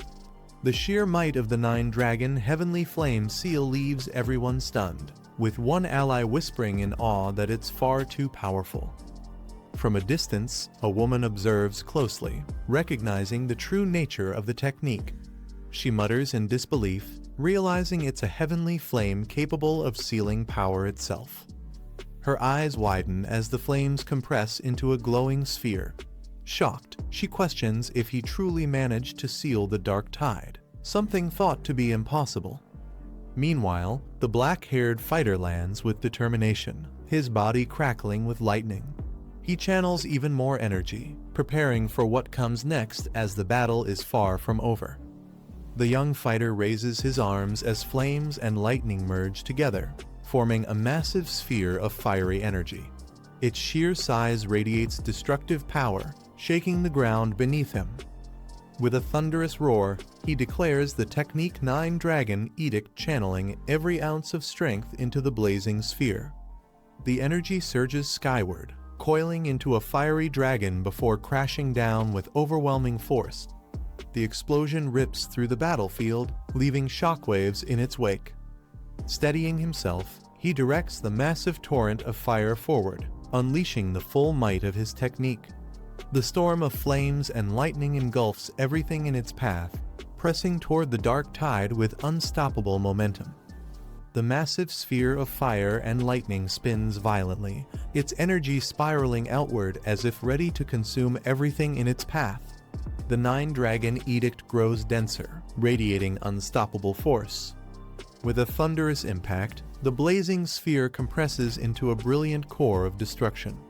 The ground shakes under its immense pressure, signaling the devastating strike that is about to unfold. The group finally manages to catch a break after the fierce battle. Amidst the chaos, they discover a badly injured soldier who is still breathing. Concern rises as they wonder what should be done with him. Relieved, a girl rushes forward, overjoyed to see her cousin unharmed. She quickly takes charge of the wounded soldier, asking the leader to leave him to her squad's care. The black-haired man remains calm and observes quietly. One of the companions reminds him that sealing a high-level dark attribute is no small feat and questions why he doesn't seem pleased. Instead of celebrating, he stays silent. They recall his earlier words about wiping out the dark tide, realizing now that he truly did it, and the sight leaves them speechless. Breaking the silence, the black-haired man explains that the seal is only temporary, and the overwhelming dark energy won't last contained for long. Urging the group to move quickly, he stresses the need to find the lost tempering flower before the seal fades. Meanwhile, his allies agree to transport the injured man back to the Spirit Association for treatment. As the group moves forward, they realize the grim reality aside from the single survivor. No one else made it out alive. The dark attribute had consumed everything, leaving behind neither bodies nor traces, regardless of cultivation level. One of them laments how the people who were alive just moments ago are now completely gone, admitting relief that they didn't witness their deaths directly. The black-haired man quickly takes charge, instructing Yeyi and the others to move ahead with Captain Su while he stays behind to guard the rear.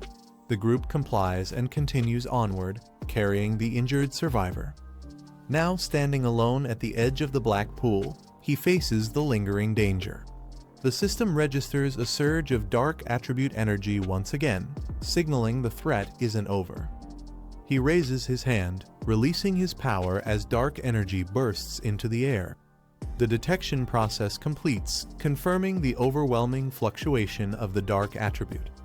The system activates once more, initiating an ultimate computational process. Streams of dark energy surge upward as the black-haired man floats in the center, absorbing its power.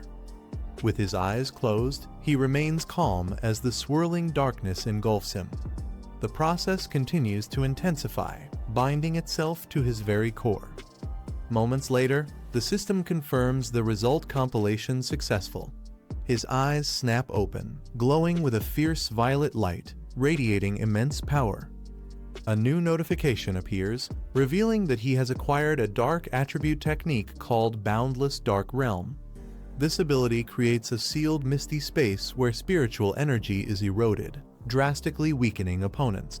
He examines the power in his hand, realizing it is a unique and devastating domain.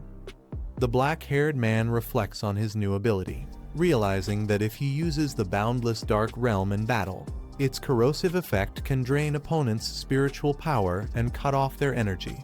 Combined with his other techniques, the effect would become even more devastating, allowing him to crush even anomalies stronger than the Dark Tide. Meanwhile, his ally senses something unusual and warns him that the black mist seems to be reforming around them. Her eyes widen in shock as she notices the sudden shift in spiritual energy. The man's power surges violently once again, triggering another breakthrough. His companion is stunned, unable to understand how such a fluctuation could happen without any major trigger. The silver-haired girl is stunned, realizing that he actually absorbed the Dark Tide's power and energy officially rated level with no upper limit. To her, it seems completely absurd. She recalls how, during the early warning period of mystical resurgence, the dark attribute was considered the most terrifying threat of all. It could wipe out entire regions, which is why absorbing it was strictly forbidden by the authorities. Officials had once tried to purify and refine the dark attribute, but the results were disastrous. The consequences were so severe that dark attribute anomalies had to be classified separately from all others. These anomalies ranged from D to S level, yet even a lower class 1 could easily torment someone just entering the ghost catching stage. The Dark Tide itself was in a league of its own, considered a highest class anomaly, far beyond what ordinary exorcists could handle. Back when dark attributes hadn't yet been banned, some pioneers attempted to absorb them. But even at the ghost catching stage, one man was driven insane after trying to take in a mere D-class dark anomaly. He lost everything: his mind, his family, and remains in an asylum to this day. Now, the black-haired man exhales slowly, his hands still carrying traces of the power he just absorbed. He suddenly calls out to the shadows, telling the hidden figure to reveal themselves since they've been watching for quite some time. A mysterious woman steps forward, recognizing him. She addresses him directly, identifying him as Fang Yi, the one who sealed the Dark Tide. The mysterious woman steps forward, revealing herself as Galan. She confronts Fang Yi, questioning him directly about absorbing dark attributes.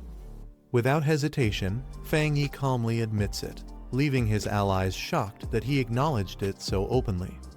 In response, Galan swiftly draws her weapon, her movements sharp and precise. She points a gun at Fang Yi, her stance filled with hostility, making it clear that she views him as a dangerous threat. The others are shocked as Galan points her weapon at Fang Yi. They demand to know why she's acting this way. Galen is reminded that Fang Ye is the top target her military wants to recruit. The Spirit Association had also tried to bring him in first, but she cut them off, raising suspicion about her true motives. Fang Yi calmly remarks that their mission was supposed to be about finding the lost tempering flower, not turning on each other. He points out how strange it is that Galen seems more upset about their survival than the mission's success. Galen falls silent, her cold gaze fixed on Fang Yi as the tension between them escalates, the gun still aimed at him. The group questions Galen, frustrated that she stayed hidden during the battle only to confront Fang Yi afterward. They remind her that without him, they would have all been wiped out. Galen smirks, commenting on how much his teammates trust him, before suddenly congratulating him and saying he has passed. Confused, the others demand to know what she means by passed. Fang Yi narrows his eyes, realizing her intentions. He calmly asks if she came here just to test him. Galen admits she wanted to see Fang Yi's true character for herself, not just rely on reports of his power and talent. She then answers why she didn't step in earlier. Pioneers are bound by the rules of the spiritual resurgence world, meaning she couldn't interfere directly. She explains that pioneers all share the same fate. Life or death can shift in an instant. Still, they are fortunate because someone trustworthy and strong stood up to protect them. Finally, she points out something they hadn't realized: none of the enemies had attacked them since the battle ended. It was because Fang Yi's act of sealing the dark tide left them too intimidated to make a move. Fang Yi reflects that the dark tide itself is like a predator bullying the weak but cowering before the strong. Galen steps forward, offering to guide them to the lost tempering flower, claiming she knows the terrain better than they do. Watching her, Fang Yi's ally quietly remarks that Galen seems somewhat unstable. Fang Yi recalls that her squad once encountered the dark tide before, and she was the only survivor. Because of her strict adherence to rules and the trauma of her past losses, Galen has developed a destructive mindset. Yet, something still drives her forward, and witnessing Fang Yi seal the dark tide seems to have pushed her to the very edge. Fang Yi tells his companions to let it go and give Galen some slack. The group realizes she's injured. They note that although her cultivation is at the soul creation stage with 2 stars, her spiritual barrier has weakened and dropped by at least 2 levels. The blue glow surrounding her body reveals just how badly hurt she truly is. Despite her condition, she continues moving forward, her steps unsteady but determined.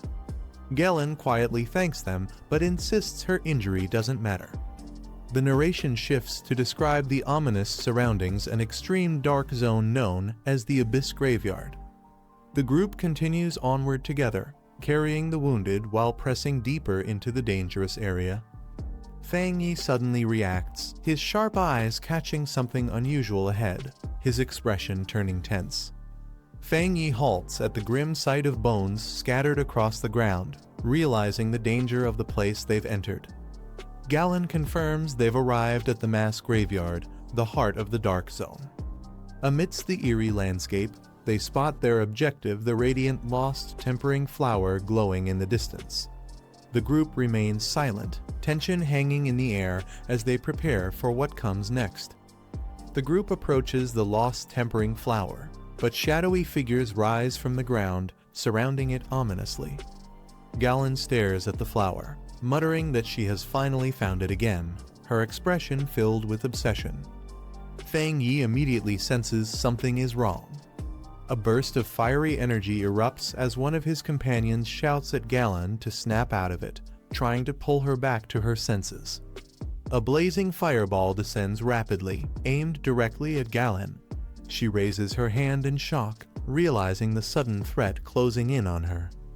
A massive explosion erupts, shocking the woman. She realizes the man's power carries the extremely rare Yang attribute. Without hesitation, she leaps forward and strikes with full force, the impact shattering the ground. The man stands unfazed, calmly raising his hand while she glares at him in silence. Frustrated, she questions herself, wondering if all her preparations were still not enough. The others rush to Galrin, worried about her condition. They warn her that the dark attribute has already taken hold of her. The man calmly states that when it comes to the lost bloom, he alone is enough. He turns and walks forward, carrying his sword with steady steps. Stopping ahead, he comes face to face with the glowing lost bloom. The man stands calmly with his sword drawn as the ground begins to crack. A monstrous creature with glowing red eyes bursts forward, charging straight at him. The beast roars with its mouth wide open, filled with crimson energy. Unfazed, the man raises his hand, summoning blue energy as he declares his technique Divine Lightning. The man strikes the beast with divine lightning, electricity surging through its massive body. The monster roars in pain but still refuses to fall.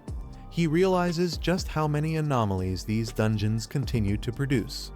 Knowing time is short, he decides to end it quickly. With a cold gaze, he prepares another technique. Unleashing a surge of purple energy, he activates his move Limitless Dark Domain, engulfing the monster in darkness. The limitless dark domain engulfs the monster, trapping it in a sphere of swirling purple energy. The beast writhes violently inside, its body overwhelmed by the crushing darkness. It lets out a distorted cry, struggling as the power tears through it. The narration reveals that the S-rank half-corrupted fox demon has been reduced to B rank. The man notes that it dropped 2 whole ranks, proving its so-called cultivation wasn't that strong after all. The man grips his blazing sword, flames igniting with fierce power. He swings down with a fiery slash, declaring that it's over as the explosion lights up the battlefield. Watching from a distance, the others notice a black energy forming. They wonder if it's the dark attribute but feel that it carries a different aura. They realize the truth, it's Fang Yi's domain. He had mastered the dark attribute and created a domain entirely on his own, without a teacher. One of the women explains that creating a domain with spiritual power is an incredible feat, something only their master could once accomplish. She recalls how their master once unfolded his domain to suppress a calamity threatening the capital, but the result was devastating.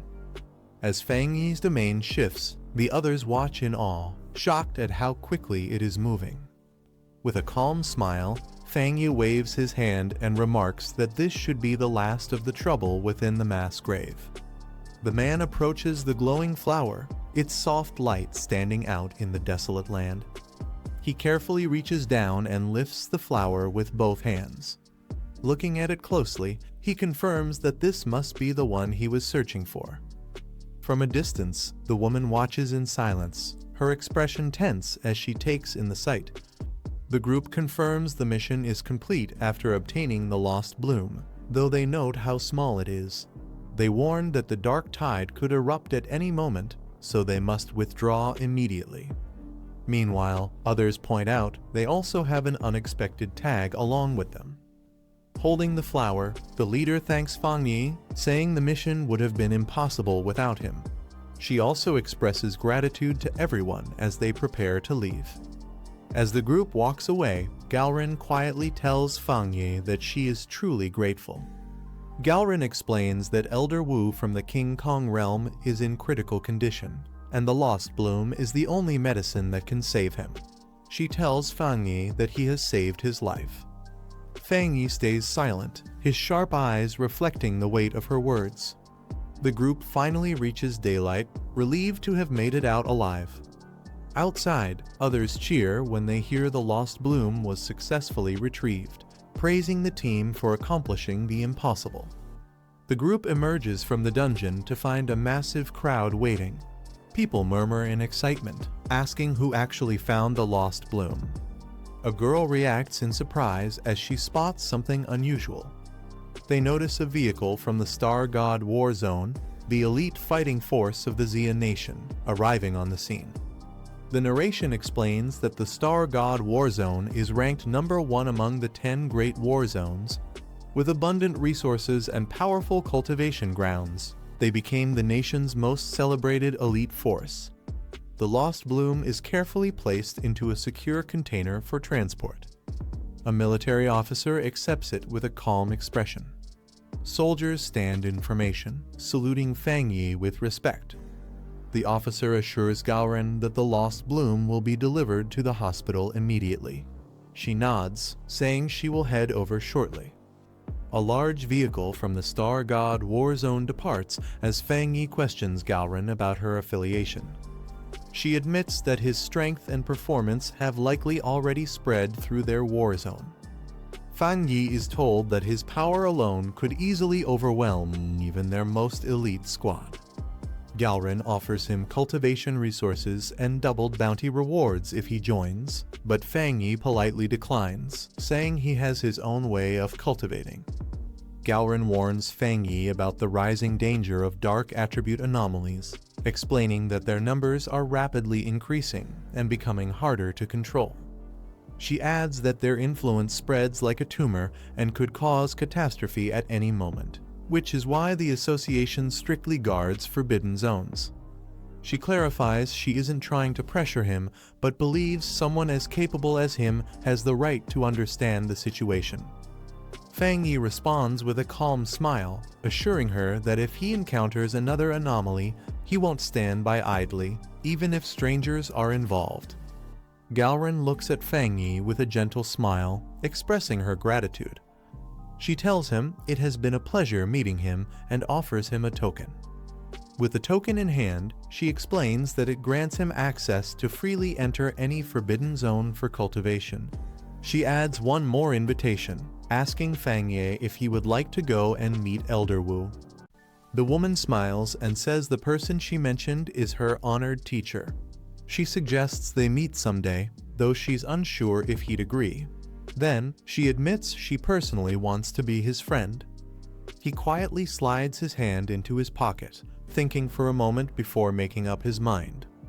With a faint grin, he agrees that having more friends could be useful and decides to join her. He raises his glowing hand and tells her to accept a small gift as a friend. Blue energy bursts from his hand as he reaches toward her. Shocked, she asks what he's doing, and he calmly explains that he can remove the dark toxins from her body.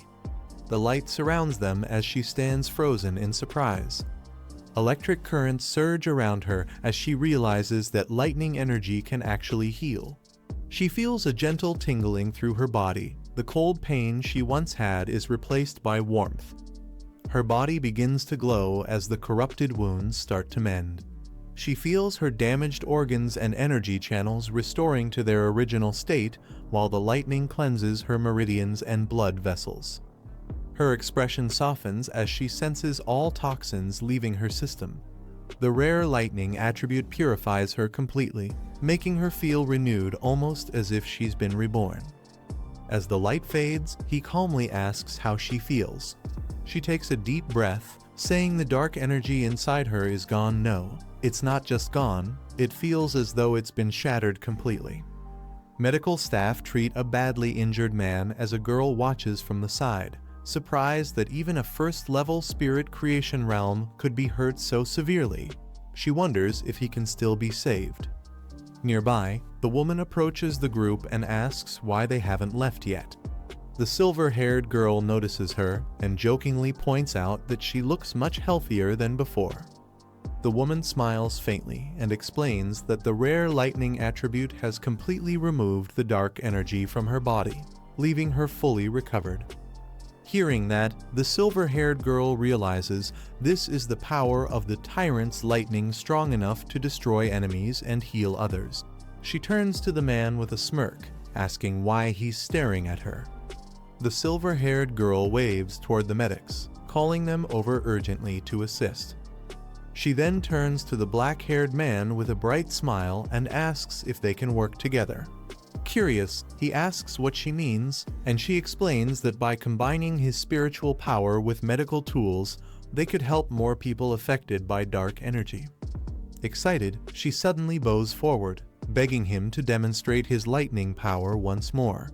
He pauses, unsure how to respond to her enthusiasm. With a faint sigh, he finally lifts his hand as blue lightning gathers around him. The crackling energy fills the air as he says this should be enough. Everyone watches in awe at the display of his power. The doctor watches in awe as lightning energy crackles nearby. He realizes it's possible a lightning attribute this pure and powerful can truly counter the dark attribute. The woman explains that Fang Yi directly transferred his lightning energy to her, completely removing the darkness from her body. The silver-haired girl then suggests having him help other injured pioneers as well, mentioning a comatose spirit creation realm fighter. The doctor shakes his head, explaining that not everyone can withstand such intense spiritual power.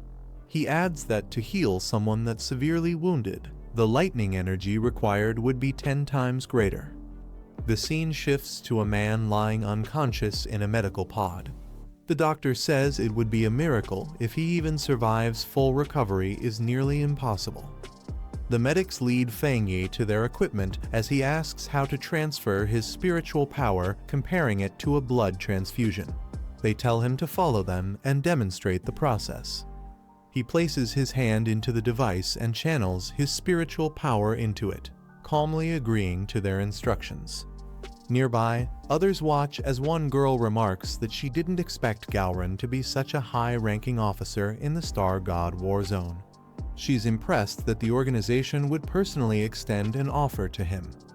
Another observer quietly notes how even the normally distant Galrin showed interest in him. She took the initiative to befriend him and even gave him her personal token. Fang Yi remains silent, his expression calm and unreadable. Fang Yi notices two familiar figures approaching and turns with a faint smile as he greets them. The two women, Yi Yi and Bai, respond warmly, saying they've already adapted to their surroundings. Ye Yi explains that they plan to train further and take on new missions, saying they can't always rely on him if they want to improve. Determined, she thinks to herself that she must catch up to his level as soon as possible. Fang Yi nods slightly and tells them to be careful before turning back to continue transferring his spiritual power under the supervision of the medics. Fang Yi smiles softly, thinking to himself that the younger ones have really grown up. The silver-haired girl waves as she says her team will take their leave for now, hoping they'll meet again on their next mission. Fang Yi and Galrin nod, deciding to go visit Elder Wu next. Their vehicle drives off through the rocky terrain while someone inside complains about how distant the others are for not joining them at the scene. Inside the van, the silver-haired girl fumes in frustration, saying all her efforts to recruit Fang Yi were wasted now that he's been taken by the Star God War Zone. Her teammates laugh, trying to calm her down as she grumbles behind the wheel. In a shadowy meeting, figures discuss the disarray within the spiritual association. They note that its structure is too chaotic, with officials at the headquarters acting more arrogant than even military leaders. They continue, criticizing how elite squads operate independently without unity or discipline, and how few are willing to lower their pride to work with Fang Yi. At the Star God War Zone medical base, the narrator reflects that it's fortunate some of these powerhouses at least avoid causing trouble. Fang Yi and Galrin arrive at the facility. Inside a quiet room, they stand beside an unconscious elderly man. Fang Yi asks if this is Elder Wu, and Galrin confirms he's a former powerhouse of the King Kong realm, now reduced to a frail, weakened state. Elder Wu lies motionless in his hospital bed, his body covered in dark veins as machines keep him alive. Galrin explains that he hasn't woken up since using a powerful technique called the Lost Bloom. Before that, he was nearly like a walking corpse. Fang Yi looks at the frail old man and quietly asks what exactly he went through to end up like this. Galrin recalls the event a catastrophic dark attribute disaster struck the capital. To stop the spreading darkness, her teacher, Elder Wu, sacrificed himself to seal the rift in the sky. Before he did, everyone had combined their strength, transferring their spiritual power to him. Channeling all that energy, Elder Wu unleashed everything he had in one final, desperate act to protect the city. A monstrous red storm devours the land as Galrin explains that the dark attribute disaster was beyond S rank in scale, far more destructive than anything they'd faced before. She says that if such a disaster descended again, it could wipe out the entire capital and even destroy nearby cities. Losing the capital would throw the whole nation into chaos. Elder Wu used his own domain to seal the massive anomaly, but its power was beyond imagination. It took the combined strength of every top expert just to hold it back. Despite his strength, Elder Wu was overwhelmed by the dark attribute, screaming in agony as it consumed him. If he hadn't been a King Kong realm powerhouse, he would have perished instantly or worse, become fuel for the darkness itself. Fang Yi looks at the unconscious Elder Wu and says that anyone capable of preventing the city's destruction is truly a remarkable pioneer. He recalls the countless pioneers who once stood before him, sacrificing themselves so he could be the last survivor. A faint thought crosses his mind, perhaps in another life. This man had already made that same sacrifice. Without hesitation, Fang Yi steps forward and extends his hand toward the old man's chest. Startled, Galrin shouts, asking what he's doing to her teacher. Fang Yi calmly explains that even though the lost bloom has already taken effect, he wants to try removing the lingering dark energy within the elder's body so he can recover faster. Blue lightning flares around his hand as he begins the process. Galrin looks alarmed, reminding Fang Yi that the dark attribute within her teacher's body is at a disaster level far beyond his rank. Fang Yi stays silent for a moment, his eyes calm and determined, as Galrin hesitates while recalling the immense risks. After a pause, she finally gives in, telling him to go ahead and try. Blue lightning gathers around Fang Yi's hand as he channels his spiritual power into Elder Wu's body. The old man's body glows with radiant energy as Galrin watches in awe. She warns that the darkness he's fighting is far stronger than anything from the Dark Tide, but as she sees faint signs of recovery, she murmurs that perhaps Fang Yi himself is the miracle. Fang Yi's body glows with blue lightning as he calmly says he understands the risk. He can feel the overwhelming power of darkness within Elder Wu's body. Dark mist fills the room, pressing down with immense force. Even weakened by the lost bloom's purification, the oppressive energy still radiates a terrifying presence. Galrin watches tensely, but hides her worry behind a composed expression, knowing the danger Fang Yi is facing. The darkness begins to surge outward, and the ground trembles. Galrin yells for Fang Yi to concentrate, warning that the dark attribute is starting to affect him too. Golden lightning bursts from Fang Yi's body as he steadies himself, his expression calm and focused while resisting the dark energy's pull. His eyes glow with a golden hue, a surge of unfamiliar power awakening within him. He mutters in confusion, realizing something is different. Suddenly, his vision shifts, memories and sensations flood his mind. He finds himself standing in a ruined city under a crimson sky. A massive, ominous eye looms above as he realizes in shock that his consciousness has been dragged back into the past. In the middle of a ruined city, a massive red eye appears in the storming sky. The man standing below stares at it in disbelief, questioning what kind of presence could wield such power. He wonders if the dark energy he sensed earlier is causing hallucinations, or if this entity is truly real. With determination in his eyes, the man steps forward, saying he doesn't care who or what it is, his only goal is to erase it. Blue flames rise from his hand as he prepares to strike, realizing that this so-called anomaly isn't as all-powerful as it seems. The red eye reacts violently, distorting the air as sharp crimson energy bursts toward him. Buildings shake under the pressure while the man braces himself, refusing to back down. He tightens his stance, ready for whatever comes next. A golden light flashes across his eyes as his power awakens. His calm gaze turns fierce and focused, signaling the beginning of a battle that could decide everything. Golden energy bursts around the man as he charges forward, his body wrapped in a mix of radiant light and blue flames. The air trembles with destructive force as he meets the dark entity head-on. He observes the strange lightning surrounding him, realizing it carries the same divine power he once absorbed atop Jade Emperor Peak. Its intensity confirms the danger he's facing. Above him, the red eye swirls violently, releasing countless shadowy, insect-like anomalies. The sky darkens further as they spiral downward toward the city. He acknowledges the overwhelming numbers, noting that even if these creatures are illusions, each one possesses the strength of real monsters from the dark tide. Thousands now descend, surrounding him completely. The man's hand ignites in flames, forming a blazing sword that radiates intense heat. His aura burns brighter, fueled by determination and anger. Facing the monstrous red figure in the sky, he declares that there's no other option left. It's time to wipe out every last one of these pests. He leaps into the air, gripping his fiery blade tightly. With eyes glowing crimson, he channels all his power into a single, decisive strike. Shouting fiercely, he brings his sword down, releasing a massive arc of blazing energy that cuts through the darkness, shaking the battlefield with raw, destructive force. The man's blazing sword slashes through the monstrous red eye, causing violent ripples of energy to burst outward.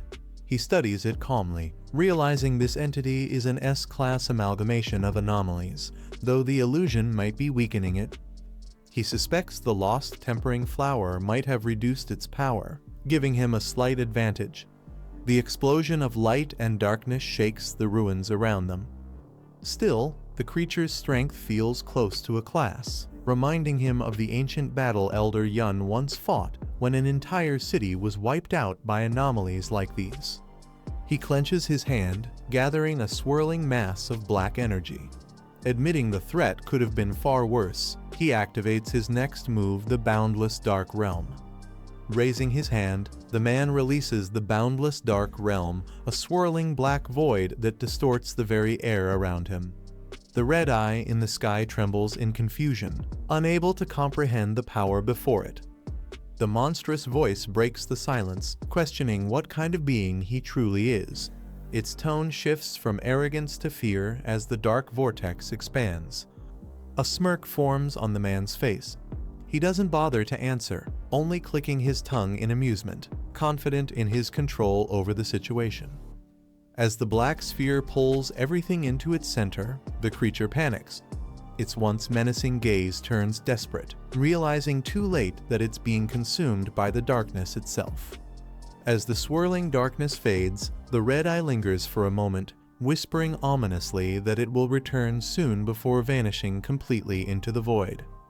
The man stands within the collapsing black sphere, realizing what he faced was likely the remnant consciousness of a dark attribute anomaly. Its presence still leaves an unsettling trace in the air. He recalls the creature's final words, "We'll be back." The plural chills him, suggesting it wasn't alone. If true, other catastrophic entities might also be preparing to return. With the battlefield in ruins and the ground still burning, he decides it's time to leave before more danger arrives. Blue energy gathers around him as he prepares to exit the scene. The man's eyes narrow sharply as his senses pick up a sudden disturbance. Blue energy flickers around his arm, warning him that something nearby isn't stable. Without hesitation, he raises his glowing hand, channeling intense spiritual power. A woman behind him watches in shock as the energy crackles violently, distorting the air. Dark lightning and blue flames intertwine, forming a chaotic vortex of unstable energy. The pressure builds rapidly, threatening to spiral out of control. With a firm gesture, he thrusts his hand forward and commands, "Seal." The ground trembles as he unleashes the 9 Dragons' heavenly fire seal, locking the raging power within a blazing red and blue explosion. The man observes the dark energy swirling in his palm, realizing it's the lingering power that had been trapped inside Elder Wu's body. The woman beside him listens as he identifies it as remnants of a Calamity-class anomaly. Though the energy still carries immense dark power, It has weakened after being drained by the lost temper blossom and Elder Wu's sealing efforts. Its influence has now greatly diminished. Elder Wu lies unconscious, his body marked by faint red lines from the years he spent containing the darkness. The man remarks that anyone else would have perished long ago, but Elder Wu's resilience kept him alive.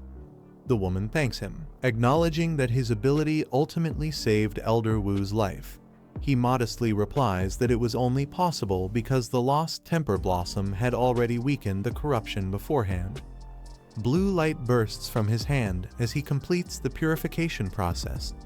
With a calm expression, he confirms that the dark energy has been fully neutralized. However, he adds that there's still something important left to discuss. Traces of black mist fade from his palm, hinting that the darkness might not be gone for good. Standing beside Elder Wu's bed, he explains that during the psychic illusion, the remnant calamity seemed to stir as if it was waiting to awaken again. They must stay alert, for the next attack could come anytime. The woman acknowledges his warning, saying she's heard the same rumor before. Her tone shifts calm but uneasy, realizing that the threat might truly return. The man explains that both the military and the spiritual association constantly monitor psychic readings, collecting data on aura anomalies. All such records are heavily classified to prevent leaks. He mentions a disturbing rumor that according to official projections, with the nation's current energy reserves, humanity might not survive even the first year of full aura resurgence. It's a possibility no one wants to believe. The woman listens quietly before asking if he thinks the rumor could be true. He notes that the data seems too coordinated to dismiss, hinting that the authorities might know more than they admit. As he reflects, his thoughts drift back to his past life. He recalls surviving 3 years after the aura resurgence began, but by then, the blue star had already been reduced to ruins. With a grim look, he wonders if his rebirth might have changed the future itself. The woman reassures him not to overthink things, saying Elder Wu will wake up soon. Her calm tone hides the weight of everything they've just faced. He looks determined, vowing that if the calamity ever returns, he'll stand and fight beside her no matter what. His eyes burn with quiet resolve. As the sun sets, the man reflects on the coming storm. The battle against the calamity is inevitable whether it arrives sooner or later. It's a fate they can't avoid. But this time, he swears to change how it ends. Night falls over the city, calm and silent for now. Yet beneath the peaceful moonlight, a sense of looming destiny still lingers. Sitting cross-legged in meditation, he focuses his energy, feeling the surge of power within. After battling 2S-class anomalies, he senses he's on the verge of breaking through to the Spirit Force realm, 2-star level. However, he knows it's not enough. Despite awakening the dark attribute, the upcoming aura resurgence will demand far greater strength. The memory of the illusion still lingers, its suppressed power had nearly overwhelmed him. Later, he sits quietly in his living room when something catches his attention, a small potted plant glowing faintly. He recognizes it immediately and sighs with a faint smile. Leaning closer, he mutters that not bringing it along last time was his mistake. Gently touching its petals, he jokes that it's not exactly something he can carry around casually, hinting at the plant's mysterious power. Smiling softly, he lifts the glowing plant in his hands and jokes about regretting not giving it a chance to grow stronger before. Deciding to make up for it, he suggests they head outside for some fresh air. Under the moonlit sky, he walks through Black Mountain toward the Spirit Association's Botanical Research Center. The place has flourished, burned trees regrown, new life sprouting everywhere, a sign of nature's quiet recovery. He kneels among the plants, carefully placing the pot into the soft soil. Grateful, he makes a note to thank Sue and the others for helping restore this place. Gently patting the leaves, he tells the plant to drink sparingly, teasing that with its appetite, it could strip every forest on Blue Star bare if left unchecked. The glowing plant begins to release streams of green energy, absorbing the spiritual essence from the surrounding forest. Its petals shimmer as its power steadily increases. The man stands nearby, arms crossed, watching as a vortex of energy spirals around them. The ground trembles slightly from the overwhelming flow of life force. When the forest starts to wither, he stops the plant, saying that's enough for now. His expression remains calm but focused, aware of the delicate balance of nature. Smiling, he carefully uproots the plant and suggests they move somewhere else to continue. The flower glows warmly in his hands, responding as if it understands. The man crosses his arms and watches the glowing plant absorb spiritual energy, remarking that it's had enough for now. The forest around him grows still, stripped of its vitality. He smiles softly and lifts the plant from the soil, suggesting they move to a new spot to continue absorbing energy. The flower glows brighter in response. The man freezes as a distant howl echoes through the silent forest. His expression sharpens while the glowing plant in his hands flickers faintly in response. He narrows his eyes, realizing the sound is from a wolf, or rather, something far more dangerous hiding in the dark. The air grows heavy with killing intent. Under the blood-red moon, shadows shift atop the mountain ridge. Dozens of crimson eyes glimmer menacingly in the night. His gaze hardens as the truth hits him. The entire wolf pack is evolving, their bodies twisting under the moon's cursed light. Under the blood-red moon, a massive figure stood atop the hill, the Wolf King, surrounded by his pack. The boy below watched cautiously, realizing the creature was nearing the end of its evolution. The Wolf King howled loudly as dark energy surged through its body, completing its transformation. The sinister green aura glowed brighter than ever. Holding a glowing plant, the boy tightened his grip. The radiant energy pulsed, reacting to the Wolf King's presence, making the air feel heavy and charged. As the evolved wolves surrounded him, the boy observed carefully. The Wolf King had changed its core, adopting a corrosive poison attribute after absorbing dark energy during evolution. The Wolf King's dark aura flared violently, its power growing unstable as the dark attribute surged within it.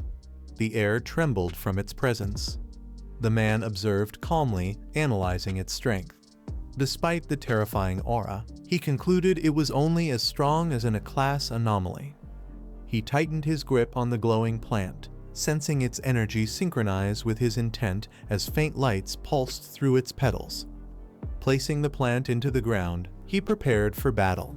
Although the Wolf King's power wasn't extreme, the countless wolves nearby and the city below made the threat far greater. With calm determination, the man activated the glowing plant, its energy spreading as the Wolf King roared and charged toward him. The battle had begun. A massive beam of green energy shot into the night sky, piercing the moonlight as the surrounding mountains trembled from the surge. Watching from a distance, a group of scouts observed the chaos. One of them reported that the Wolf King's evolution was complete and its aura had reached a contamination level of 90. Shocked, the leader muttered that its power was still rising, its base strength now comparable to those in the late ghost carving realm. The soldiers panicked as they realized the Wolf King's strength might have reached the spirit forcing realm. The rest of the pack was already at ghost carving levels, making the situation dire. Suddenly, a dark green light burst across the mountain once again. The dark attribute had reappeared, intensifying the corruption. One of the leaders shouted in realization. The Wolf King had evolved dual attributes, a nearly impossible mutation among anomalies. Knowing the danger, he urgently called for backup. If these beasts completed their evolution, the entire district below would be wiped out. The ground suddenly began to shake, startling the team. They wondered if the Wolf King's evolution had caused an earthquake. But before they could react, a massive surge of green energy erupted from the mountain, an overwhelming force recognized as the power of desolation. Panic spread as they realized it wasn't just the Wolf King. Another anomaly had appeared, releasing destructive energy without warning. The leader shouted for everyone to retreat and ordered an immediate evacuation of all nearby residents before the devastation could spread. One of the soldiers noticed something strange. The power of desolation wasn't spreading outward, but seemed to be shifting direction. As they watched in confusion, the glowing energy began sinking deep into the mountain instead of expanding. The intense pressure suddenly faded, leaving behind only silence. The men hesitated, unsure if the danger had truly passed. Beneath the surface, green vines spread through the rock, blooming with faintly glowing white flowers quietly concealing what had just occurred. The glowing energy from the mountain burst outward once again, scattering petals across the air as strange flowers began to bloom everywhere. The man stood amidst a field of glowing blossoms, their beauty masking the sinister energy pulsing beneath the surface. The Wolf King roared, its claws slicing through the air as the flowers multiplied around it, covering the battlefield in petals. Calmly, the man explained that these spirit blossoms would keep regenerating, endlessly draining everything around them until nothing remained. Surrounded by the snarling wolves, the man stood calmly as massive vines emerged from the ground, twisting around the beasts. He noted that the wolves still had some spiritual energy protecting them, but it wouldn't last long against what was coming next. The spirit blossoms latched onto the wolves, draining their strength as their bodies weakened and their howls turned to desperate cries. As the last of the wolves collapsed, the vines around the man turned crimson, pulsing with power while he stood motionless, completely in control of the carnage. The Wolf King unleashed a massive beam of green energy, roaring furiously as it tried to obliterate the vines surrounding it. The blast struck the ground, but the crimson vines absorbed the attack completely, leaving the creature stunned. Wrapped in swirling red petals, the man calmly said it was useless. The desolation attribute of the spirit flowers had already spread deep beneath the forest. As the Wolf King looked on in despair, a single crimson flower bloomed atop the mountain, marking the forest's complete consumption by desolation. The man smirked at the enraged Wolf King, mocking its newfound intelligence, saying even wildfire couldn't stop spring from blooming again. The beast howled, charging forward with green flames swirling around its body, locking its gaze on the glowing red flower. The man calmly acknowledged its effort, impressed that it had identified the source of the spirit blossom's power. As the Wolf King lunged to destroy it, the crimson flower expanded violently, its petals wrapping around the beast in a burst of red energy. The Wolf King leapt at the crimson flower with all its strength, its jaws wide open and green energy bursting from its fangs. The monstrous flower countered, wrapping its massive petals around the beast in a violent clash of red and green light. The Wolf King roared and thrashed, but the petals tightened, draining its strength as the glow in its eyes began to fade. Standing before the chaos, the man silently watched as the creature was engulfed completely, the flower's power overwhelming even the evolved Wolf King. The man gazed at the dying Wolf King, asking if it truly intended to let the dark attribute consume it entirely. His voice was calm, yet cold. The beast roared in agony as the crimson petals constricted tighter, merging with the green energy swirling within its body. Its desperate howls echoed through the red field, but the flower absorbed every last trace of its power, leaving nothing behind. Watching the scene unfold, the man reflected that he never expected the spirit blossoms to develop their own cultivation ability, an overwhelming force born purely from the desolation he infused into them. The crimson flower stood tall amid a sea of red blossoms, radiating a quiet yet terrifying power. The man calmly declared that once trapped here, no anomaly could ever escape. The Wolf King's body, now reduced to a lifeless husk, lay before him, its remains turning to bone beneath the glowing petals. He explained that even if the flowers were destroyed repeatedly, they would regenerate endlessly, feeding on everything until nothing was left but desolation.